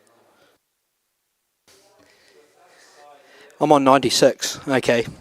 This just means that you can adjust your score, Anthony. Just remember that bit. Yeah. The feel on the street here, the contrast, the shapes. Okay. This is pure observation at a very high level, but also constructed on the street, but with lots of different visual elements that are so graphic. You know, that the action of the people, the use of dark and light with them is just really about those shapes and what's happening. This photographer has masterfully looked at these people like they're objects instead of people, and they're just beautiful shapes that all interlock in together. It's very high contrast, and I think it works extremely well. So much geometry and triangles and everything going on in there. This is very high level communication. Street photography meets architecture, meets stunning black and white. 96. Mike. I gave this 84. I actually found a problem with the left-hand image with the frame of the door cutting through the head coming through on the background. And that's probably the only graphic mess that I see in the entire series, but I did notice it and therefore I considered it. Okay. Yep, Anthony. I love the humour that's in the shot, and I just think, you know, one of the things you look at this image and you've got the guy walking through with the door frame and that, and behind him we don't actually get to see much of him. We get to see a slither of his face, and you know, but you get the guy who's got to put the door down. He's carrying the heavy stuff. Okay, that guy walking through the edge of the frame, I don't mind that at all. Bit of tension, good fun. I do love in fact, I said we couldn't see the guy carrying the door. We do see him there struggling with it. But what I love about it is the contrast. The photographer's gone high contrast on it, and it's just so well handled. I love that last shot. We're seeing the door sitting there like an exclamation mark. This is I thought I was tentative on. I started in the 80s and then I went to 92, and I commend Tony for going up into making the great decision of going up into 96, because I think we can go gold distinction on here. I think it's a beautiful bit of communication. Okay, Johan, since we're talking gold distinction. Okay, I got an 88 on this and I'm going up. What I love about this is the way the story's being told. When we look at it, the strong element is the frame in the beginning, and we think the story's about the frame, but the frame's just introducing the door. And then we think in the middle one, the same, the frame, it's about the frame and the guy of the frame. But that door is still coming in, and then we get the door. And it's so solid, it's so simple. They haven't added a fourth image, thank goodness.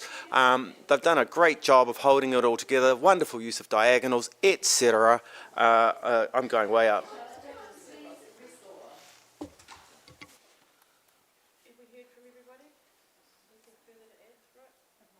Okay, back to you, Tony Carter.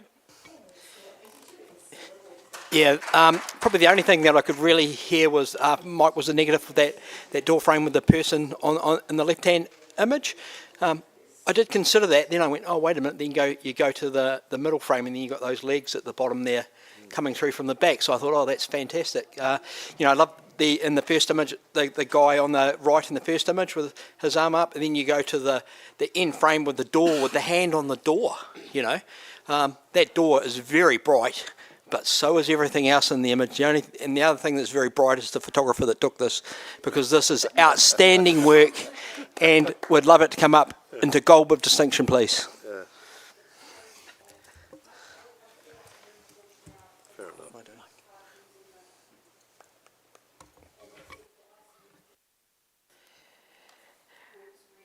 Tony, you were bright to do that. We have a score of 96 gold distinction.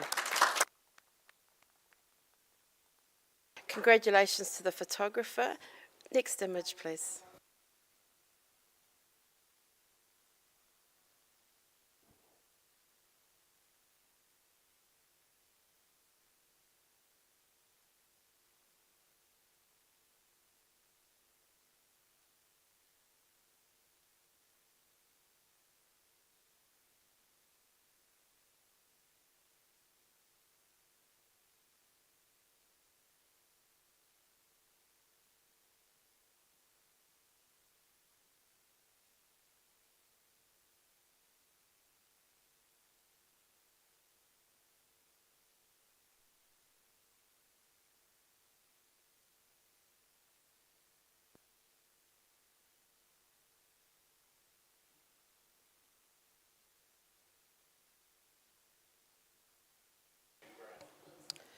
Okay, we have an initial score of 80, which is a silver award. Johan, you're going to challenge that? Yep, I gave this an 87. What I love is the disinterest. The disinterest in this, in why they are there. They are there for this art exhibition, yet nobody seems engaged by it whatsoever. And if we're looking at this as a story about people at an exhibition, I feel that has come across as perhaps a story about their response to something they've seen, you know, like their lack of response, their lack of engagement, their lack of involvement. And that strength of the lack of engagement is given to us in that last image where we are engaged with a person who's there who's still not engaged by what's going on. And there's a shame in that. And I've given it an 87. I would like to see the score come up if we can. Just swivel that microphone to Tony Carter, please.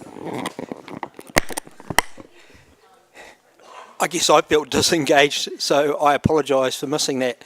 And I was definitely listening to what you're saying, and now I'm going to listen to everybody else, and I will be lifting my score. So, Anthony. Yeah, look, really quickly, I see a Hogwarts moment, all those portraits on the wall that tend to look around the room and commentary on everybody. And I see this happening in this image. I've scored 86. I am with Johan, and I think it's deserving of a high silver. I don't know if I can go gold, but that high silver range there, there's that beautiful interaction happening between the art on the wall and the foreground. Okay, anything further, Catherine?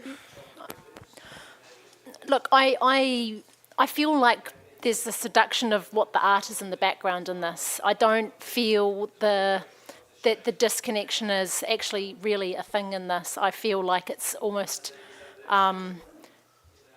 the thought process is these look cool on the wall, let's have them popping through people, and I don't feel that there's actually a story throughout that holds all of that together. That's where my struggle point is. Okay, Mike.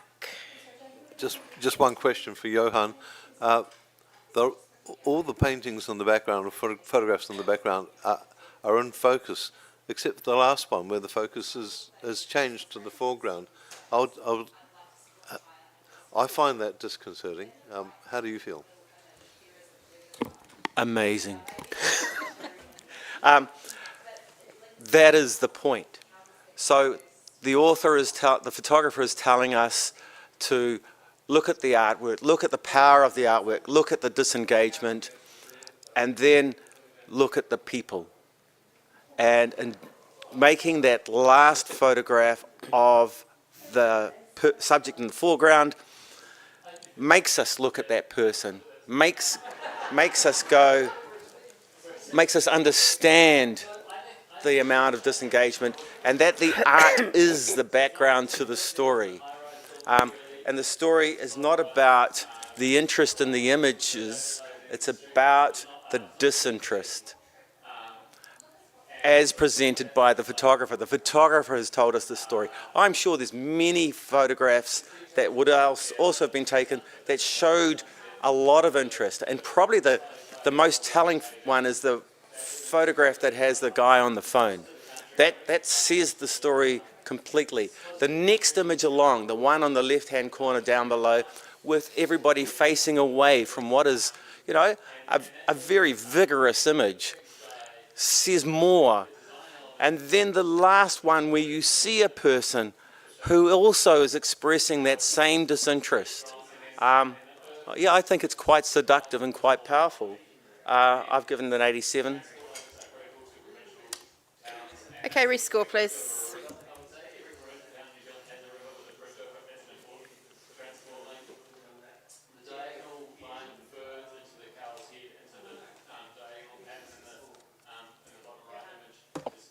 Sorry. 86, silver distinction. Well done. Okay, we're going to have a quick judge swap. Thank you, Anthony and Johans, and we're going to have Craig and Richard back, please.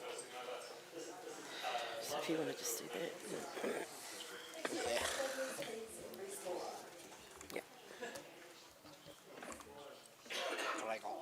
Okay, let's have our next image, please.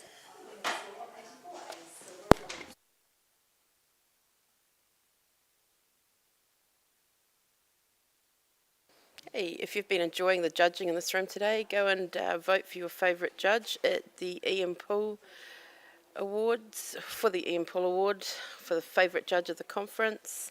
That is at the registration desk.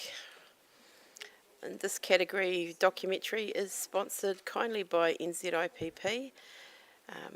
which is the organisation running these awards at the moment.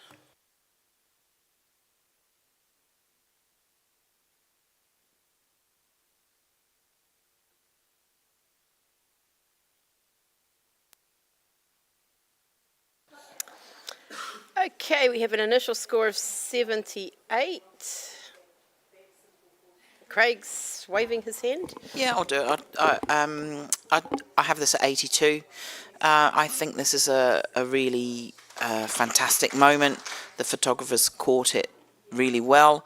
I love all that smoke that kind of takes you out and back into the impact again. So I'd love to see this sneak up a little bit. Gonna wander down to Richard.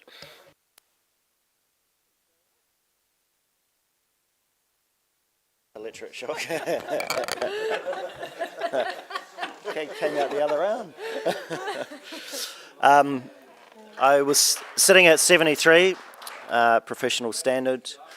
It's great that split moment after impact, but I wasn't sure, and I'd like your opinion on it. On the file feels like it's been distracted a bit, and I don't know whether it's through some sort of sharpening or noise adjusting tool. I'm not sure, but it definitely drew my eye, and not only in the car, around the car, but the grass particularly as well. So I'm just not sure what that is. Okay, can we hear from Mike, please? Have you got anything further to? Yeah, I was actually a bit disappointed I couldn't see an expression on the face within the car. I think that would have given it more power, more excitement, more drama. I'm just really looking at a result of something. It just needs something a little bit more to give it a silver for me. Okay, back to you, Craig.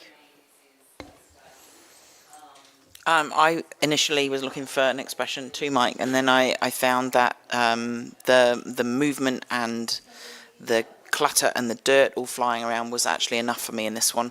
It sounds like I've got a fight on my hands with this, so let's just see if we can give it a stronger score. Rescore, please.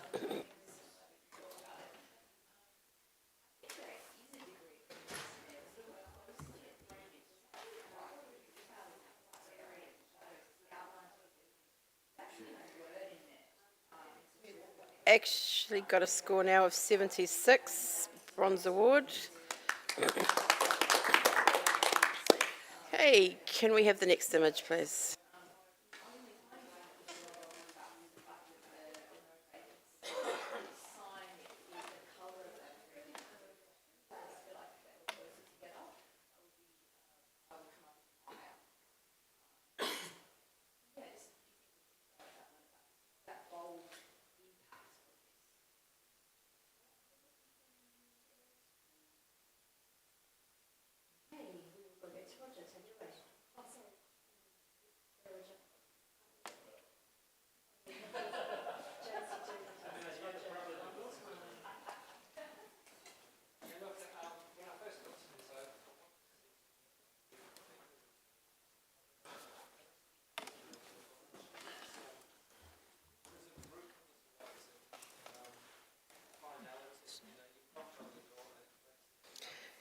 Okay, we have an initial score of 83, Silver Award.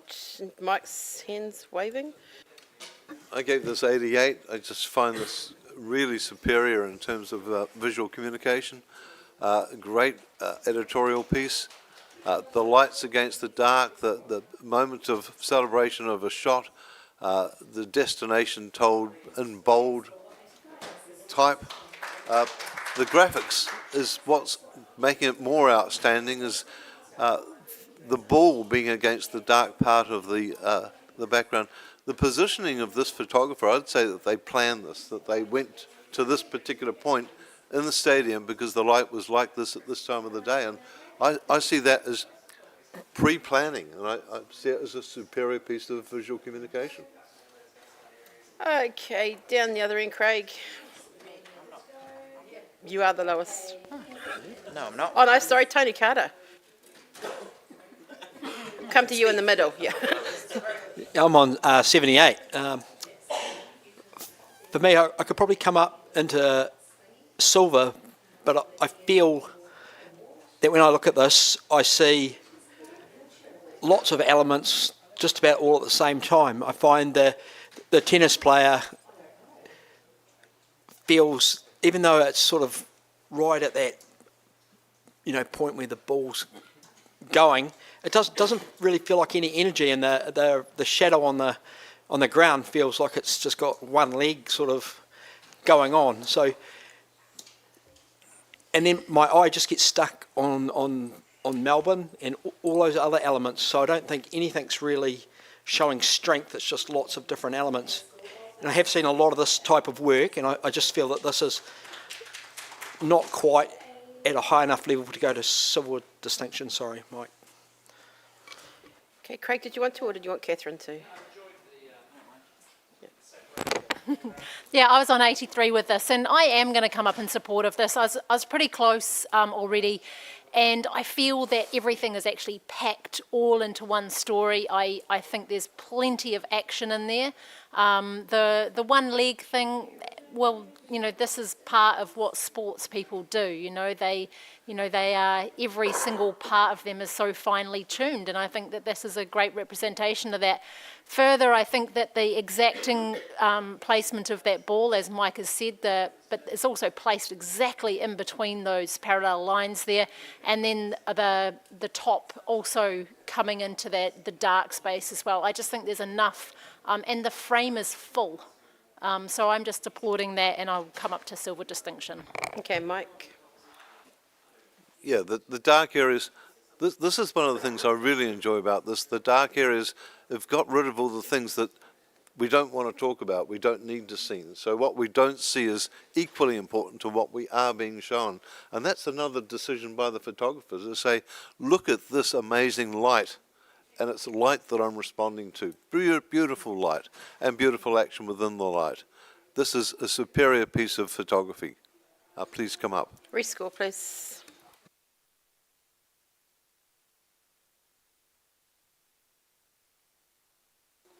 '86 silver distinction. Well done. All right, can we have the next image, please?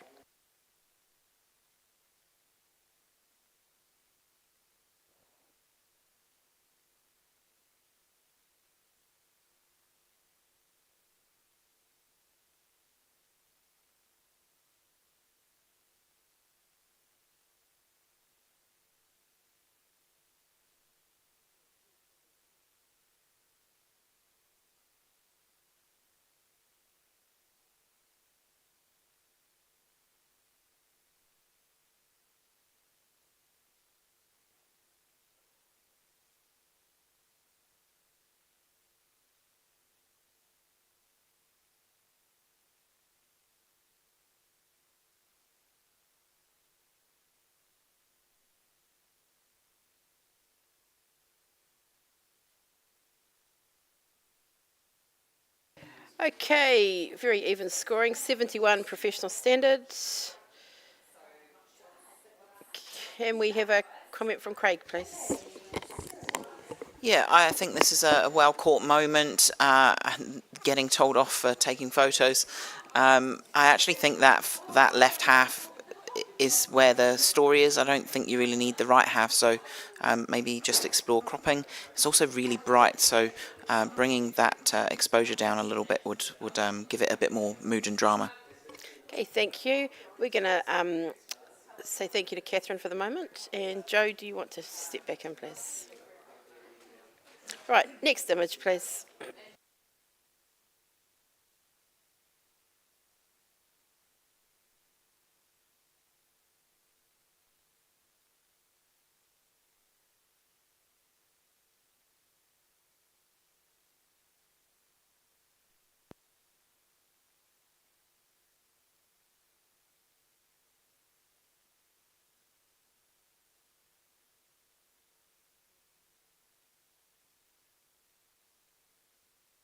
Okay, we have a score of 60, which is professional.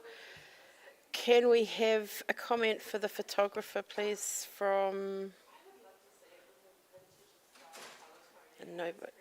Tony?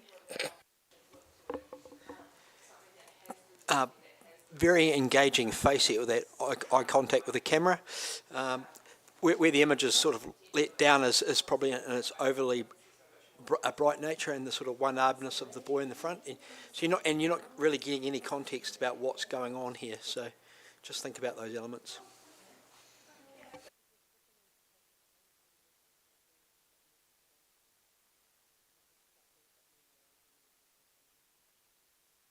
Right, next image, please.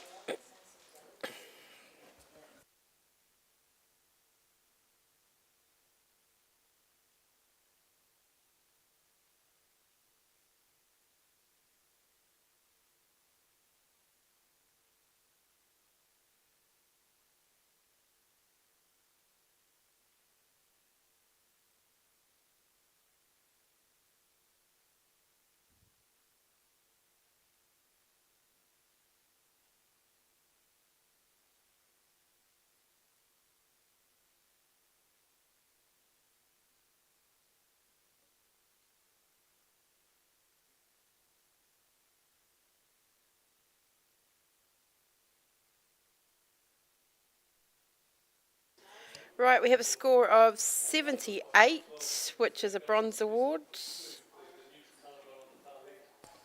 Yes, Craig, you can go Yeah, for that. I'll challenge it real quick. I think this image gives me hope that if professionals can mess up, then it's okay for us to mess up too.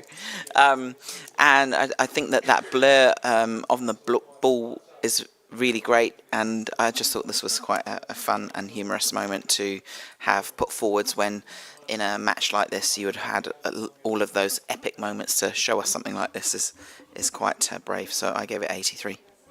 And we're going to come to Joe, please. Yeah, I go to 74, professional standard. I saw some of that too, Craig, but when I got in there, I didn't find the face to be very sharp, and I find the closed eyes just really cut me off from any feel in this image. But I'm listening. Tony, did you have something to say? Yeah, I'm on 81. Those things, Joe, I think the eyes closed, if you're getting a ball going at you like that, you want to hold on for dear life, really. That split second where you're just getting whacked or bouncing off. I think it's quite a decisive moment, but you're not perfect in its composition or anything like that. But I thought that's powerful enough for me to give it an early silver at 81. Okay, Craig. Yeah, Tony said it really. That's a involuntary action when something's hurtling towards you. I like the composition because I like the wicket in the bottom. I'm on 83. Come up and join me in silver. Rescore, please.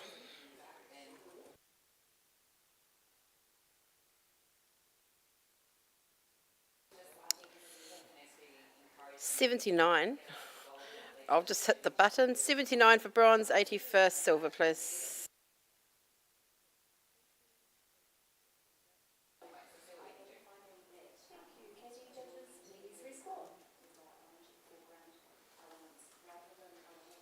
Score of 80, silver award. Well done. Okay, next image, please.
We have a score of 80, which is a silver award. Congratulations.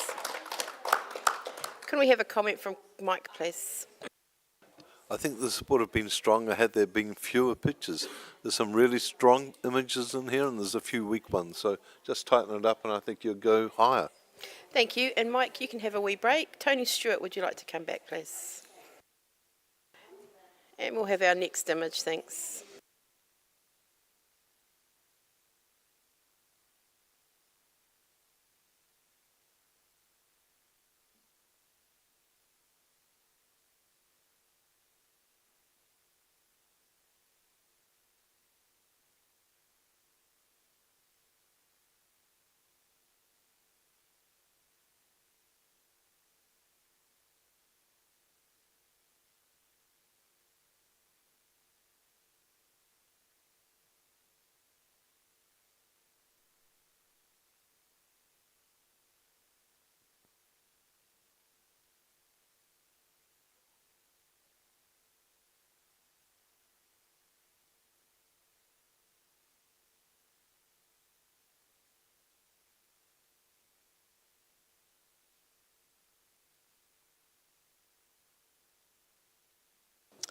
Okay, we have a score of 75, which is a bronze award. Congratulations to the photographer.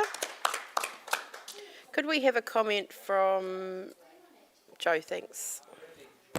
Well done on your bronze. I loved the feeling of peril I got when I got up there, juxtaposed with his complete casualness, so I thought that was really strong. Just to tighten it up, there's some highlights that are quite bright, and I think you probably could have cropped maybe a little tighter. Okay, we're going to give Tony Carter a wee break. Tanya Niwa, would you like to come in?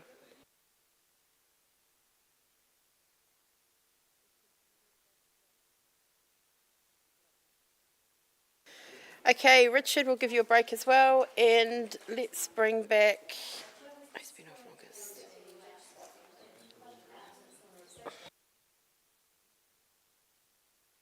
Johan, would you like to step in for Richard? Thank you. Okay, can we have the next image, please?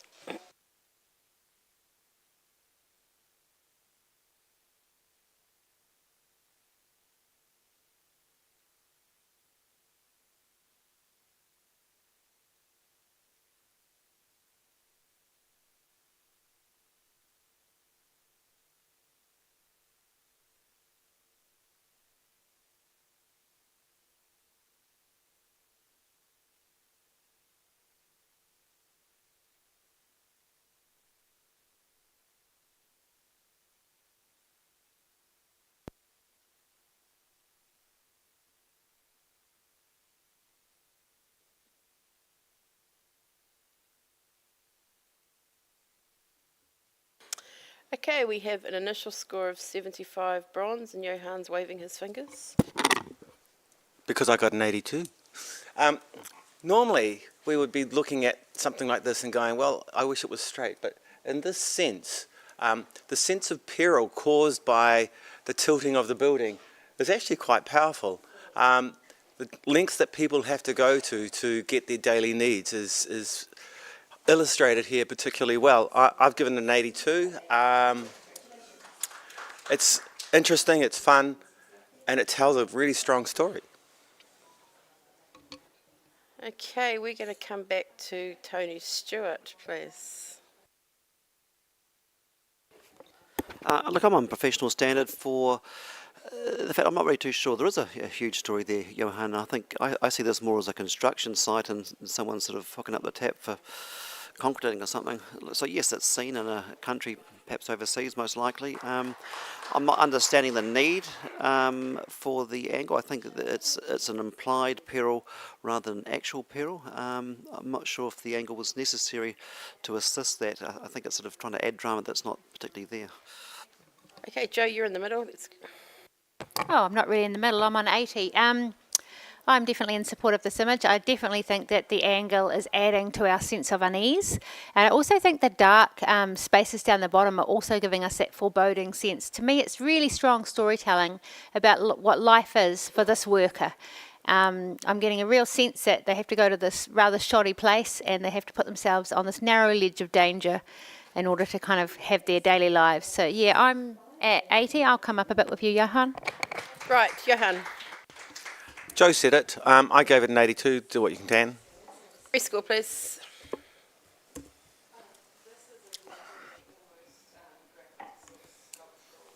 $80 Silver Award. Well done. Next image, please.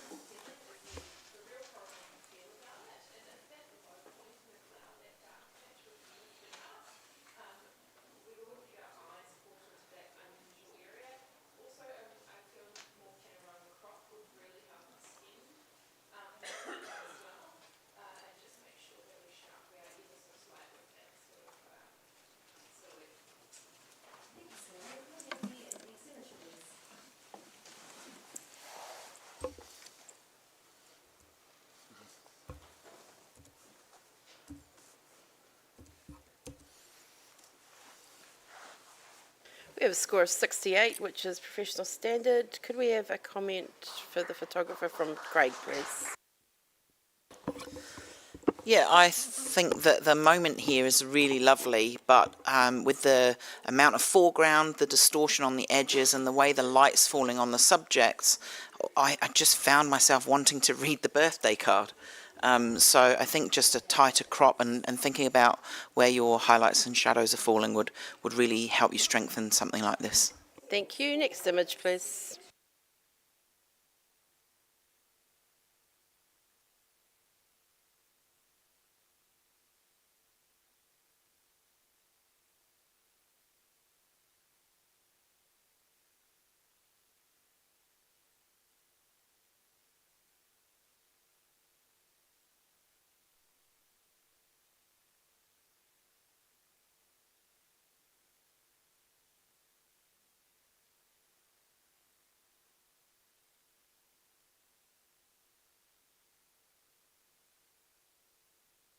Okay, we have an initial score of 77, which is a bronze award.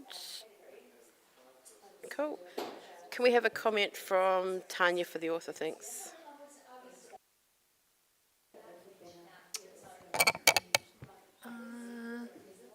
Yeah, decisive moment caught, and just I scored this 81 actually. Just to bring this up, it's just the person in the background by his foot. That's just the little distraction that if that wasn't there, then I would have taken a bit higher, perhaps a bit more space in the foreground and to the left. Right, next image, please.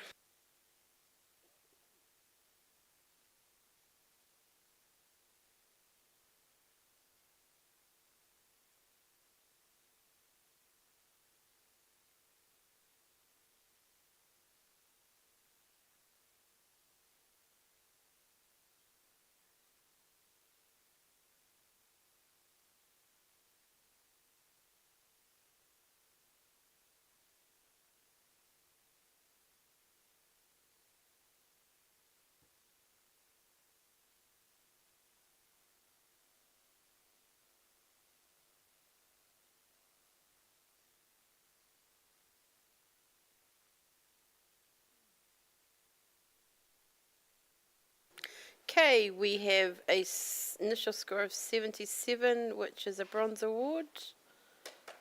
Oh, congratulations to the photographer. Can we have a comment from Tony, please? I find it really refreshing that clearly this is a rescue type situation. It could be training, but I see the crampons on the boot that if the person left behind is taking pictures, that's dedication to the cause when you've probably been through a bit. So look, I certainly like to recognise the fact this is a different vantage point. Thank you, Tony. Next image, please.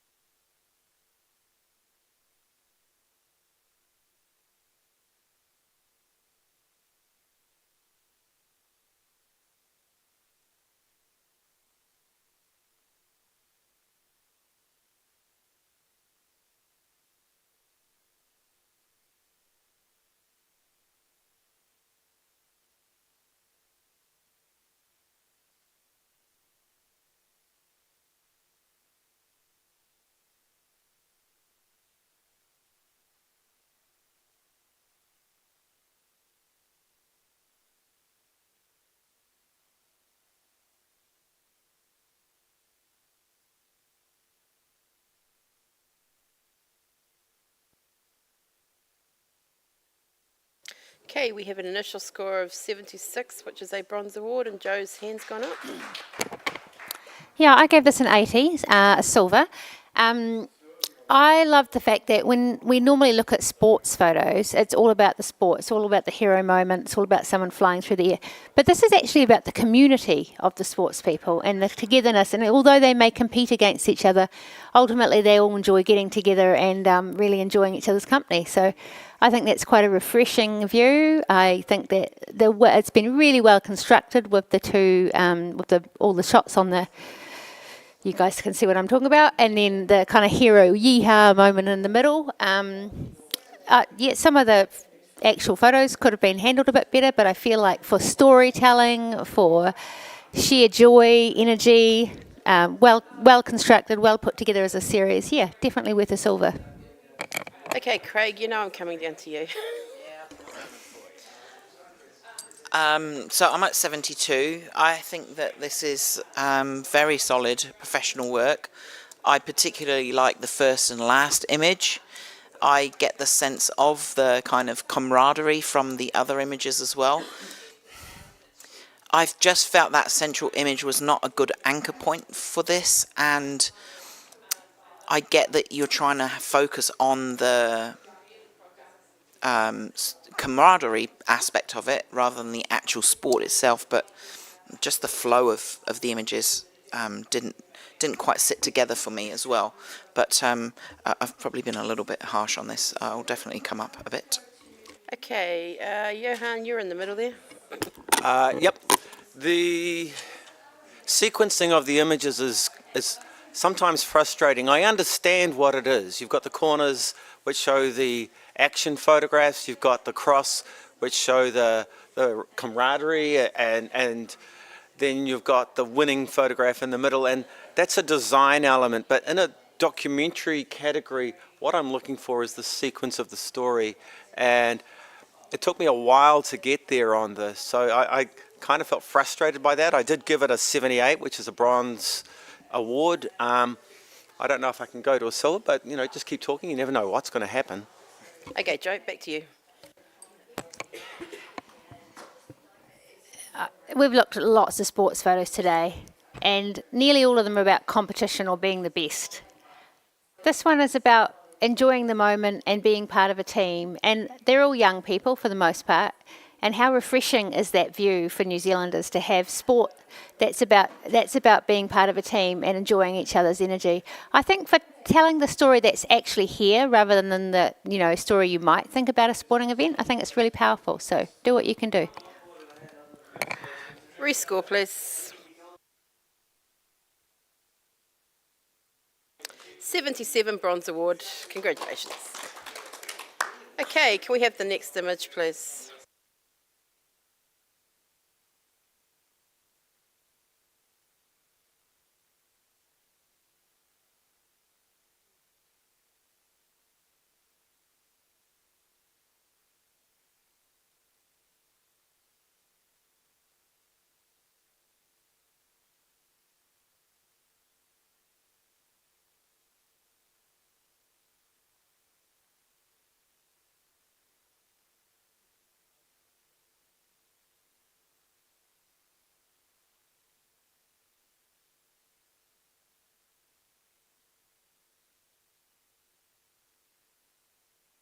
Okay, we have a score of 76, which is a bronze award. Congratulations. You're all fairly even, judges. Have we got a comment for the photographer, please? We'll pick on somebody. We'll go to Craig, please. Congratulations on your bronze. I think this has been captured at at a great moment. I love that wrap of the rope around the leg and the triangle shapes. The lights look great in the background. I guess I was hoping that the face would have come into the light a little bit more so we could engage with them and not just the graphic qualities of the image. Thank you. Right, Craig, you can take a wee break. And Anthony, would you like to come back, please?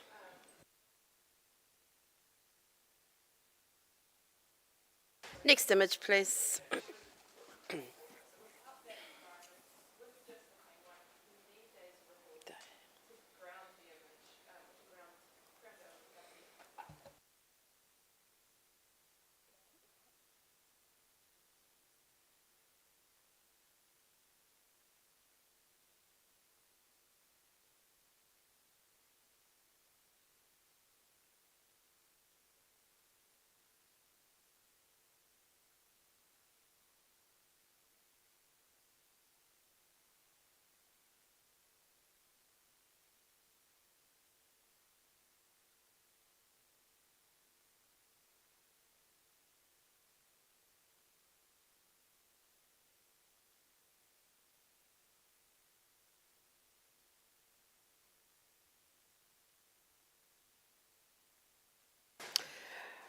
We have a score of 80, which is a silver award. Congratulations to the photographer.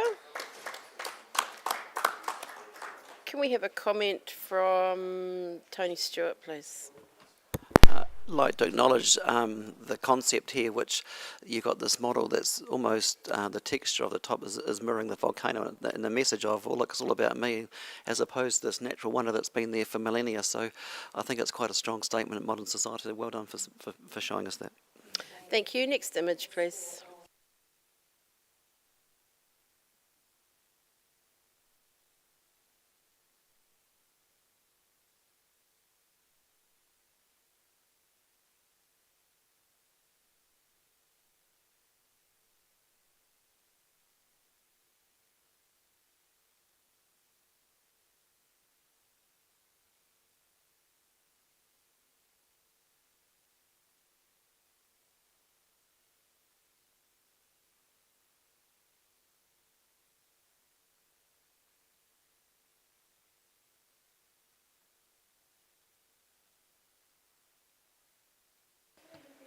Okay, we have an initial score of 78 bronze award. And Johan's going to challenge that? Yep, gave it 86. Quite confrontational. And it's very simple. It's a very strong, simple image. And what I've got out of this is the relationship to the photographer, like the relationship to people photographing, the feeling from this person who's possibly been photographed other times for the way they look. And there's a resignation, there's a message here about, what's the word? It's about using the person's looks to tell a story, and the frustration with having that story told over and over again. There's a sadness in that, and a disappointment in the world for wanting to look like that. Why not treat them as a normal person? I gave it an 86, well crafted, well presented, and great story. Anthony. You turned the button off on me.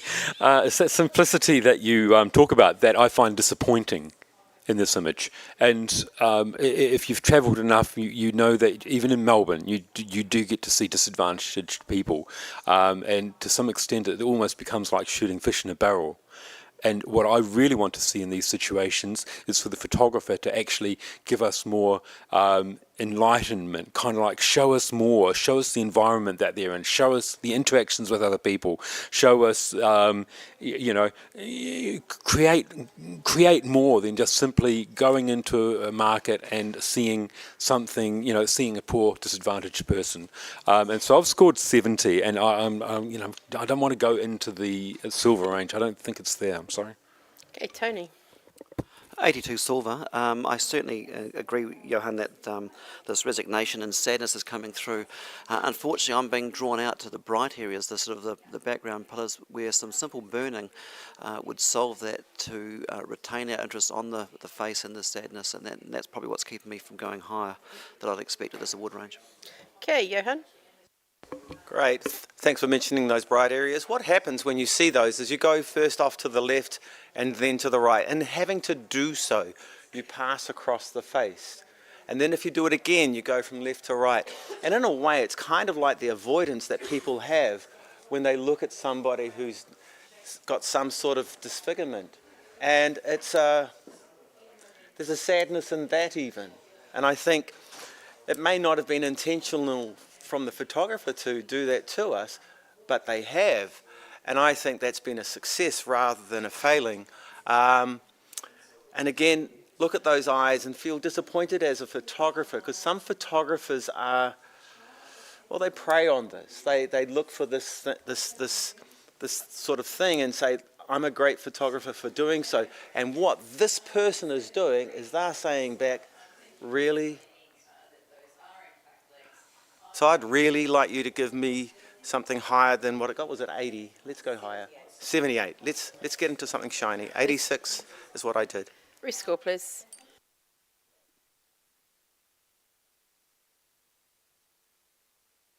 We have a score of 80, which is a silver award. Well done. Can Can we have the next image, please?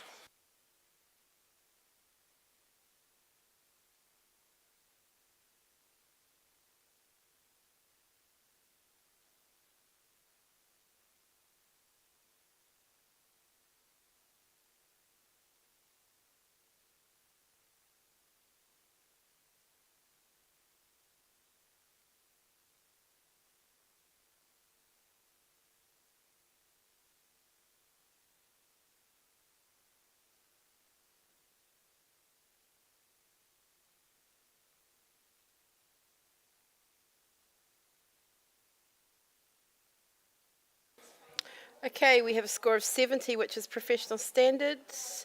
Well done. Comment from Joe, thank you.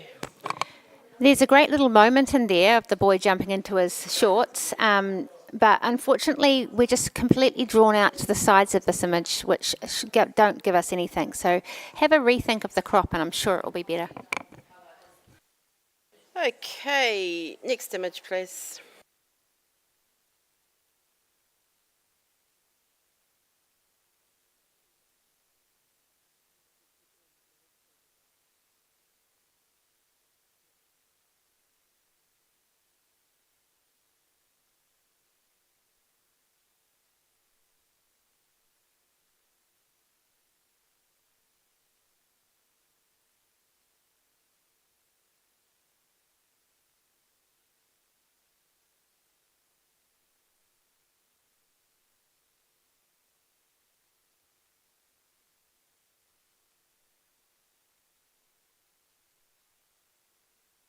We have an initial score of 83, and Johan's challenge. Well, Johan's got an automatic challenge on this one. So Okay, I gave this a 93. What I'm applauding the photographer for here is our first image is flooding as we see it as grown-ups. And then we're introduced to the fact that this is being viewed by children and they're looking out and seeing the problem of flooding for them. And I think that's been done so simply. It's strong, beautiful printing, beautiful connection, the contrast of the two perspectives. Yeah, I gave it a 93 for clear storytelling. okay, we're going to talk to Joe, please. Sure, I gave it a 78 because I feel like there was almost clear storytelling. For me, the story is it's flooding and these boys can't go outside and play, and this is their plaything that's been abandoned. But when I came in and looked at their expressions, they just kind of felt to me like they were interacting with the photographer as opposed to having any clear feeling about the situation they find themselves in. But I'm listening. Okay, in the middle we've got Tony Stewart. 84. The first thing that came to my mind was, water. Oh, what's that, Ryan? Everywhere but not a drop to drink. No, the one that come back another day. So I kind of got the sense that rain, go away, please come back another day. Yeah. So I got the feeling that the kids' play's been interrupted, they want to go back out there. But in actual fact, it's more heavy than that, and it's sort of a disaster situation, really. And I'm kind of like, I'm hearing you, Johan, I'm hearing you, Joe, and I think I'm caught in the middle between that sense of kids' interpretation of disaster versus actually it's a bit too nonchalant. Okay, anybody else got a quick comment? Right, back to you, Johan. I'm happy with their happiness because when kids see water, they are often happy. They don't necessarily look at it as devastation. They don't necessarily look at it as problem. They do look at it as perhaps an interference, but it is water and they could have gumboots on. They could be out there. They could be having lots of fun, but they're not allowed to be, but they wish. You know what I think? I've said it all before, 93, etc. Rescore, please.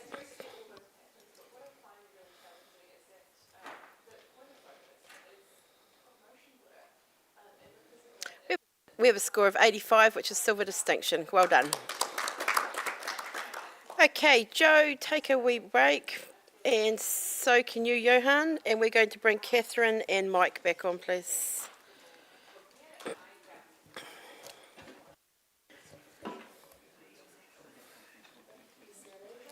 Right, next image, please.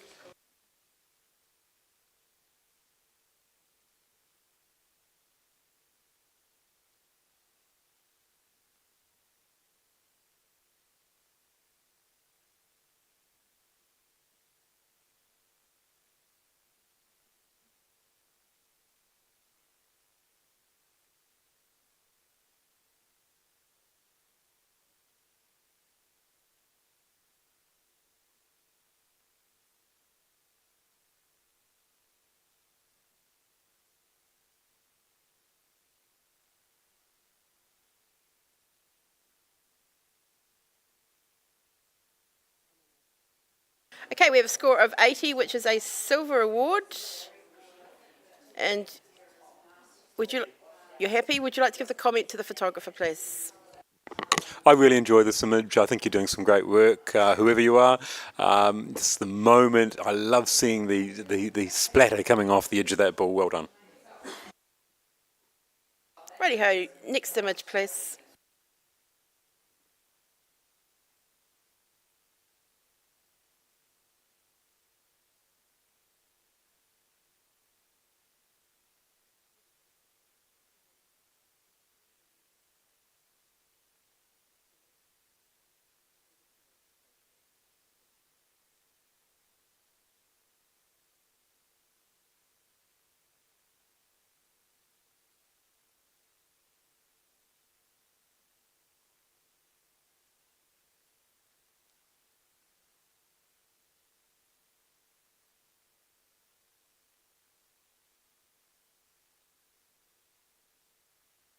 Okay, we have an initial score of 76, bronze award.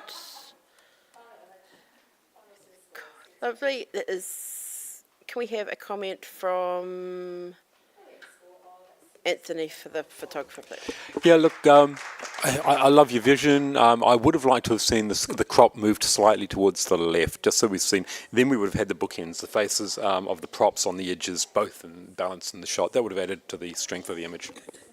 Thank you. Next image, please.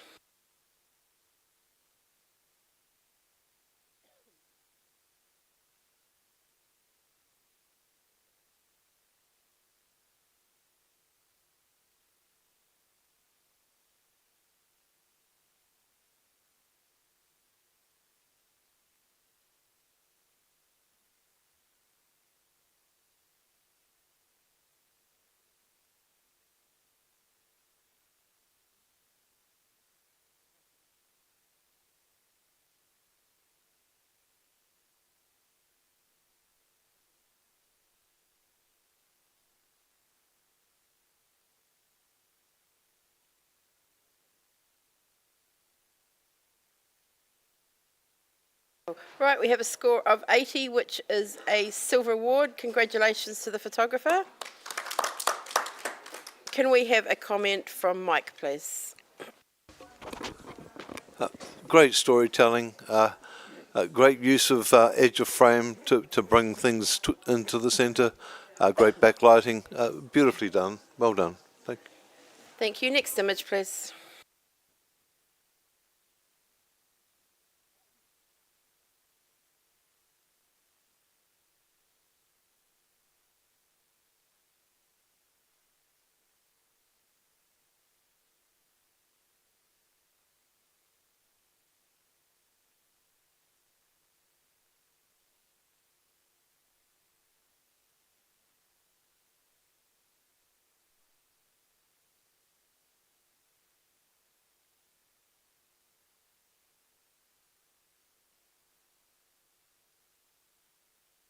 We have a score of 74, which is professional standard. Okay, can we have a comment from Catherine, please? Yeah, fabulous timing with the body language. There's just such a lot of light space which is pulling you out of the frame, and just having the head turned back is just sort of pulling you out the other way. I do like the spatial difference between the two figures in this, though. Lovely, thank you. Next image, please.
Okay, we have a score of 79, which is a bronze award, but we need to review this. So, Catherine. Yeah, let's at least talk about this because this asks. Oh, sorry, I gave 83. Okay, so we are pretty close, and I think, we can see that there's some sort of refugee type theme, or, there's volunteers, there's something clinical in there with that second frame in from the left. There's obviously, the appreciation of the reuniting of loved ones in here. I also think there's some great balance throughout the darks and the lights, and it gives us sort of overviews and close-up scenes as well. I haven't gone higher than that because I feel that the storytelling isn't totally clear, but it does give me quite a lot of information, and it leaves me interested to learn more about this. I think, we're pretty close to a silver, so I'd like to talk about it. Mike, can we hear? Oh, no, sorry, Tony, can we hear from you? Like I was on professional standard because the same things, Kath. I'm wanting to learn more about the story. I can see the trip, the immigration or the border, reuniting. Sorry, it looks like they're in a hospital. But the last, I can't kind of in my head join up how it's fitting together. So, look, if I can understand it a bit clearer, then I would certainly be coming up higher. And I think if we have a series, the sum of the parts has got to be greater. And I think the risk is if we can't put them together quickly and concisely for us to read, it is a bit of a struggle. And Anthony? Yeah, look, I'm on. I did score initially at 82. The general consensus is we're at 79, and I have to say I'm actually quite confident and comfortable with that score. The photographer, and this is for the photographer if they're listening, you are bringing sensitivity to your work. It is beautiful photography, but you do need to be clearer on the transmission of your message, and I think that's what we are missing here, and I'm happy on 79. Thank you. And back to you, please, Catherine. Yeah, look, I'm not going to fight hard on this one because I do appreciate what you're talking about here. But I do feel this is giving an insight. And to me, it's a silver insight. It's just enough for that range. It's only 1 point. And judges rescore, please.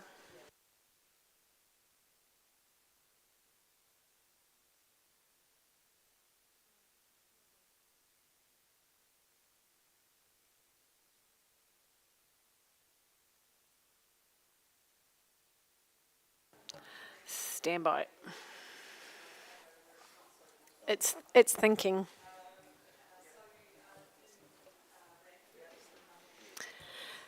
And we have a score of 80, a silver award. Congratulations. And we're just going to do a judge change.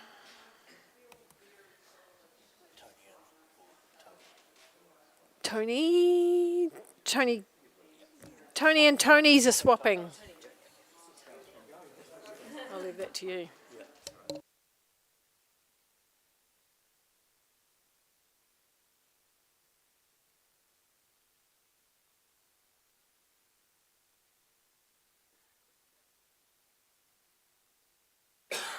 All right, next image, please.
Okay, we have a score of 75, which is a bronze award.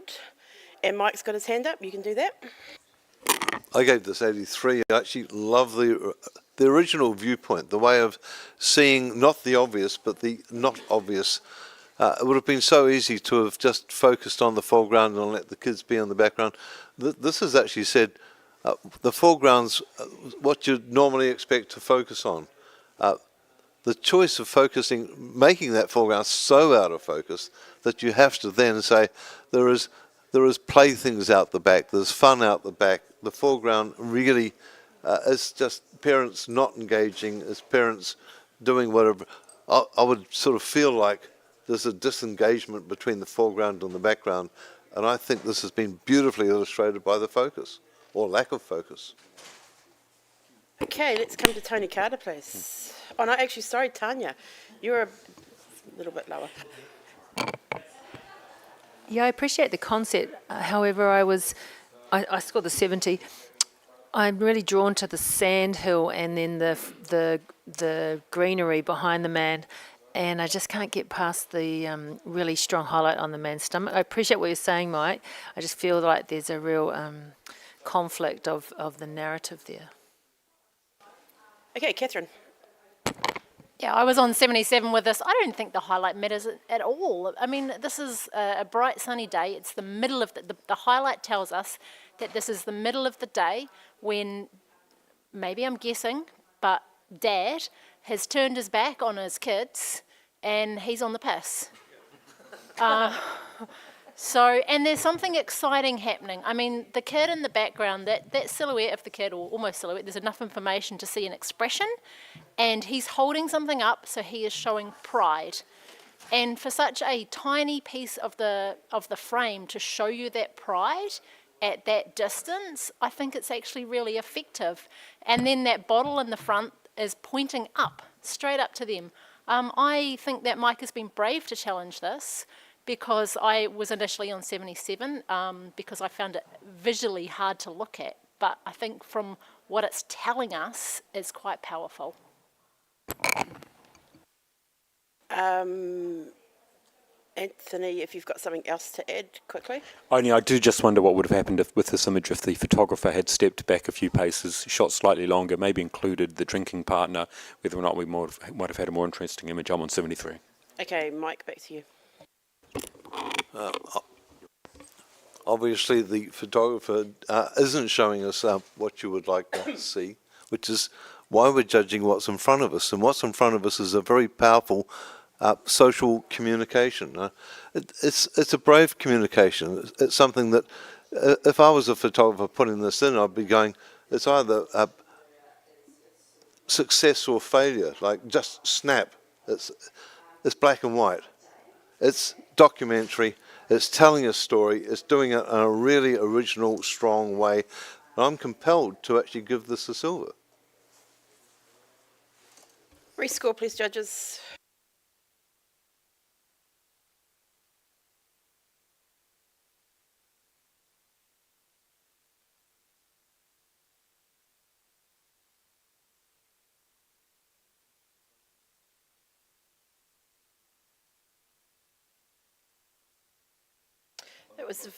You've unbroken it. A very compelling argument. 82 silver.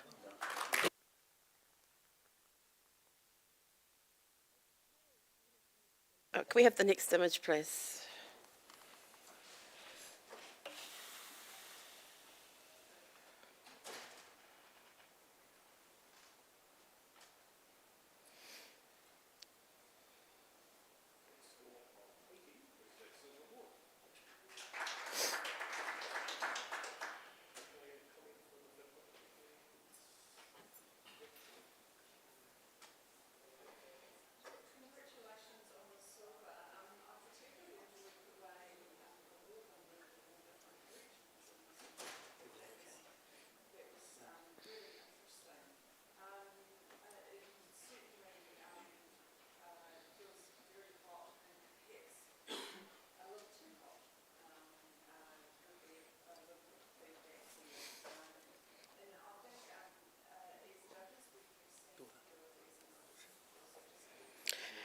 Okay, we have a score of 80, which is a silver award. Congratulations. Can we have a comment from Mike, please? Yeah, it's heartfelt. It's telling us a really subtle story about disfigurement and loneliness, and I find it quite beautiful. Okay, thank you. Right, we're going to ask Tanya to have a break. And Craig, do you want to... Oh, you know, Craig's been off a bit longer. So. Craig, you're on.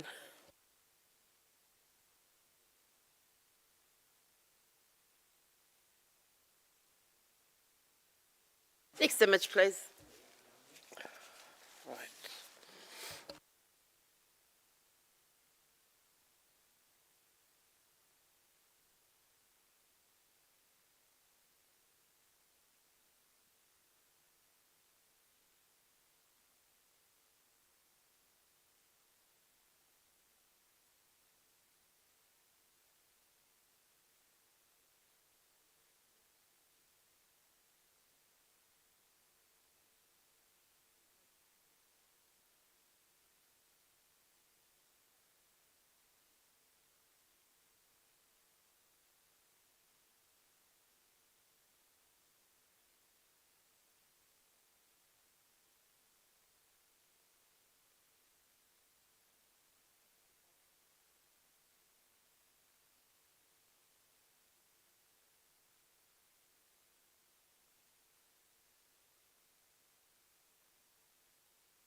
Okay, we have initial score of 81, silver award.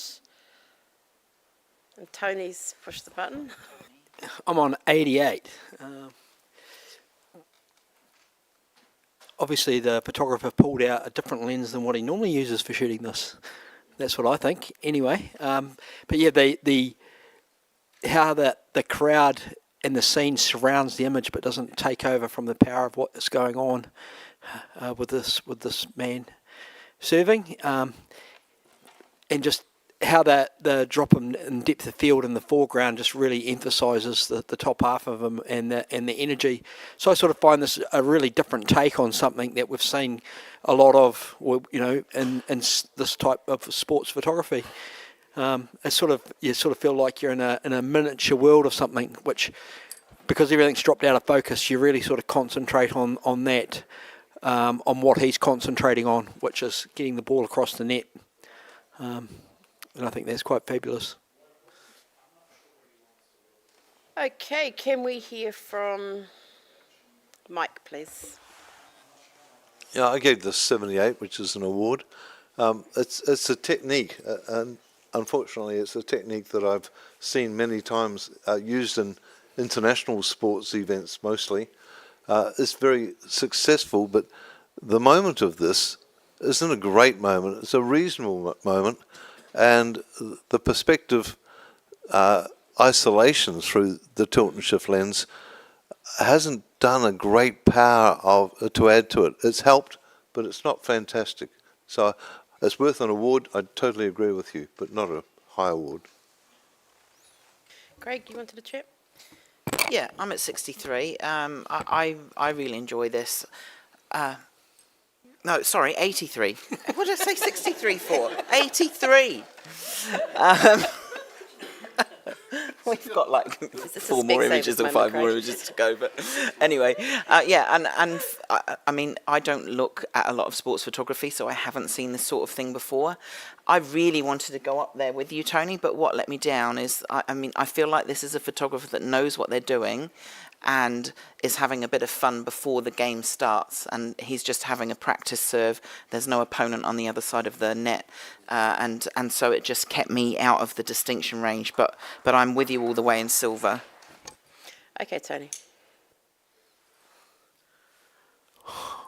I feel like this tennis player. I feel very isolated right at the moment. But, I will focus now on the right things. What I'd really like to do, if you can't come up with me that high, if you could at least get it into the silver, would be fantastic. Thank you. It is sitting at 81 silver. Oh, is it? Sorry, I thought it was a bit low. Okay. Rescore, please. Thank you. 83 Silver Award, well done. Okay, we'd like to say thank you to Anthony, and we'll welcome Joe back, please.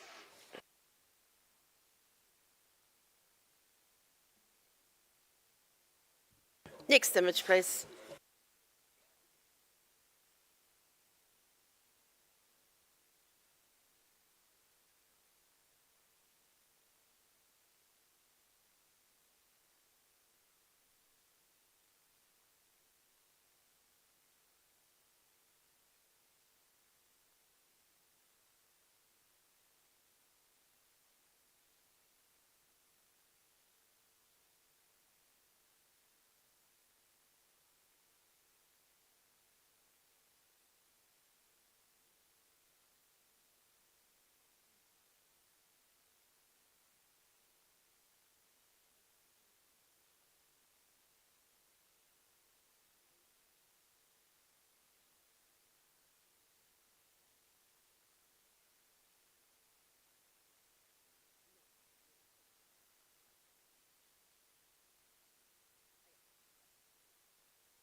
We have an initial score of 77, Bronze Award. Would you like to give feedback, please, Catherine? Can I challenge it? I'll challenge it. I can, but you've already pushed it. I have. I'll see if I can unlock it. One moment, Paula. About this. Sorry. Okay, hang on.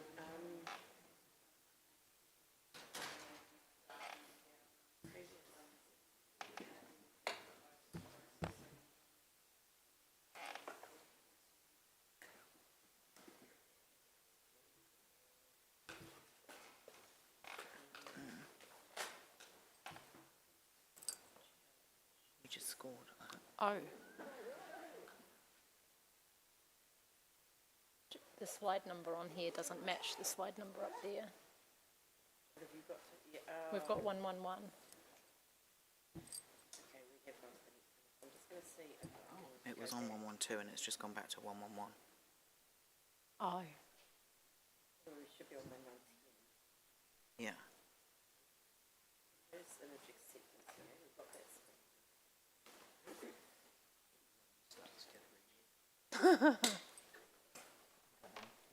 Otherwise, I've got to call technical support. Have you gone back to 110? 111. It's showing me 110. Have to go down. Finally reminded to challenge.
Okay, right. Apologies for the dead air live stream. We have fixed our technical challenge. Catherine, you've got a challenge for this image. So I just popped this into silver at 80, and it was, for me, it is the little girl walking across, and she is practicing what she would do if she was growing up like them. And I think that's a great story. So I'm not asking for a super high score, but just that feeling I think is pretty cool. Cool. Can we have a comment? Well, actually, no, we need to go to Joe down at the other end, please. Yep, I put this at 73.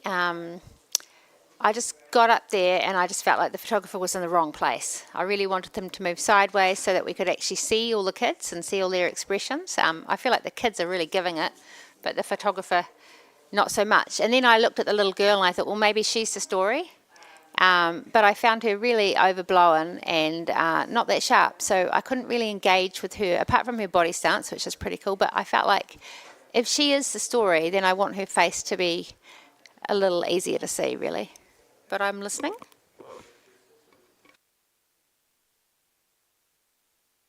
Okay, let us hear from Mike, who is right on the scoring range, please. 77. I sort of had a foot in both camps. I actually, I love the little girl in the front. In a way, I like the fact that she is soft, because she's there, but she's almost not there. It's like no one else is paying any attention to her, and I think she's just like kids are at that age, in her own private world, regardless of what's going on around her. And that separation of sharpness between the background and her is working in that instance. So 77 was an award for me. I can't see myself coming higher because of those elements. Okay, Catherine, back to you. Yeah, I may be pushing it after all that, but look, you know, I saw a lot of great facials in there. You know, I thought there was a rhythm throughout, and I really appreciate how the little girl is just framed by all their bodies, and the look of determination on when she grows up, she'll be just like them. Right, rescore, please, judges.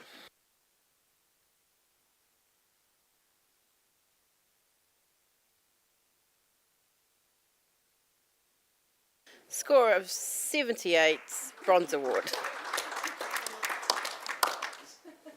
Can we have the next image, please?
Okay, right, we have an initial score of 79, Bronze Award.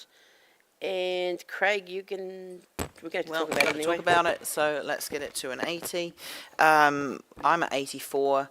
I think compositionally it is fantastic. It has been exposed and composed very nicely, those warmer colours coming through from the sparks, and that fall off coming down really just take you up to the aircraft, and I think it's deserving of a silver. Thank you. Right, let's go down to Tony Carter at the other end, please. I'm on 73 at the moment. I think the composition's fine, and it feeling like a still life with what's happening. Everything's frozen quite well, including the propellers. But then when you get into the aircraft, I think it looks very crunchy in its file and looks like it's been cropped in. So that sort of dropped it down for me. I thought it looked a bit worked around the edges, and highlighting around it, and just quite a crunchy file. It looks like a crop off something, a bigger, a bigger area. Catherine? I gave this 82. I don't see a crunchy file. I think that the perspective at the front like that, is enjoyable to look at, and the light coming up to the plane, and then the sort of rhythm of that and the cross, I think is quite striking. I probably find that there's a little bit much space, and a little bit tighter in would have more power. But I do think that I definitely see it in the silver range. Okay, back to you, Craig. I think you said it all, Catherine. So, yeah, silver, please. Rescore, please.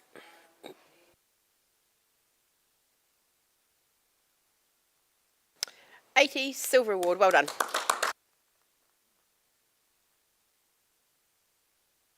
Congratulations. We have the next image, please.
We have an initial score of 81, and we have an automatic challenge from Craig. I gave this 92. I think this is absolutely incredible. I don't know if this is some kind of street parade, a protest, a twisted kind of wedding ceremony, a ritual sacrifice. I have no idea, but there is so much life and energy in this, and I feel like that final frame is so defiant. There's a celebration, there's the praising on the ground, there's the defiant raise of the arm, there's the couple embracing on the side. I think this is really fantastic, and I haven't seen anything presented in a storyboard like this before. I would love to talk about it. Okay, and Mike's going to talk about it from the other end. I gave the 73. And the main reason is that I agree that there's a couple of absolutely amazing images in here, and I totally celebrate those just like you have. But I do see repetition of ideas. I don't see any dynamic in the storytelling. I see the representation of the frames being quite similar. If you look at all the elements that are happening within the frames, there's not a lot going on, and I think it would be much stronger if it was fewer. I find it quite busy. Okay, and in the middle there, Catherine's putting her hand up. Yeah, I was on 84, and initially I think the impact of the vibrancy of the scene is quite strong.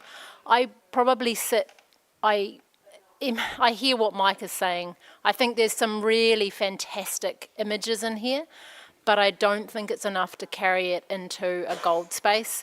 And then the sort of the balance of the sequencing, I just feel that the whole thing is weighted very heavily to the top left, and it's just not enough to sort of hold it all together. I've given it 84, so a really high silver, and I'll just keep listing. Tony. Yeah, I'm on 82. I think I'll come up a couple of points, but I think it still even sits out of the silver distinction range for me. Probably for what, with what Catherine referenced with where the frames are and the use of reds are sort of big and bold in areas where they sort of dominate, so your eye doesn't end up flowing around the image and you sort of get seduced by the colour of this, where some shots have some energy, but a lot of them just sort of feel like you are looking at the colours without that energetic flow to match the beautiful colours. So there's a lot there and it's working in some ways, but not quite enough to get it up into a higher range for me. Joe, did you have anything to add? Yep. Again, love the colours, but can't really find the story. So I'm at 75. I might come up a bit, but I needed a bit more clarity in the narrative to really be seduced by it. Okay, Craig, back to you. It sounds like I'm out on my own on this one. I think this this flow is very energetic. You've got lots of different character and personality. That bottom centre image with maybe the ringleader heading out of the frame and that final image, I think is really powerful. So I'd love to just get this a few more points if you can find it in your hearts to do so. Let's Rescore, try. please. We're sitting on 81 silver at the moment.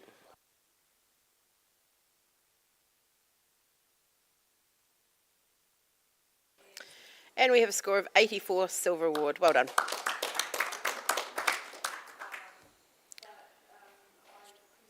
Okay, can we have the next print, please?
Righty-ho, we have an initial score of 86, which is a silver distinction, but Tony, you just pipped that one out.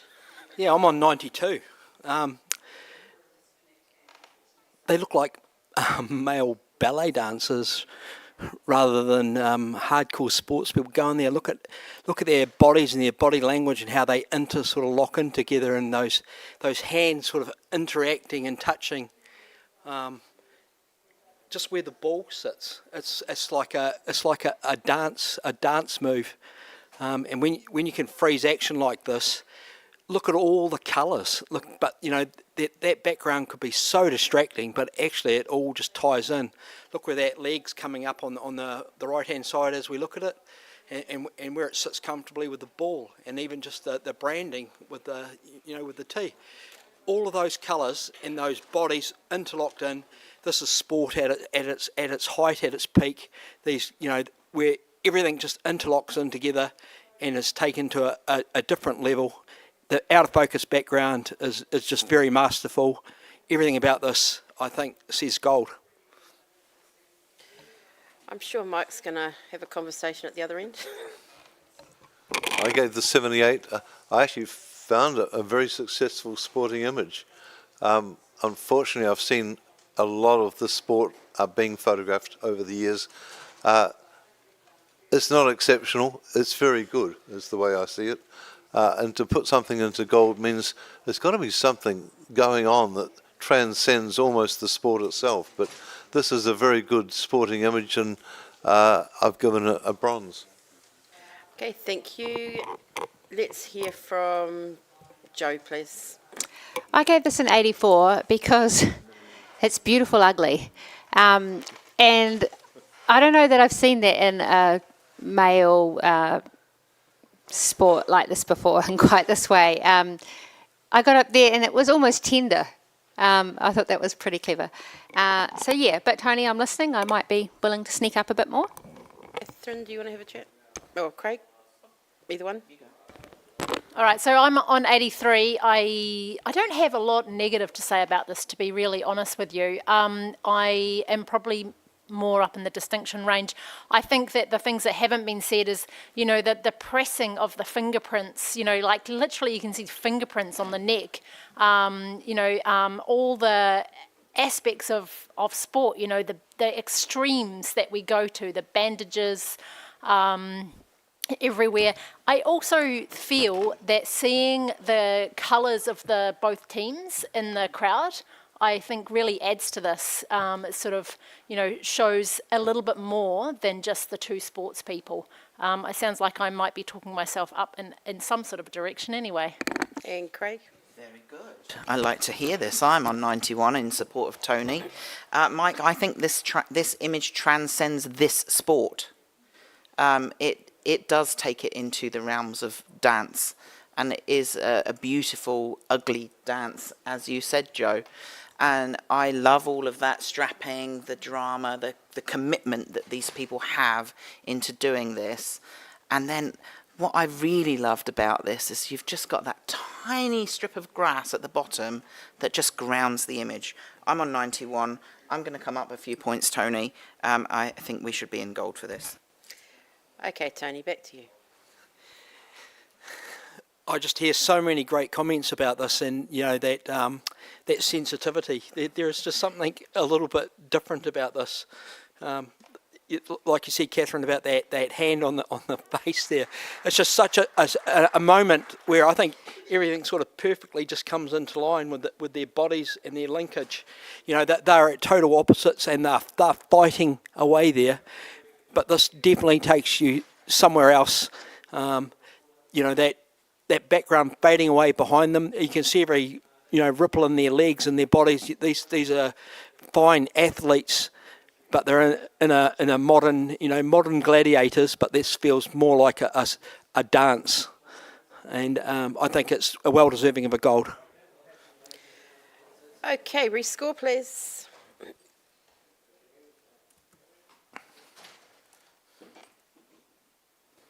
And we have a score of 91, gold award. Well done. Okay, I believe that is our last image. Oh, that's the beginning of the slideshow. Don't scare me like that. Well, congratulations to all of the entrants today in the documentary category, sponsored by NZIPP. The Iris Awards overall sponsored by Canon. Thank you very much. Thank you to my judges. You've been fantastic today. It's been great discussions. Thank you to the print handlers. Thank you to Honours. Thank you to John. Thank you, Tracy. And thank you to our panel chairs. Cool. Thank you, guys. That's it. We're done.